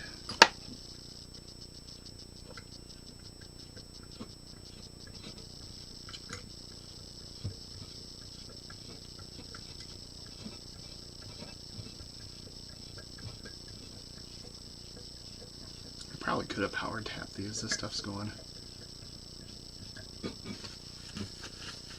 super easy. Oh well.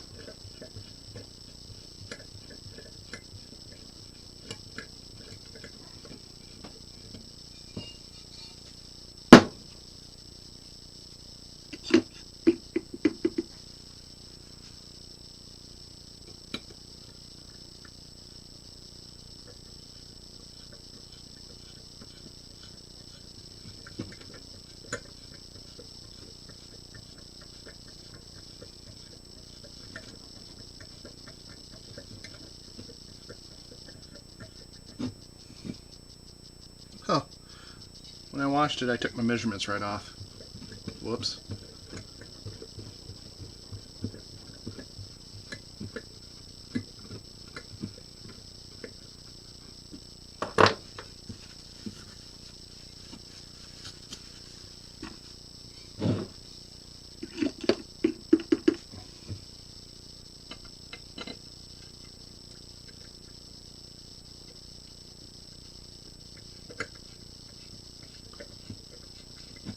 So that plate I had an odd size. You know, it was like 159. So I think I'll make that plate 160 by something. Bring it out to the next even dimension. Same thing with this plate. It was 220 by 200, I believe. And that's what I'll list on my bill of materials for the next guy.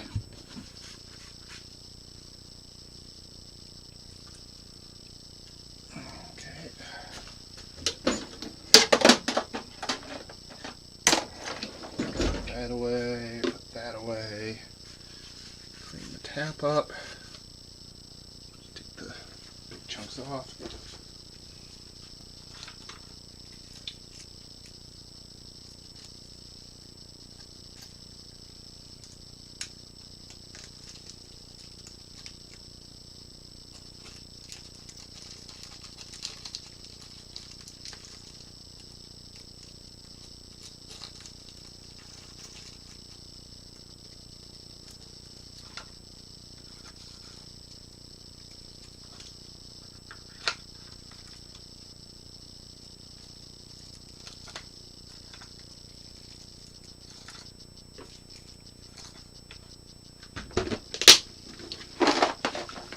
and dies go up here.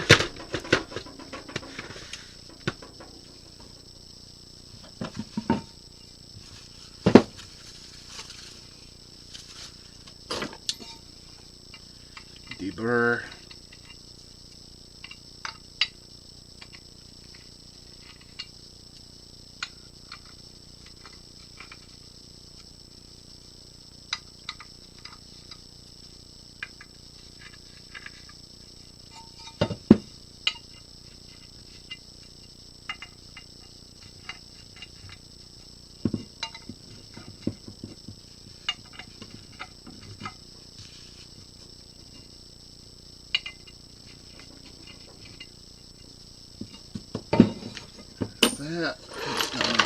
That container for now.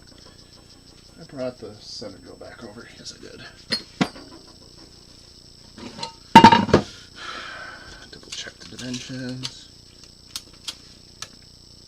200-ish by 220. So 200, 220.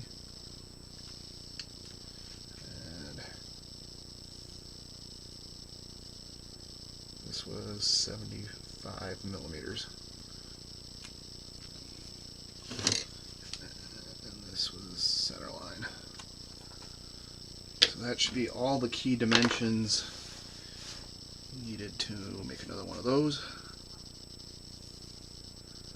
Do my best to get the glare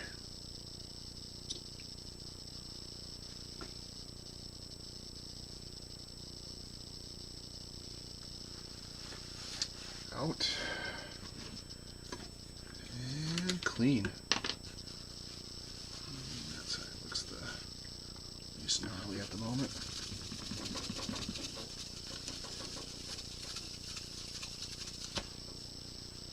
Ta-da!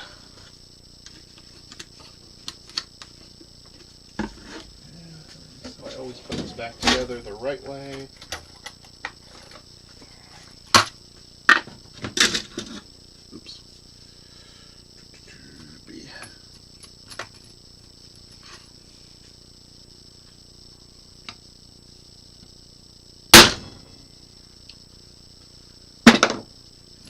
Marks the bottom side.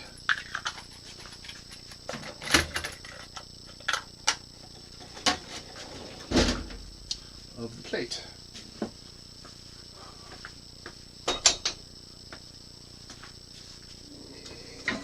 I need the hammer more.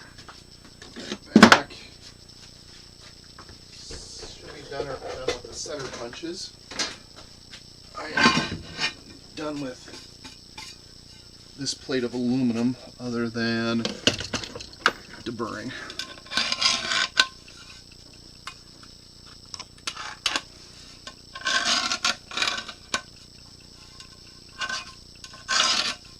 Oops.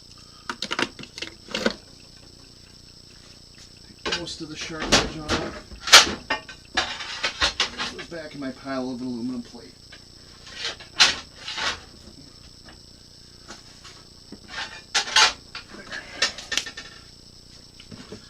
Okay, so with that, go back in there. Just gonna go off to the side.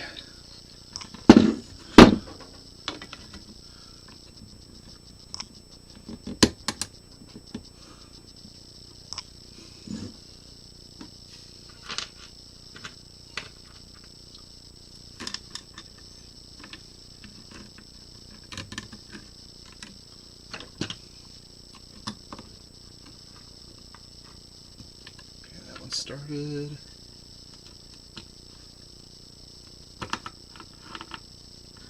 That one started. This ring goes in. I want to push this to get a little bit of gap, which hurts a lot.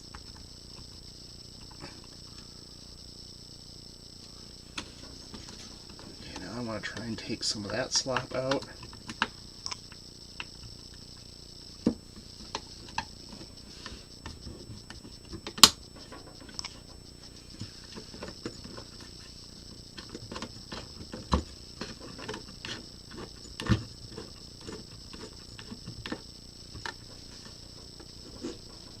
pretty tight that way.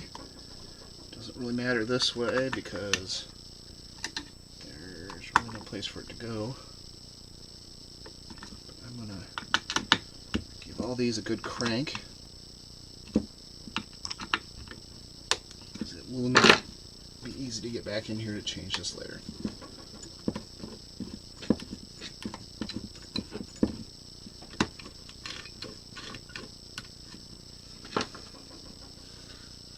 Bit on the tight side, but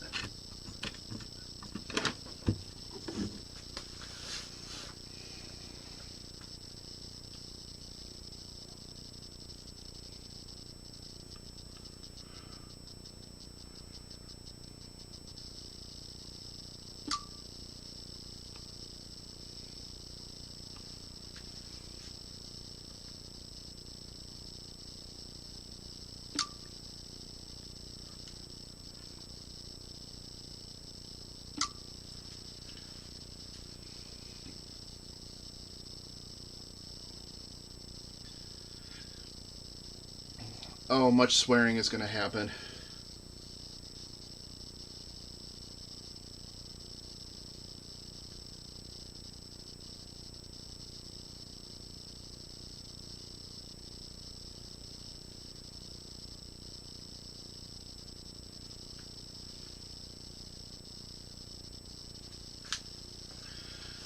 So, the thought that just ran through my brain is to get to these bolts and you get to the backside. I just got done putting that on. That covers it all up. Which means I have to take it off again and then put it back on again with this like that, which is just going to make getting to all the fasteners that much more fun.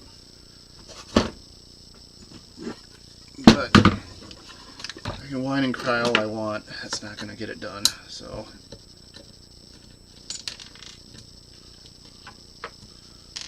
one nut and bolt.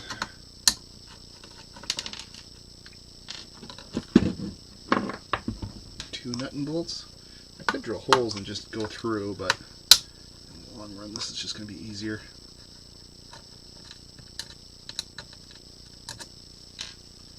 Three. I was just going to say it'd be nice if this one stayed put.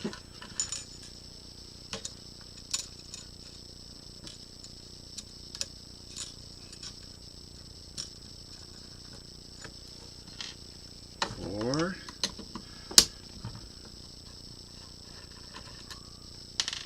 Five.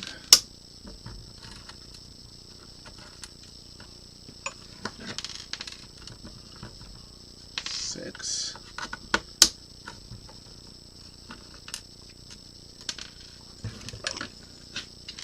7.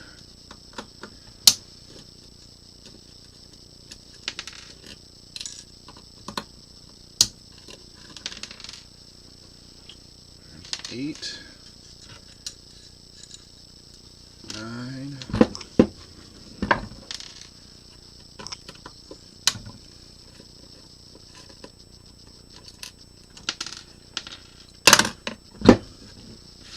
10.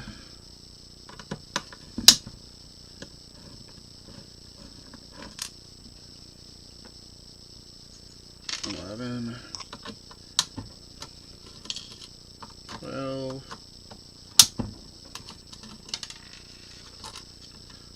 13,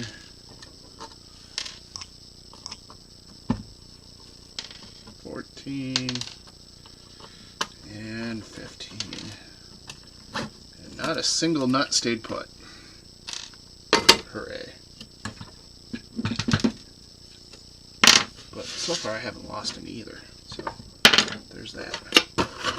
So that's the top, that's the bottom. It lines up like that.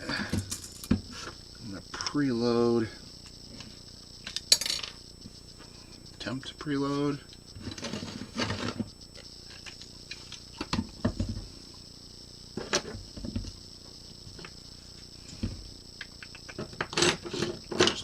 All in. Fits those.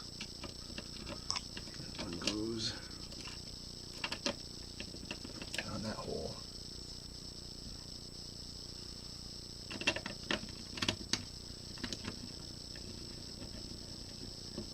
Oh, got it first shot. Nice. And then the rest of these are a cakewalk.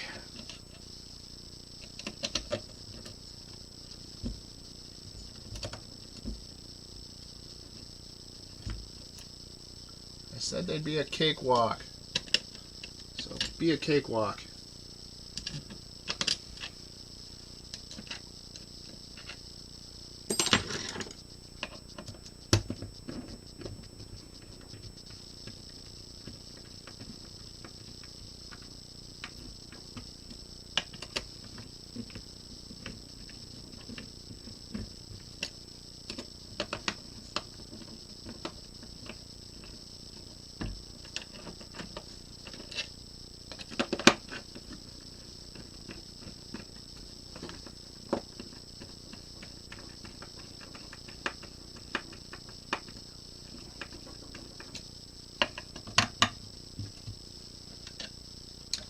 I need to have that go that way.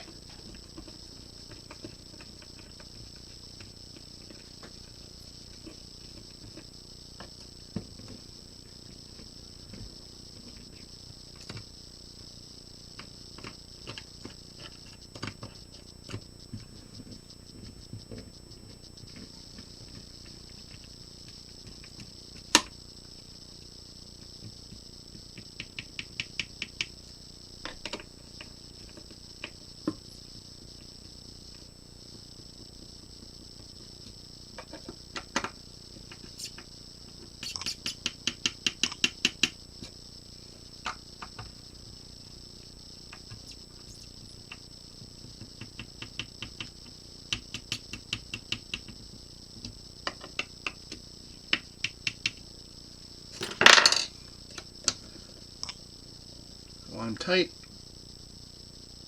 but I don't want to split anything. Does it rotate? Wait, it rotates. And it's pretty solid too, which is nice. Okay, time to do this again. Hear that excitement in my voice?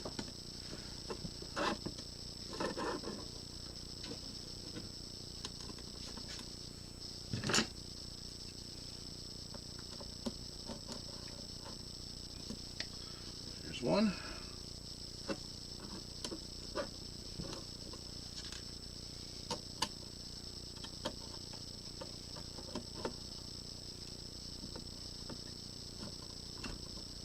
There's two.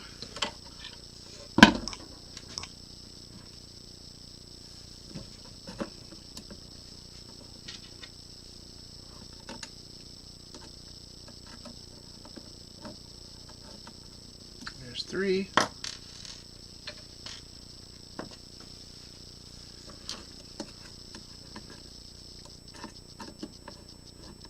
There's four.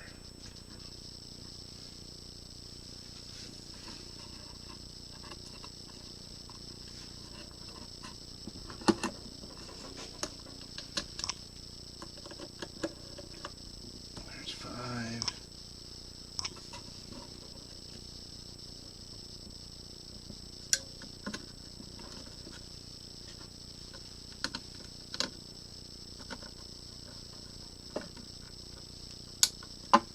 There's six.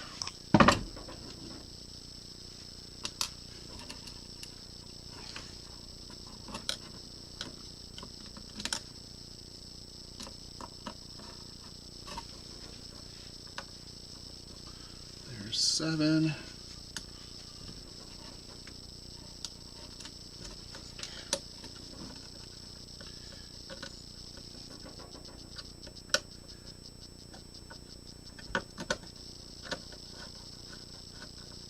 There's eight. And now we get to the pain in the bud. Yeah, that one screw stayed in.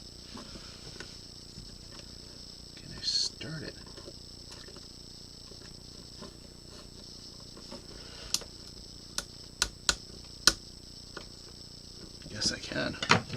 Okay, I guess one screw did stay in. I'll take it. And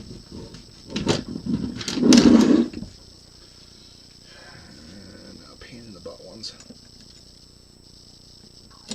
Okay, that's in.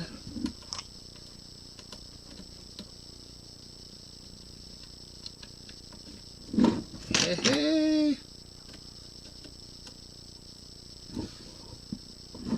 That one is in.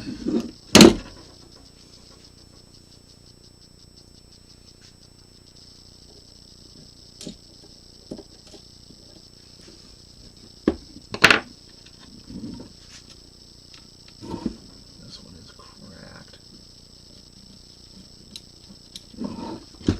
I got it in.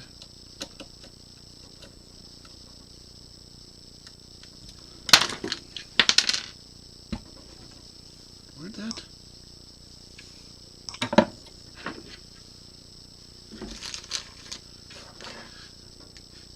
It's raining random fasteners. Oh! I now know where that T-nut came from, unfortunately.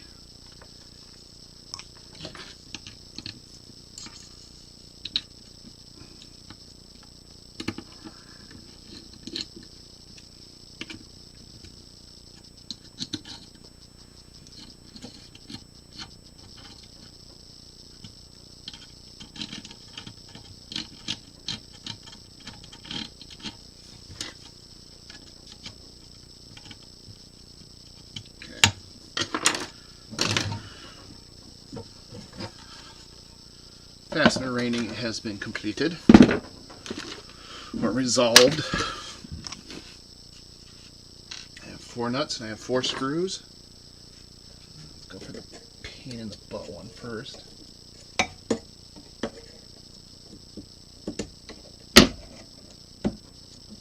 Okay, it's in.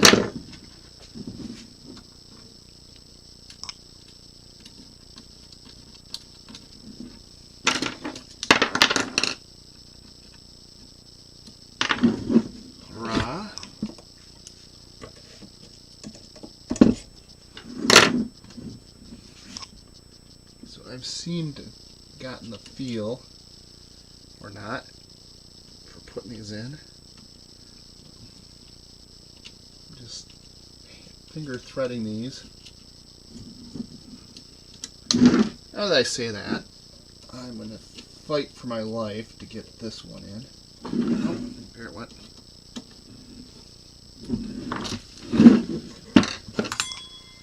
Two more.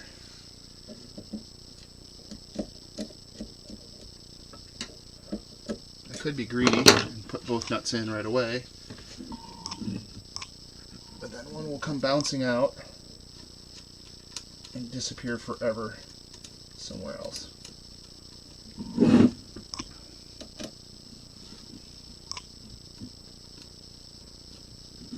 That is in.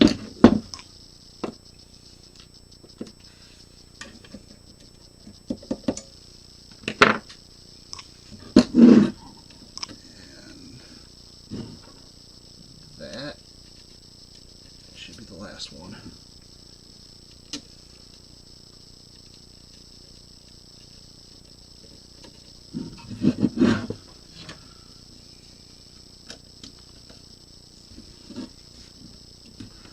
Okay, now it's time to tighten all these guys without hopefully splitting the plastic any more than it already is. Okay, I'm going to call that tight. That's tight. That's tight. Tight. That one's cracked, so I'll stop there.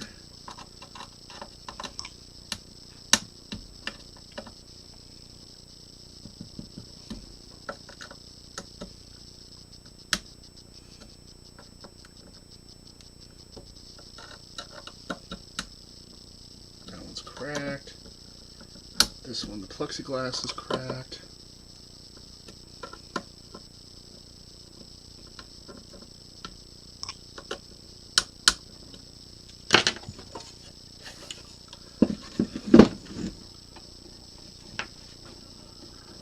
left, right, up, down, rotation. Nice fine control on left and right. Rotation's a little coarse, but for what it's made out of and how stiff it is, I'm happy. So next step, probably upper frame, but I'm gonna leave that for another day. I gotta go do more adult things. It's not quite tax season, thank God. But there's bills to pay.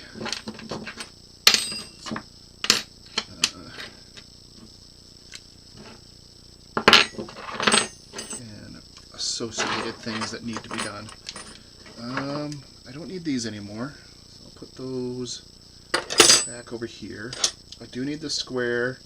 I probably don't need the hammer for the top frame, I hope. So I can put that away. Needle nose I shouldn't need. The teeny weeny Allen, I shouldn't need this. I haven't needed the screwdriver, so yeah, I think I'm gonna call it here for today. Oh, no I'm not. There is one more thing I want to do. And hopefully I didn't pooch myself already. So give me 1 second to put some tools away. And find this.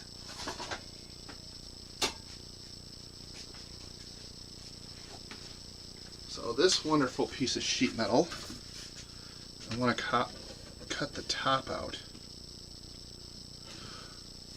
So it's not galvanized, it's just standard plate.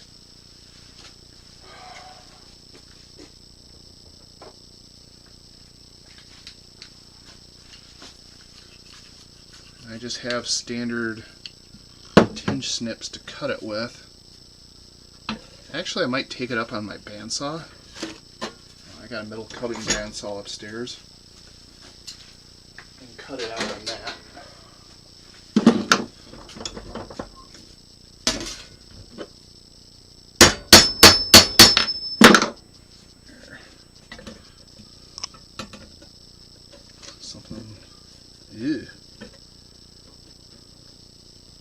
Something like that.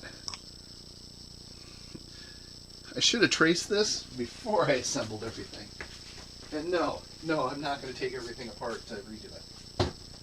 I am going to go look and see what else I got for... Oh! That would look nicer. And be much easier to cut. So let's see. It's aluminum. Don't work. I'll be back.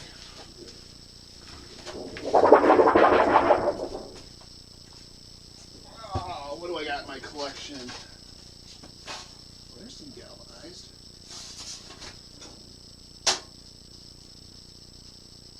Other chunks. Looks like no. One.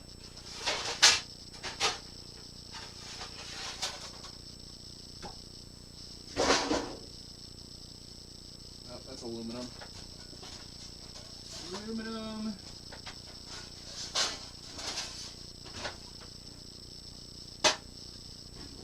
Galvanized. That's some.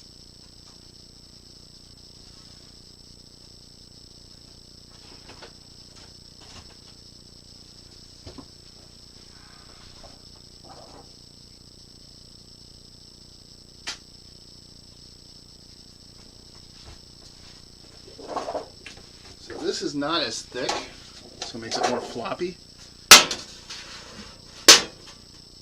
The magnets don't stick quite as well. They still stick pretty darn good.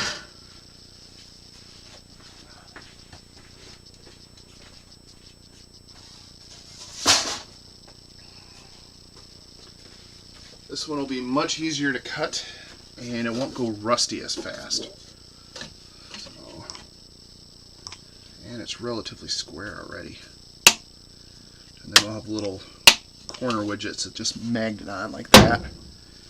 I might even buy some like real magnets versus Harbor Freight magnets. That, get something with some really good pull.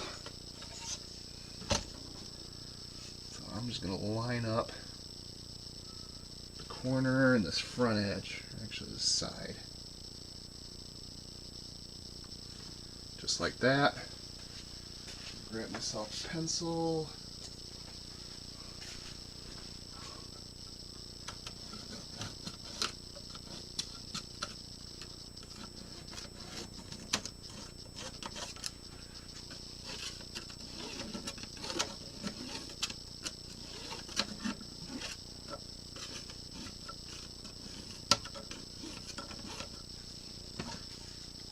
Hey, I can sort of see that.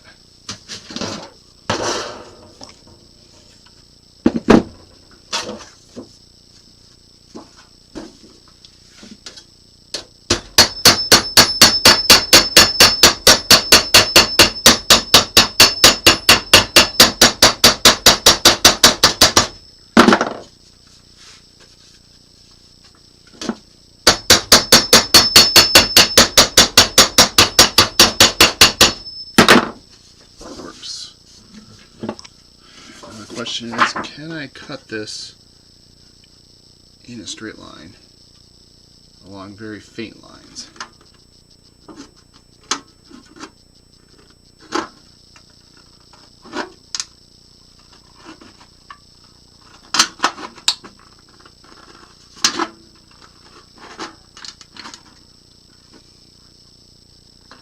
I lost my line.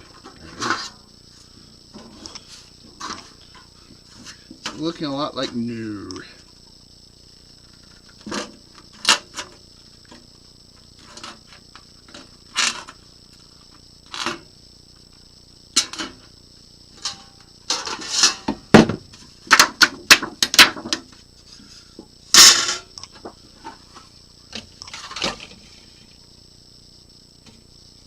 Yeah, relatively the right size.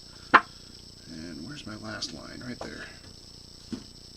Here's an angle to the light where the pencil lines just pop. And all the other angles, they just blend in. So I'm trying to hit that magical light to make the lines pop.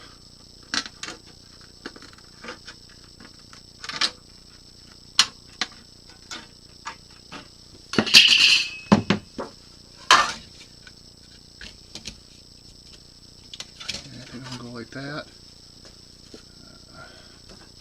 I want to clean up the sharp edges somehow. Belt sander? Belt sander.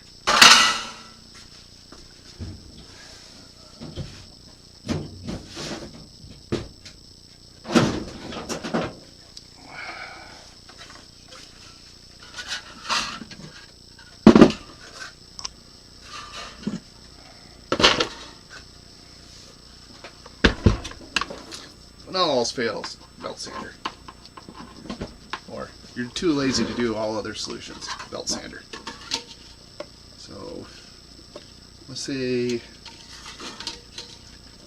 these two are my good edges. And I just hit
And I need to attach that to that.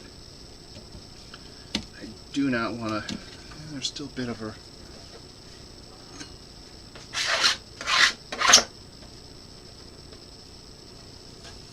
so I'm just feeling it out, and taking off what's left of the sharp edges, I hope.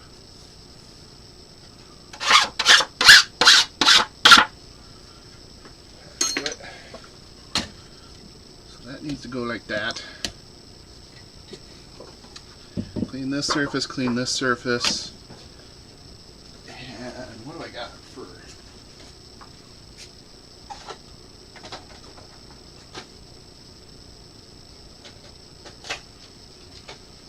At one point in time I had some sheets of acrylic tape.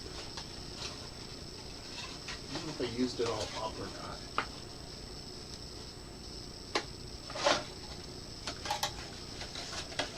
So I know this stuff sticks like a mother. It will not come off. But the key is going to be getting it on here a single layer and level. I'm going to go wash my hands before I start handling this stuff.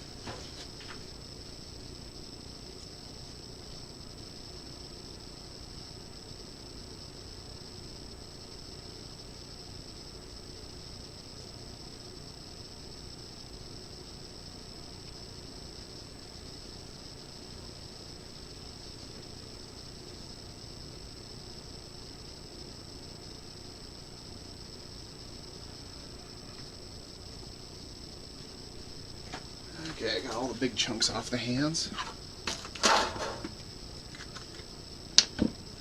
Cover this.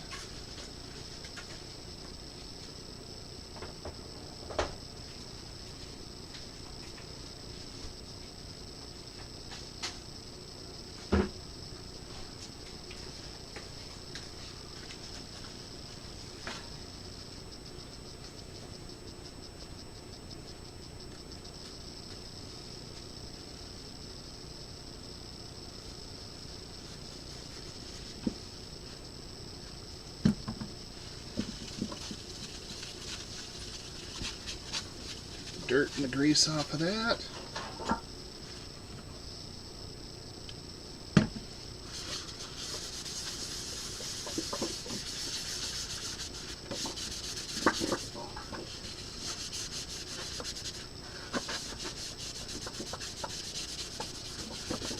Same thing on the back of there. Okay. Now time for some max grip. For this stuff, oh yeah, it's still good. So it's acrylic adhesive with some strings in it. I don't know if the strings actually do anything, but the adhesive itself, the tape, oh, it sticks. It sticks good. So I actually stuck some boards together with this once. I had to run them through, I had to do something with them where they needed to be stuck together so that they wouldn't warp. And it was exceedingly difficult to get them back apart.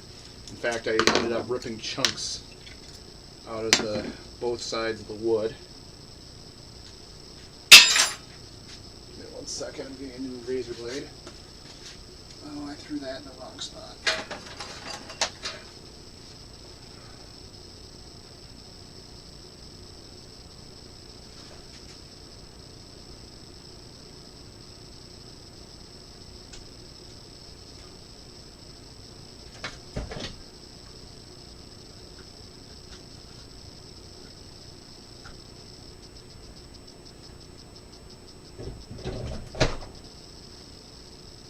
Even dousing this stuff in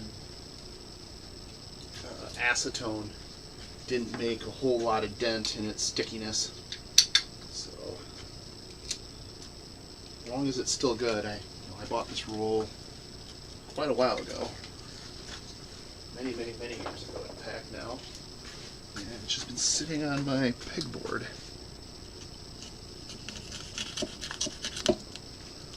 There's that one done. Down. You sort of only got one shot.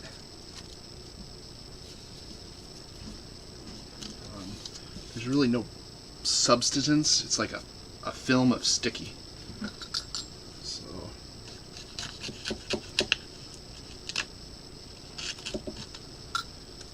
you definitely want to line it up best you can, then stick it down. There is no peeling it up and trying again.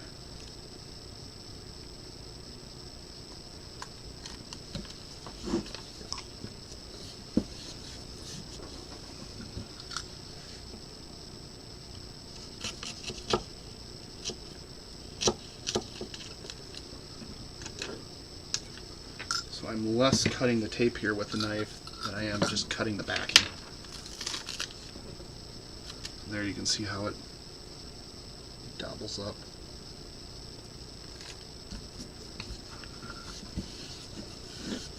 I'm trying to get it exactly one layer thick across the entire plate.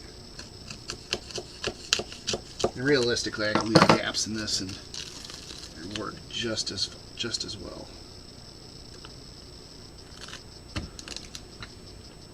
Of course, that knob is right in the way. Do that quick. Put this away. Oh, good. I was hoping someday I'd use up some more of that because it was not a cheap roll. Now,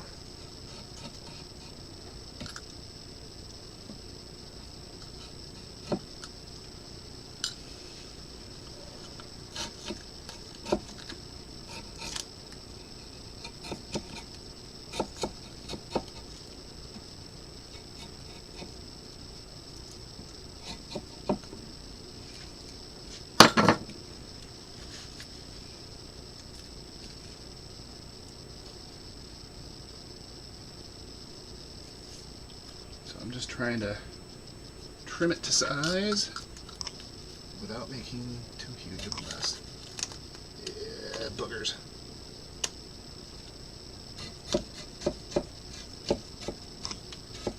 Yeah, that's probably a good description for this stuff. It's like semi-cured boogers.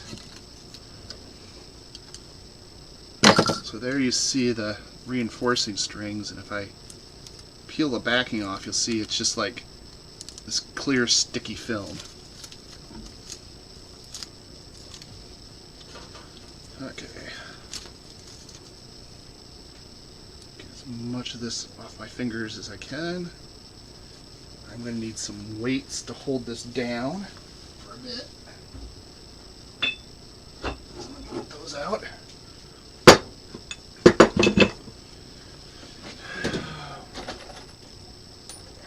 Good job for 1, 2, 3 blocks.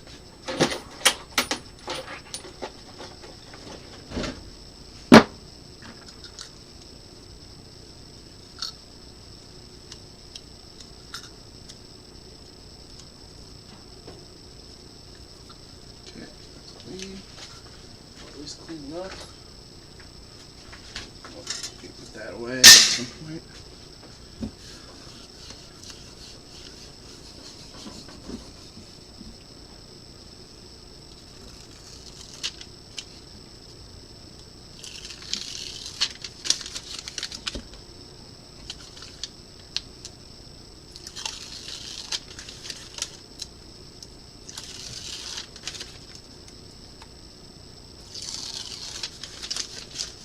That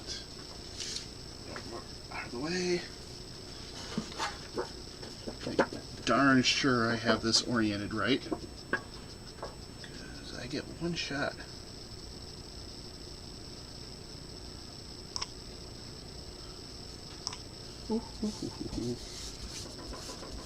Work from the center out.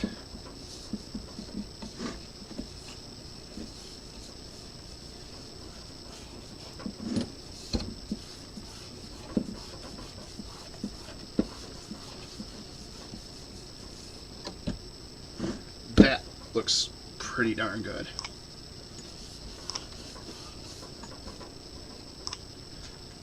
I need a photo.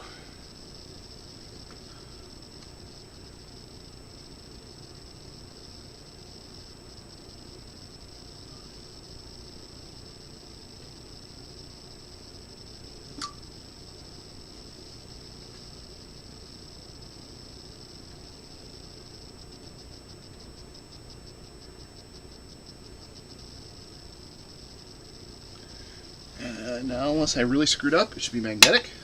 It is. It's got pretty good pull on the magnets. That's what I want. And this is all stucky down.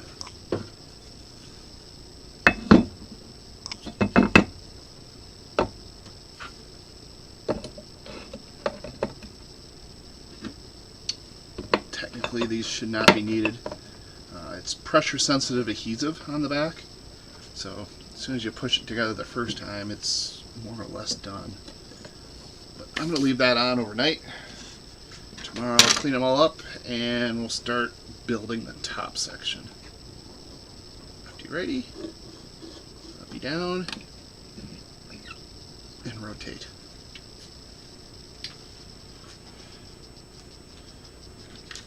List of changes. I got the plexiglass on the button, the plexiglass on the bottom with the button screws, which I have plenty of clearance to the tabletop. You probably could have gotten away with cap screws, but then been really close. Change out the screws and the nylocks for this guy. Honestly, I'd make the plate slightly longer, not have to do that. I got the pictures of the plates and the plexi to get those measurements. Yeah, I wrote the plexi measurements down.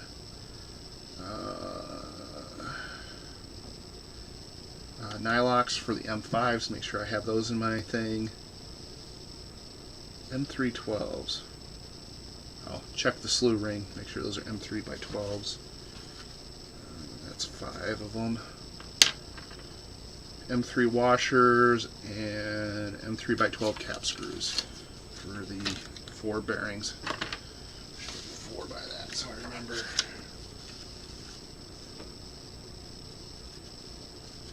Okay, so that's my list of corrections. I'll get that updated in the spreadsheet for the next person. Oh, got a little spider egg nest inside my chunk of steel. And they're long gone. So,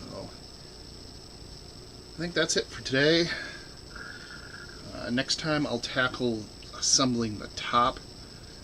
There's going to be a bunch more drilling in that. So, that's basically everything left in the box. But should be pretty straightforward, I hope.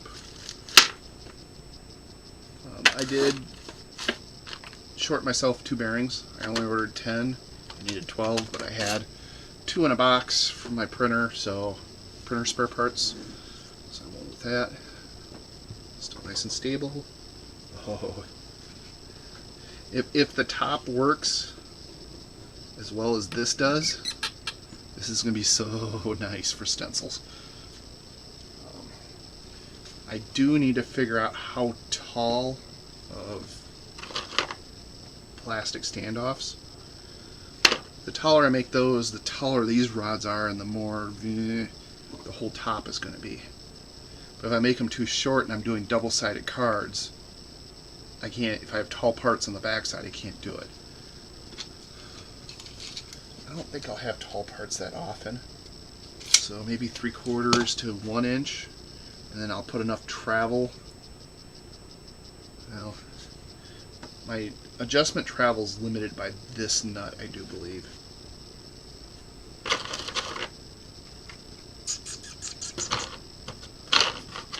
Yes. So this nut here sets how far I can go up and down, because it goes into a blind pocket, where these nuts basically are adjusted by these, and the threads can go all the way through. And they're basically limited to the length of the spring I can put on them. So, thoughts for the next step. And I'm just rambling. I'm going to go make myself some food and then go finish adult things that I need to do, including fixing a stapler. I forgot I had to do that for my parents. Get that done so I can get it back for Christmas.